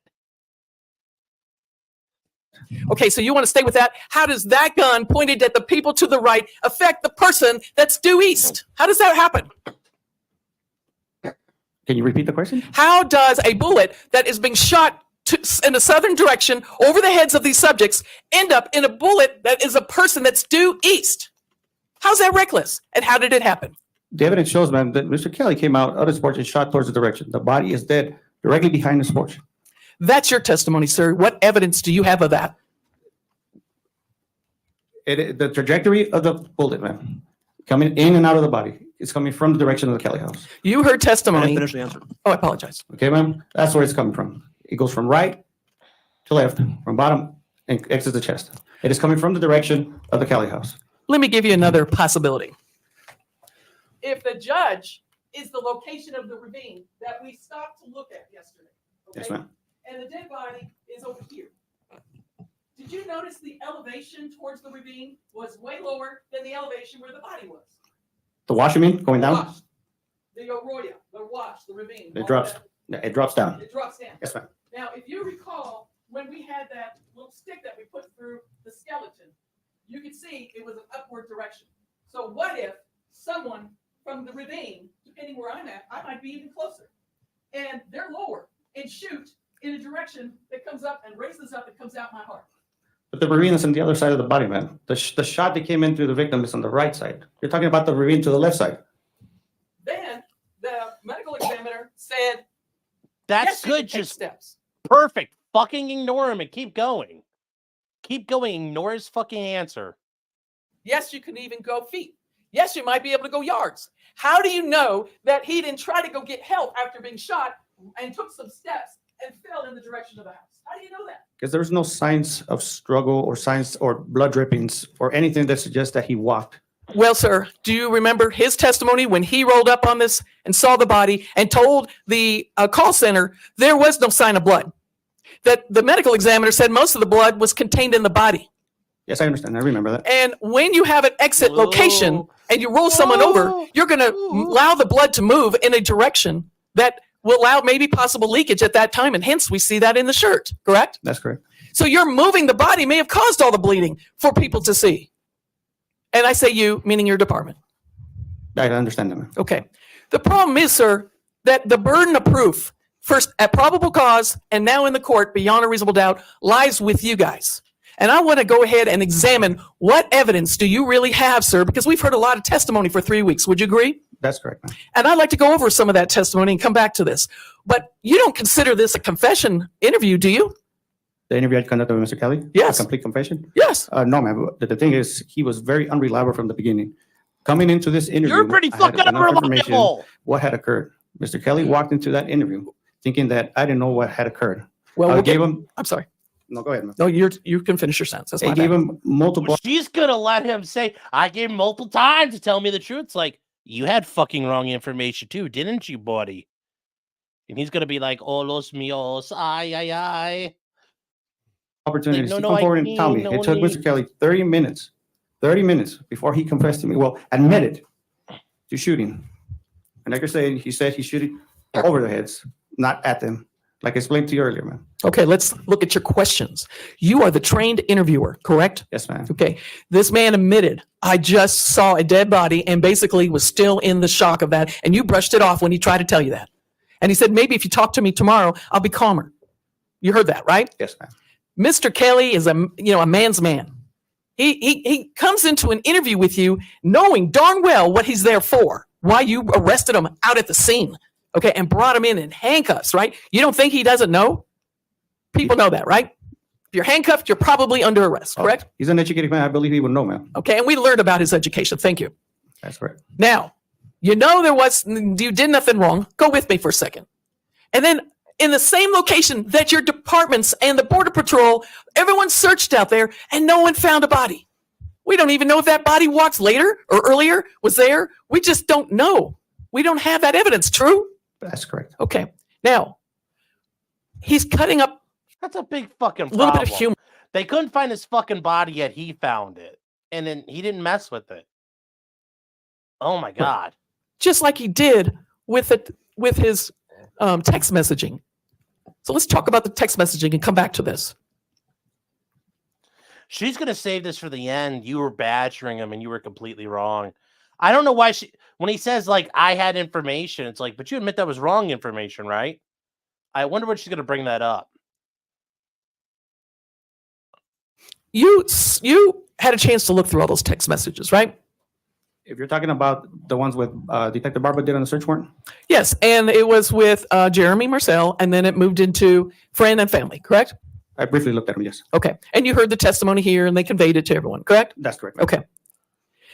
If you knew that you were a senior citizen with your wife, no one else out there on a big ranch, and people on a regular basis are coming through his property, and Border Patrol is taking the time to warn him about it, and Jeremy was warning him through January as it led up to this case, correct? That's correct. According to Okay. the text messages, yes.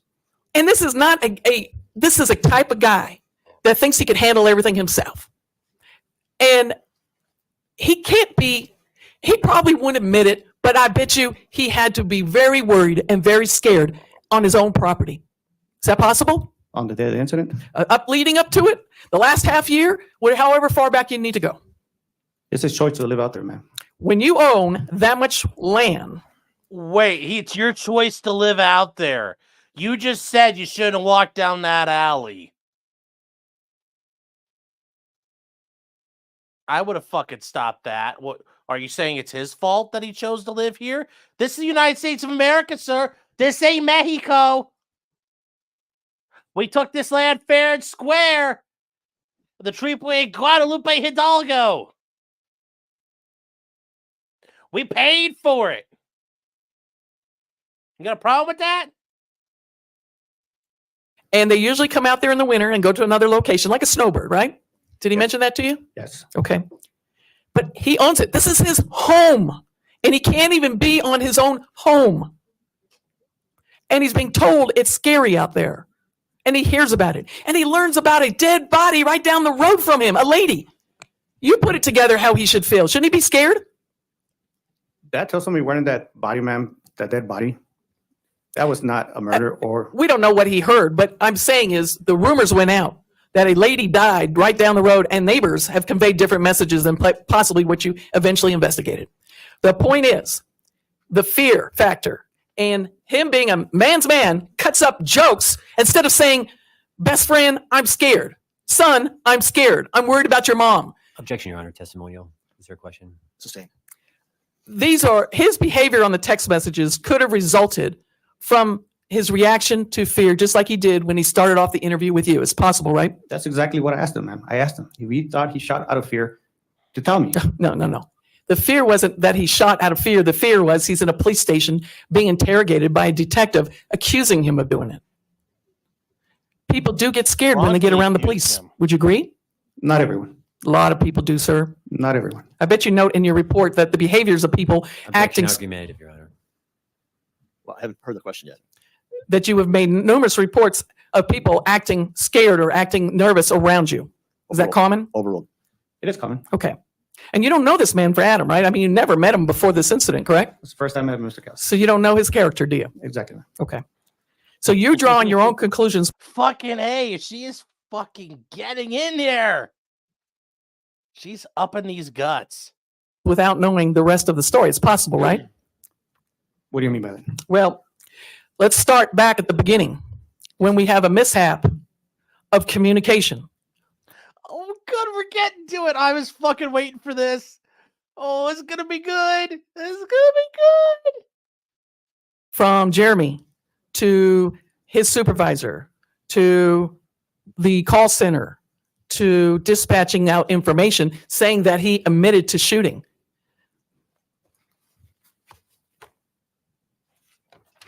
Do y'all have your booking form, or you can tell me the number so I can give it to you? Number two? Can I get number 2, please? Uh-oh. She's gonna leave him gape. There's only 15 minutes left, chat. She's not done. He's gonna be left gaped and like bent over the lectern all weekend long. And she's gonna come back in when it's all dry and crusty and keep gaping him. Ooh. Oh boy.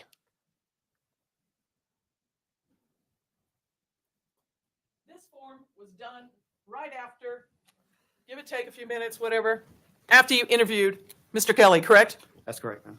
Now, he denied this, and I'm going to blow it up just a drop too. I'm glad we didn't stop this tonight, chat.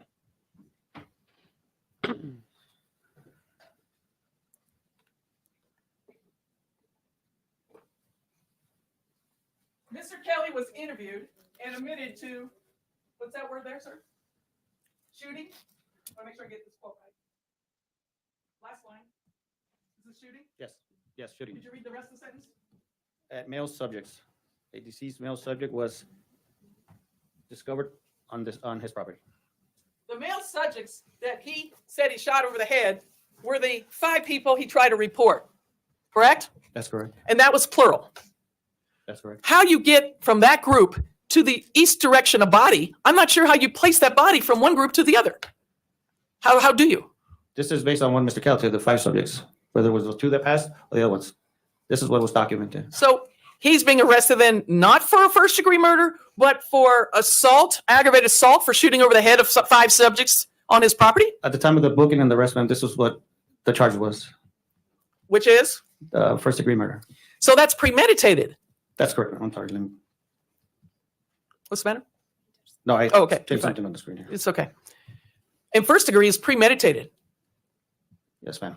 So you're saying that he went out there and thought it out that he was going to shoot someone? His actions, ma'am, knowing what he was doing, he went out there. Unlawful discharge of the firearm, disregard for human life. He went out there and shot, ma'am. And you do believe in the self-defense ability that all Americans have a right to defend themselves, correct? I do believe that, ma'am. Okay. And person raising a rifle up at you, sir, right now, I'm raising my handgun at you. And what would you do if I did? Be honest. What would you do? I would shoot back. Okay. So you would take your weapon out if it's not already out, if it was only a handgun. But if you had a rifle in your hands, you would raise it at me and possibly shoot right at me, wouldn't you? Yes, ma'am. And that is called self-defense, sir, Yes, right? ma'am. But yes, ma'am. Okay. So nothing you've heard from him when he said a person turned around with his rifle and pointed it at him, anything about that says you don't have a right to self-defense and you're calling it reckless? I'm not saying that, man, completely. Mr. Kelly stated, when I asked him if they were coming at them, he said no. I did ask him if they pointed the weapon at him. He did say yes, but he never said that they shot at him. Gee, sir, do you need to wait till a bullet hits you before you return fire? I'm not saying that, man. Okay, so Mr. Kelly did not need to wait for another shot, but he's already heard one, correct? Based on his version of calling Jeremy, he said, I heard a shot, correct? Based on his testimony, he said he heard one shot. And he said that to you in his interview, That's correct? correct. Okay, so now he knows that something's out there willing to shoot at something, and you want him to wait till another bullet hits him? No, ma'am. Personally, I wouldn't have done what he would have done. I would have shot at the person with the rifle and not up in the air. But that was pretty gracious, wouldn't you say? Objection, Your Honor. It's the same. Oh, god damn, yes. Now he's got to say, oh, it's reckless. He spared their lives. He was nice. He decided not to kill them. He was the generous gringo. Oh! Oh! Hold on, chat. I got my Andrew Dice Clay going. Oh! Hickory dickory dock. Oh my God.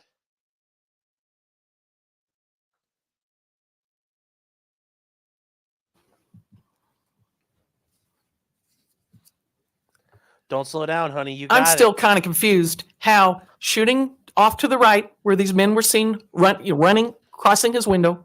I'm still confused how you think because he was just out there and had a gun, that meant he killed the man in the east direction.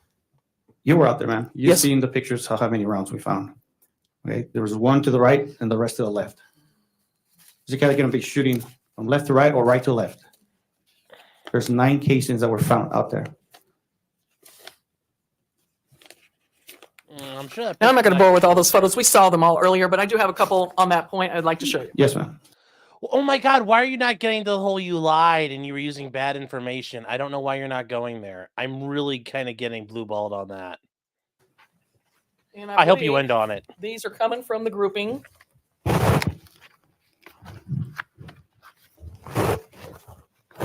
on. J-Rock, would you drop that at the end? Because I feel like you get it in at the beginning and then just keep pointing out, well, you had bad information. Are you sure you don't have bad information now? You already had bad information.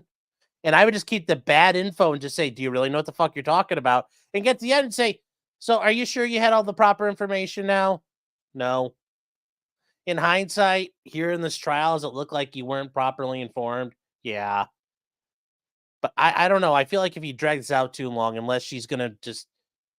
Too much fireworks is also a problem, guys. Too many fireworks can be an issue. Like if you have too many stars in your movie.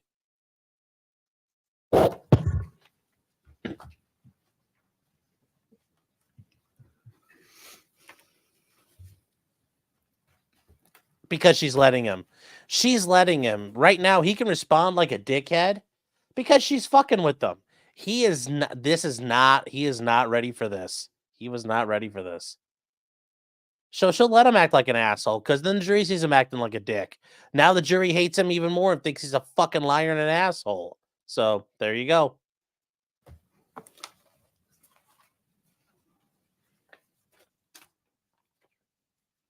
Just a minute, Your Honor. Sure. It's the lady in the blue standing to the left, up to the left of the prosecutor's table. Lady in blue standing left. Oh, I don't know. Who the fuck? Yeah. Who the fuck is this bitch? Okay. Who the fuck is this? Who the fuck is that? Oh, it's a camera. Oh, it's a oh shit. Oh shit. For the local affiliates, that's the camera lady. But remember, the local affiliates aren't putting it up so we can watch it later, so we're stuck with this. Because otherwise, we'd have to watch them live. It's a camera lady. Good notice. Good notice.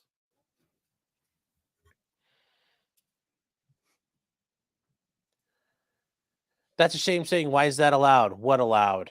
What's allowed? I don't know. Jarak says, I finally notices. No. Oh, well.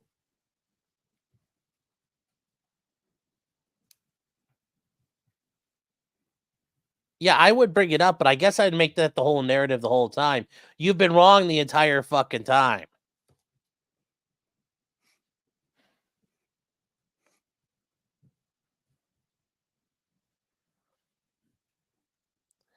See one of these, it's Charlie's Angels.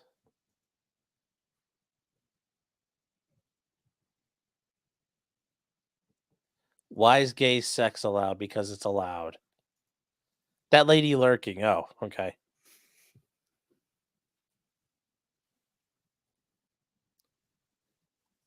It's a Canadian tuxedo. Yeah, that's like wearing denim shirts is like the uniform of a... I have hit play. It's running. Look, you can see the clock ticking. Wearing denim shirts is like the uniform of Arizona. Just like George Kelly's wearing a fucking vest. He wears a vest every day. He's a boomer and an Arizonan. What are we doing? Noted as defense. Oh, I'm sorry. Well, Ms. Lothorpe, it's 3 o'clock. I'm looking for a good time to... Let me just finish this evidence. That's what I was going to ask you. If you want to do that, then let's do that. All right.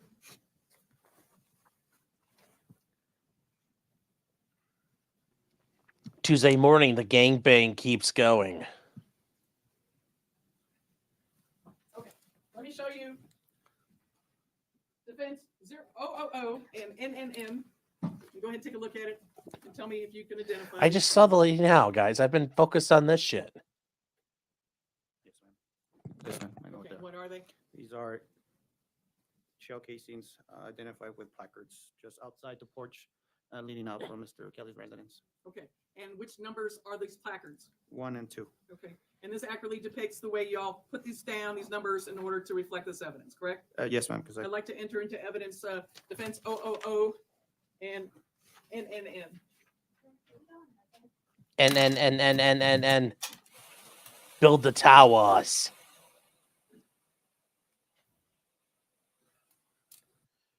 Wow, they're like, uh-oh. They're like, oh no, oh no. No, when I can hear the monitor thing through my ears, it gives me like this tinny echo. So when I say no, I have the Mr. Bill voice. I'd argue it's too late. They already had a chance to look at these and they didn't object. Have a great weekend. Remember the admonition of the court. We'll be back here Tuesday morning at 8:30 to continue with the examination of the witness. We're adjourned until 8:30. Have a good weekend. Oh, you know, and look, here's the deal. They're not supposed to talk to him. They are gonna fucking talk to him, and the judge is like, the judge has got golf or some shit going on. He's like, I'm the fuck out of here. That's actually very surprising. The judge is walking out like and leaving everybody. I wonder if that's his way of saying this case is bullshit. That's very surprising. He just bolted like that. He didn't allow the jury to get out.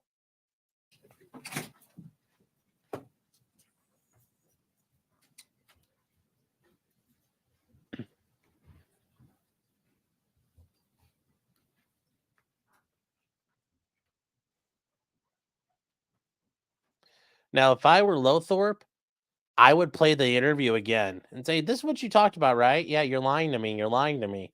Turns out I was telling you the truth, right? Yeah. So, do you gaslight old people? Do you gaslight defendants? They'll be like, no, I was just wrong. But we'll see. We'll see where she takes it.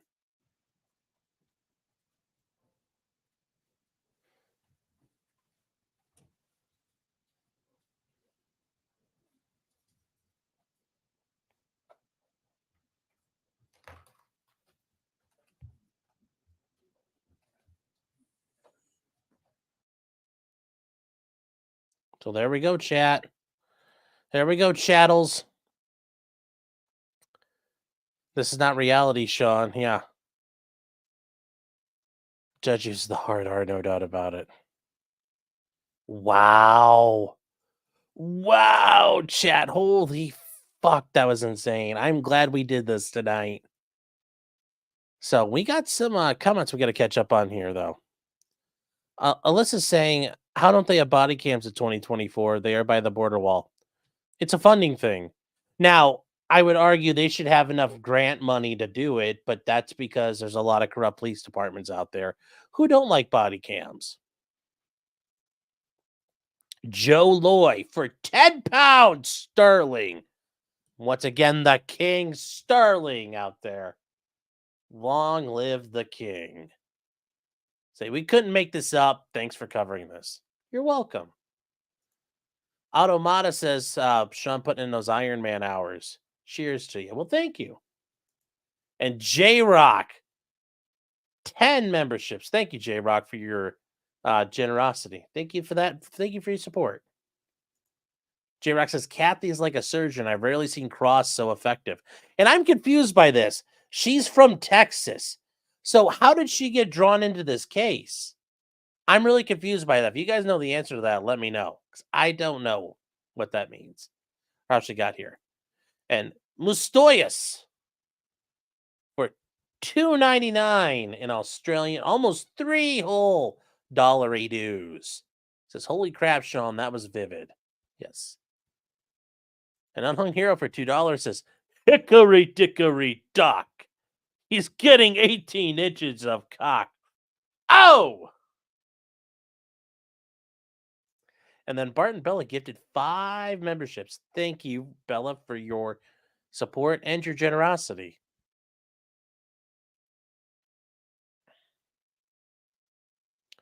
Kathy Lothorpe used to be a cop. Ooh, I didn't know that. Will we see our first directive verdict? No. No. Nope. Not going to happen. Nope. Nope. Happy to be wrong, but I'm saying nope. What a fucking... We aren't even at the cliffhanger yet. She's just leaving him bent over the table all weekend. They have a fuck ton of FEMA funds, but no... Yeah, that's what I mean. They have enough federal money, they should be fine. No, I have to be up in the morning. I'm not doing Baldwin.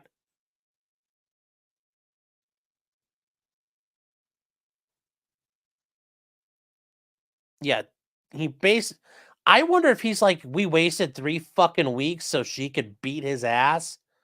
I think he's mad. Oh, the Kellys have been living in Texas since she got out. I get the idea. I'm not asking how she got there. I'm asking how did she get involved in the case? Like, who talked to her? Because there's Arizona attorney, I get that. And then we got a fucking attorney from Texas, like, coming out of left field, like, what the fuck happened there? How did that work? And Ariel's saying that the Kellys have been living in Tejas since Ellen got out on bond. Okay, but I don't know if that's the answer. She drove across the desert. Georgia Research apparently or someone he knew. So he's like, he hired 2 attorneys. That's a lot of fucking money, man. I can't believe they charge him because he shot his gun. Yeah. The body cam funds are going to Ukraine. I'd rather have an acquittal. I'd rather have a directed verdict. I would love to see a directed verdict. I would love to see a directed verdict. Those are even better. Because you know what that means? The judge is saying, your case is so shitty, a jury... that judge can say, I can speak for 12 people without even having talked to them, that they don't fucking believe you. So no, a directed verdict is far more powerful. Far more powerful.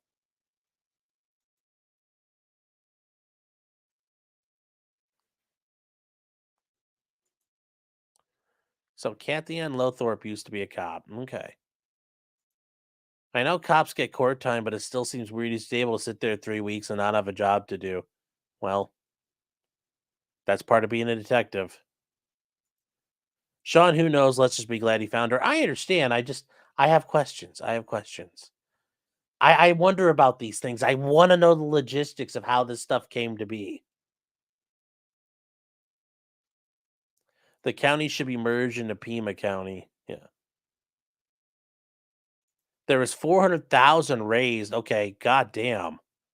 I'm betting every bit of that's been fucking hoovered up. Yes, ranchers are often rich millionaires. This guy's not a millionaire though, but he bought his land cheap, I bet. And a lot of money goes back. Yeah, you have to put your money back in your land because it costs fucking money. If there was a DV, Sean would coom his pants on stream and get banned from YouTube. Maybe. Can a directed verdict be appealed? Some states, yes. In some states, they can appeal a directed verdict, but generally speaking, no. A directed verdict is it.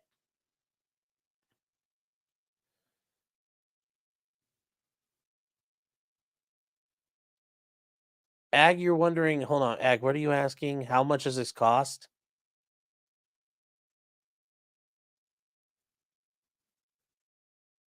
Oh, yeah, it's going to be a couple hundred G's to do this case.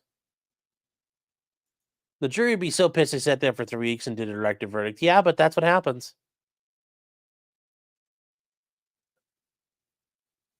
Yeah, they're not liquid millionaires, yeah. Yeah, directed verdict is abuse of discretion or overturning and not guilty. So, yeah, there's like... They could appeal it theoretically, but that's a court is going to be... Remember, guys, that thing works both ways. Courts don't like overturning jury verdicts. Courts don't turning those, especially because that means the defendant's now at stake. So yes, there's a lot of reluctance there. Cop is so fucked in the department. No, he's not. Then it'd be like, oh, orderly, say it's okay. You could lie on the next case. We'll help you provide evidence next time, homie. The cops don't fucking care. They're all fucking in on it. This is all she's doing for 18 months plus, yeah. And that's the thing, Ag. This is probably like her big, when she's working, like if this was like my thing, like, yeah, I'd be doing little stuff here and there.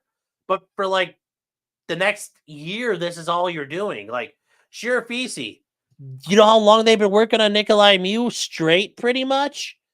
His calendar has probably been like blocked out for the last 4.5, 5 months, solely prepping. This shit is tough, man. It's going to war. Liver pate. Liver pate is really good. In fact, if you guys ever want really good liver pate, in Russian and Belarusian MREs, the pate in those, just mwah, very, very good. The Russians do good pate. I can tell you that much. The GoFundMe took down, is bail, but they do that for everybody. What are your opinions of the judge allowing the planted evidence of the DUI trial? The guy was convicted based on it. No, because if you watch the whole body cam, we'll have to do that. He sounds like a drunk motherfucker. He sounds drunk when he's in the back of the police car. If he was weaving and he's unsteady and they smelled alcohol and they smelled the cup, yeah. There was enough independent evidence. Now, I think the judge should have dumped it anyway.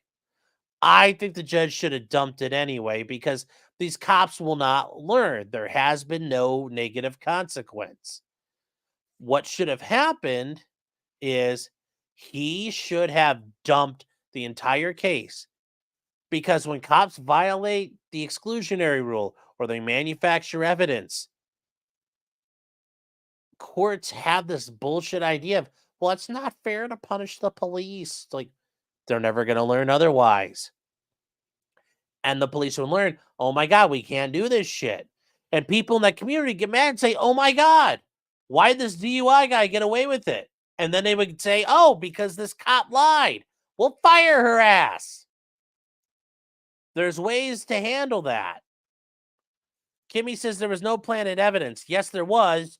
She emptied out that bottle, threw it back in the car, and said there was an open container. She lied. And if she was just stupid, that's even worse because she doesn't even realize she's causing problems.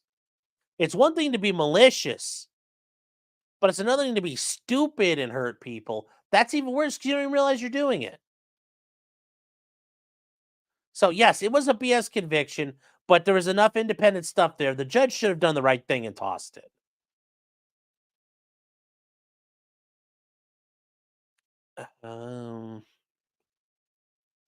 What are the chances that it goes to the defense? They just arrest her? Oh, I don't think they're going to arrest. They're going to put on a case. Kimmy Joe says, no, there was not. They didn't charge him with the open container. They don't have to charge him with the open container. Part of the open container was part of their argument why he had been drinking. And besides, remember, here's the big thing, Kimmy. Those cops said he was weaving, and they said he smelled like alcohol, and they said he had glossy eyes. They threw that bottle in there and said, oh, there's an empty bottle of alcohol in the car. They lied about that. How do you know they were telling the truth about the rest of it? You can't rely on it.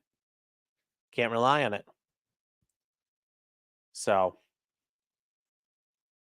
that's the problem.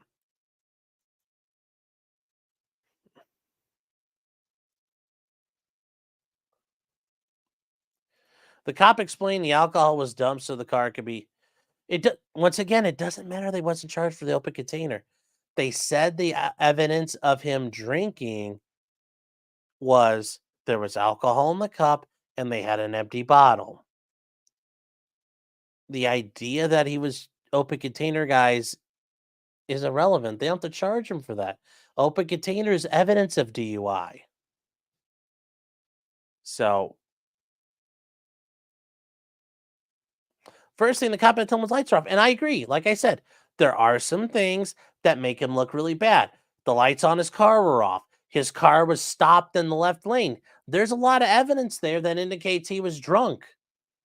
But the way the cops are doing that shit, and notice, if she had those answers, what were her answers? I don't remember. I don't know. I don't know. I don't know. We listened to her deposition. She clearly is either stupid or a fucking liar. Either way, sorry, case gets tossed. Do better next time. Do better. Got to do it right. Got to do it right. And the cops can't do it right. Should be gone. Court should be a lot more ruthless with the police complying.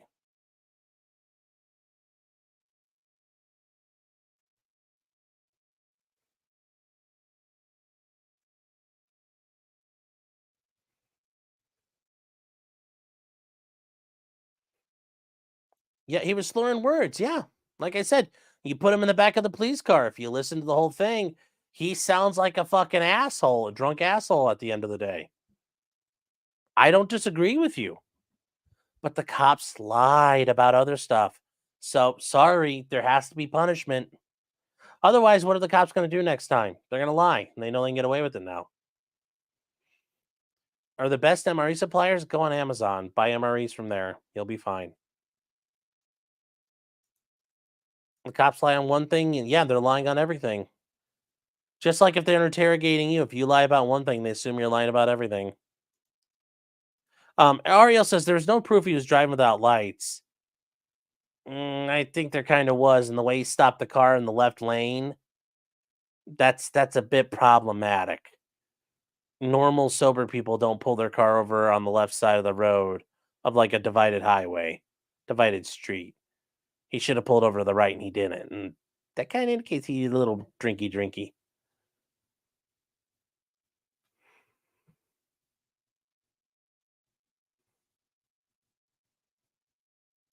Yes, this is also a good point. I didn't charge you with murder, so the fact I planted a body in your house doesn't matter. Yeah. And Mom Pill is saying maybe he's both stupid and a liar. Well, then that's even worse. Should be dismissed. Elena Haba removed. What? What do you mean Elena Haba removed?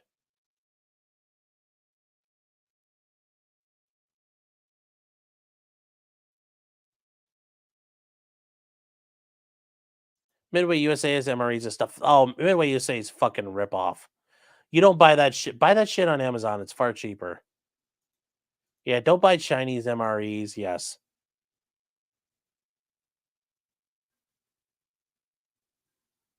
What is wrong with the left? Well, if you watch the video, he kind of pulls over. He's still in the left lane. Like, not really a good spot.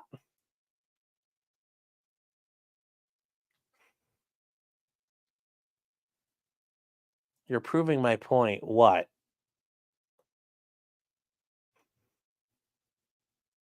Yes, there are channels that actually eat and review MREs. Yeah.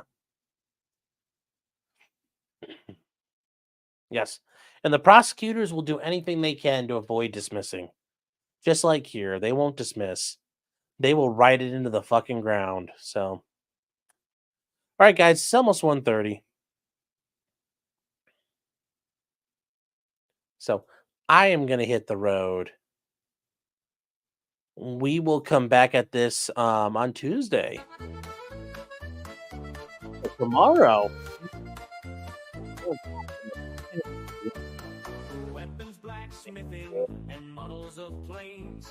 Before the 8 o'clock show. I don't know. If we have time, we'll try to do the Alec Baldwin response by the prosecutor. Not sure yet.